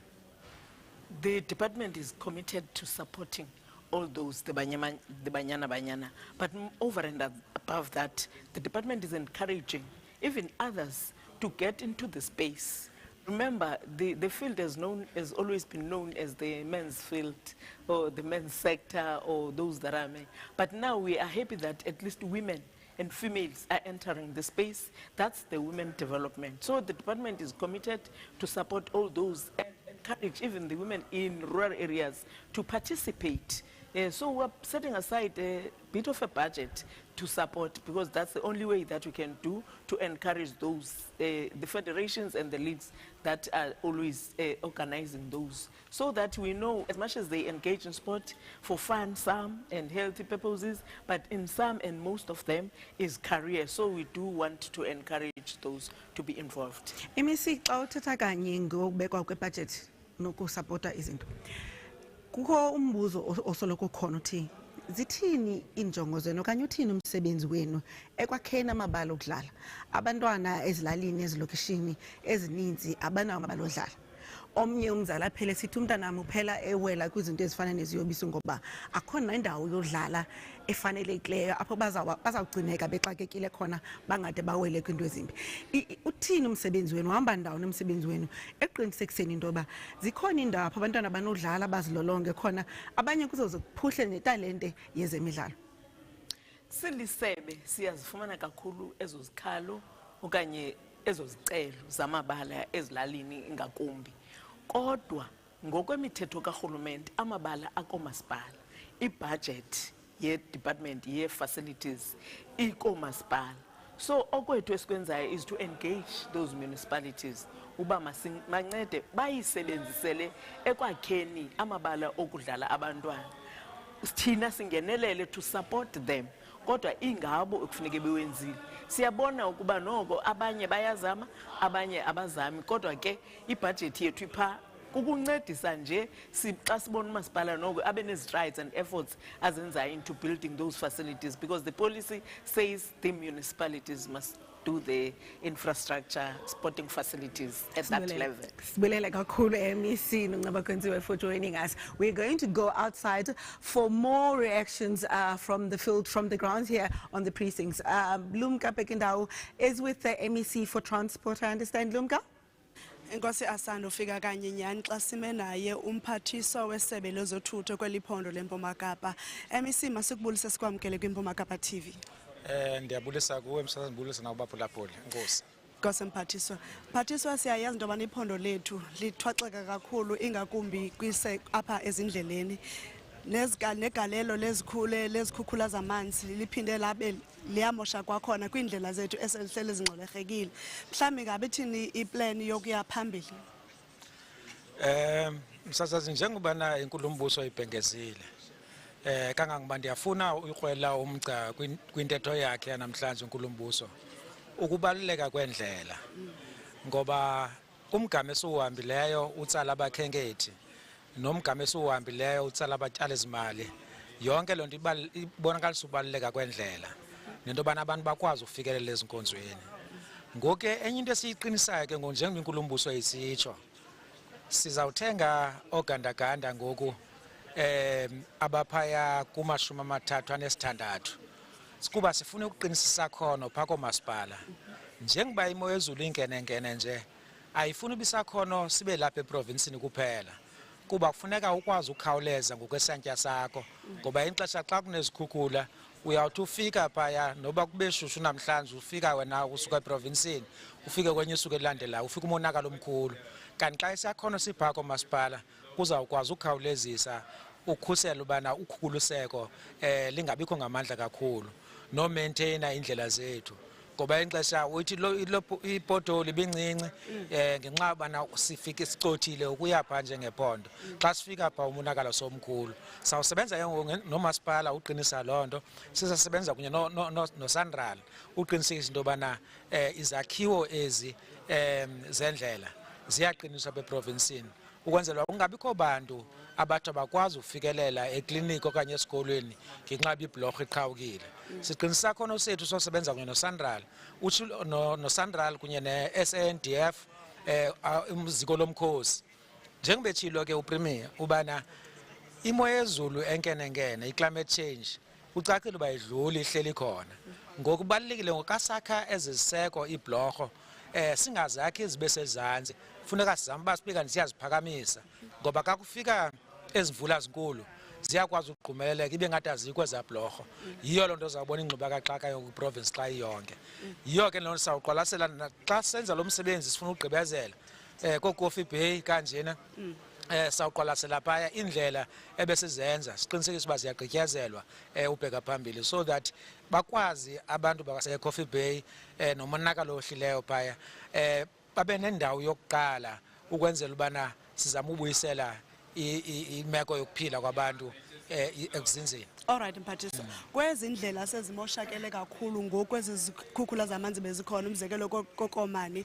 Mhlambi ithini ke ngoku iplan ekhona ukuze zilungiswe so that ubomi babantu buzoqhubeleka. Ingakumbi pha emaphandleni zikhona iibridges ezakhukhuliseka. Yeah. Ngomvulo lo siya kuyo ndiyaphaya emalahleni ndiyaphaya esakhe sizwe. Kodwa amagosa wethu sephaya sekusetyenzwa ngoku bendithunyelelwe ezinye ifoto zogandaganda abaphaya. Aqinisekisa ubana ziyalungiswa ezo ndawo. Kodwa njengoba sitshilo basizukwazi upasa lo msebenzi ngaphandle kongenelelo likazwelonke. Njengoba umphathiswa wezimali bethe daka ngeParlamente wachaza imali ezizigidi ezenzelwe for inhlekele. Sikhona isabelo esasifumana phaya. Iza kuncedisa ke lonto isakhono sethu sisebenze nomkhosi ukhawulelana nengxaki ezikhoyo. Kodwa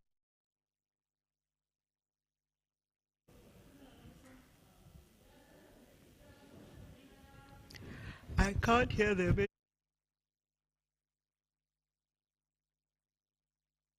ukwenzela imali yethu singayichithi ngendlela ebesizayichitha ngayo xa kungekho nhlekele. Siyazi uba ezinye izinto sawuzama ubana sizidelay sikhawulezisa imali iye apho kumonakalo omkhulu khona. Masibambe ngazo zibili sibulele kakhulu ngexesha lakho mphathiswa. Enkosi kakhulu ndiyabulela nawe. Nkosi kakhulu lowo ke mbukeli nguye umphathiswa wesebe lezothutho kweliphondo leMpuma Kapa uXolile Nqatha edaka nca ke mbukeli izinto ezizawuthi zenziwe ezindleleni kweliphondo. Nanjengoko sazi into abani iphondo leMpuma Kapa linengxaki yendlela ezithe zakhukhuliseka kwizikhuntyula zamanzi okanye amanzi imvula ebithe yahlasela eliphondo leMpuma Kapa. Masibuyisele kuye Asanda. Nkosi Lumka, that's Lumka Bekindao, right there talking to the MEC for Transport. We're now joined by the MEC for Public Works and Infrastructure, Ntombovuyo Kopane. The MEC who is really going to be in the hot seat as we talk more about infrastructure and public works. Everybody's making plans, but at the end of the day, they all have to go and knock on her door. And this is the MEC for Public Works, of course, being Ntombovuyo Kopane. Welcome to the studio and beautifully dressed. I forgot to say the same thing to the last ABC. Thank you very much. Thank you very much for the compliment. And you heard the Premier, a lot of what he said. That is more like homework that he's giving you, because all these plans, and we're listening to MEC Nqatha now, at the end of the day, that comes back to infrastructure development. Your work is cut out. Yes. Most of the work that is done in the province, you talk the current scenario that we find ourselves in of having to recover from COVID-19, also the floods that we have been going through. We need to now review our plans quickly so that we respond to the effects of the floods. We shall look at the roads, need to rehabilitate our roads. The Premier has also mentioned the issue of the low-lying bridges, because most of the areas that have been affected are those that are having low-lying bridges. So we need now to lift our bridges to meet the standard so that they cannot be affected anymore. The Premier launched a Kauleza program that is directly focusing mainly on infrastructure, and other projects, but mainly it will be infrastructure. So we have that responsibility of ensuring that when there's a need for a rehabilitation, we have renovations of hospitals, clinics, schools, even the building of new infrastructure. We are expected to take responsibility for that. A serious concern about infrastructure, particularly areas like schools and clinics that have been either affected by bad weather more recently, but also in the past that have struggled with maintenance, where people go to a clinic and they say, you can see the roof is about to fall apart any moment, or where children go to a school and they can say, and they'll say, you know what, we can barely use the toilets because so much is broken. Where is the missing link between your department and the departments that are responsible for those institutions, whether it's schools or clinics? Where's the lag? What's the missing link between those two so that public buildings are maintained and well run throughout the year and not just fixed when there's a disaster? There's a plan. In fact, let me start here. That is why the cabinet decided since 2019 that all the infrastructure-related functions should be brought to public works.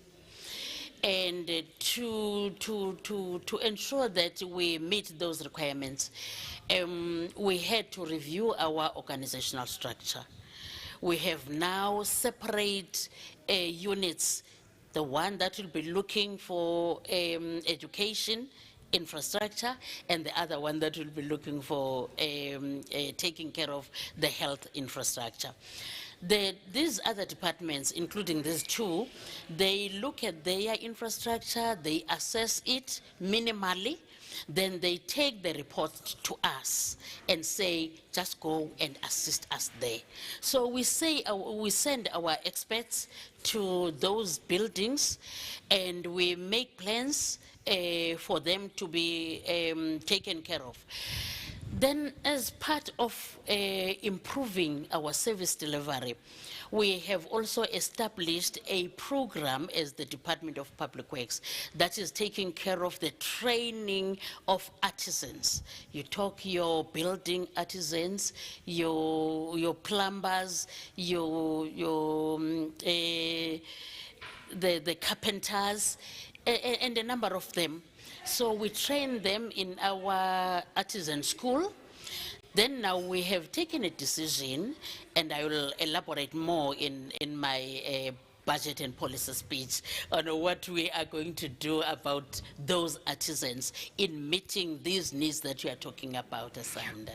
Well, MEC, thank you so much for joining us. That's the MEC for Public Works and Infrastructure saying she'll be giving us more details when she delivers her budget vote. We're going to go outside now. Lumka Pekindao has somebody with her?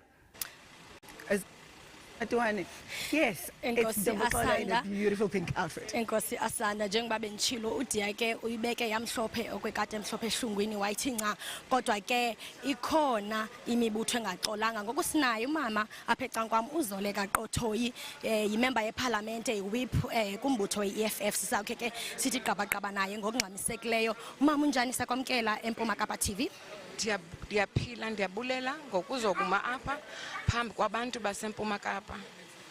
Mama kule ntetho uwisiweyo namhlanje kwi-speech sikatata Oscar Mabuyane i-EFF yathanda ubandakanywa kweminye imibutho yezopolitiko kuthiwa iyathanda ungaxoli minyaka lena kwi-speech esiye sithiwe thaca kulo nyaka kuhlukile okanye kulo nyaka nixolile nime njani kulo nyaka niyi-EFF?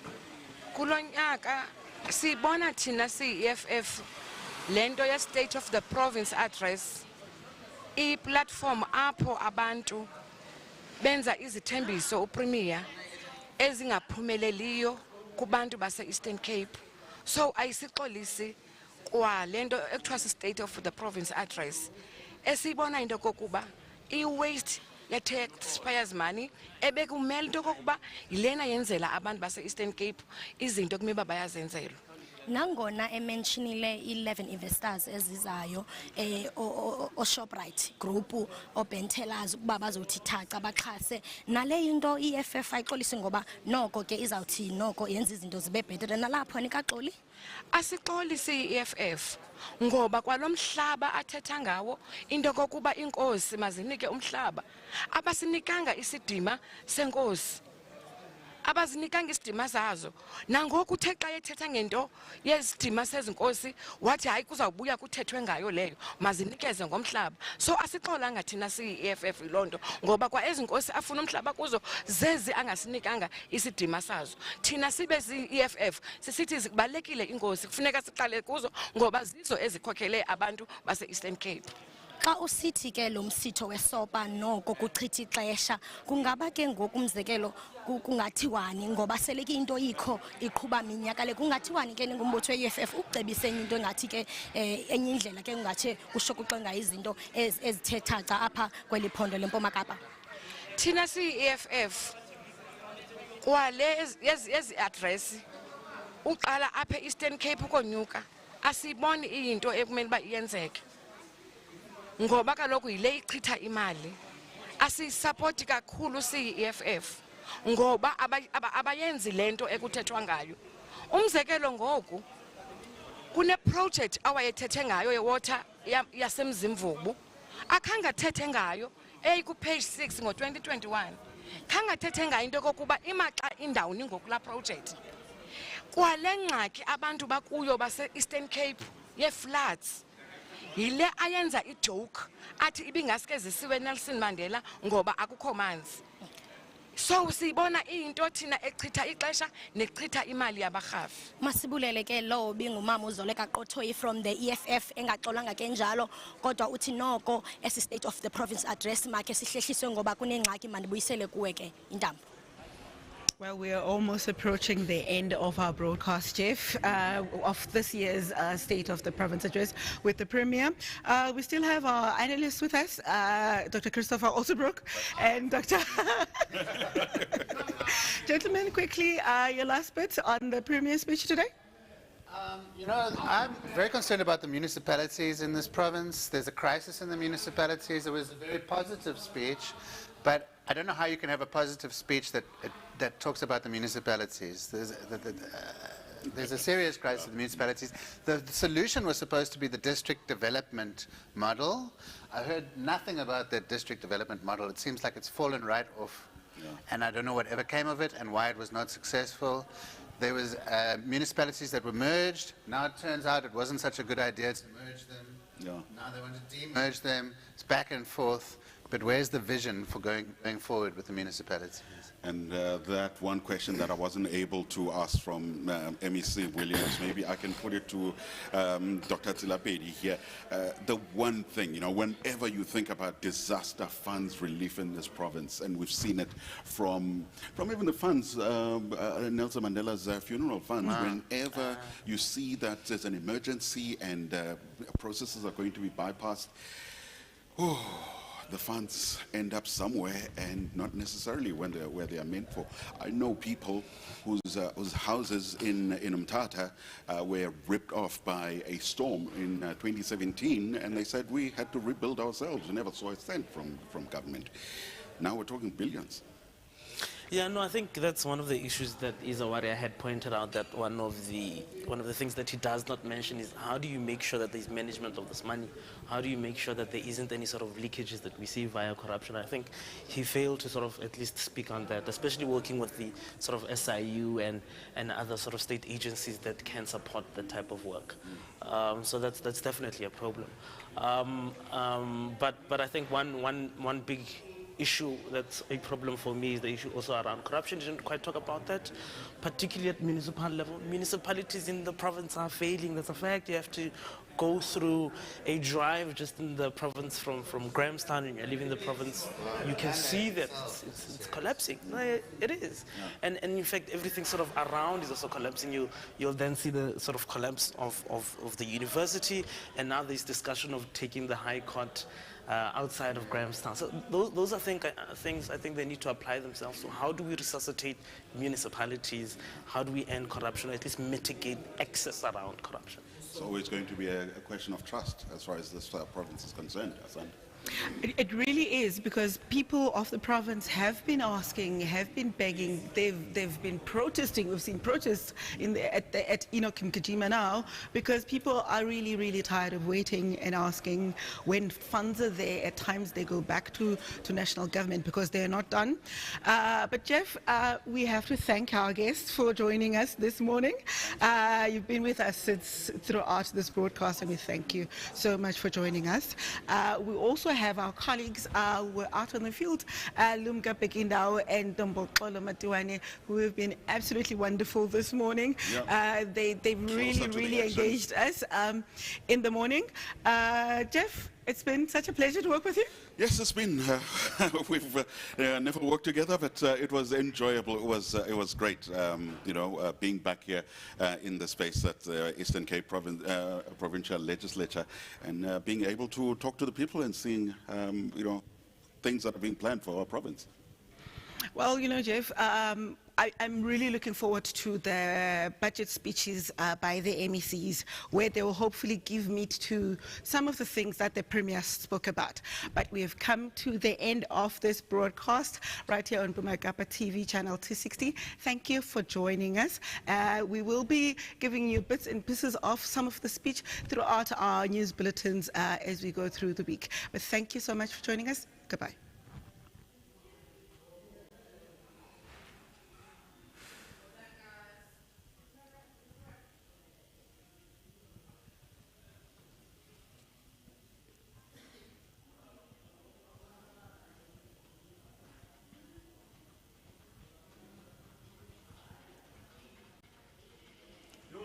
Good. Okay. All right. Hey, thanks very much. Thank you, gentlemen. Oh.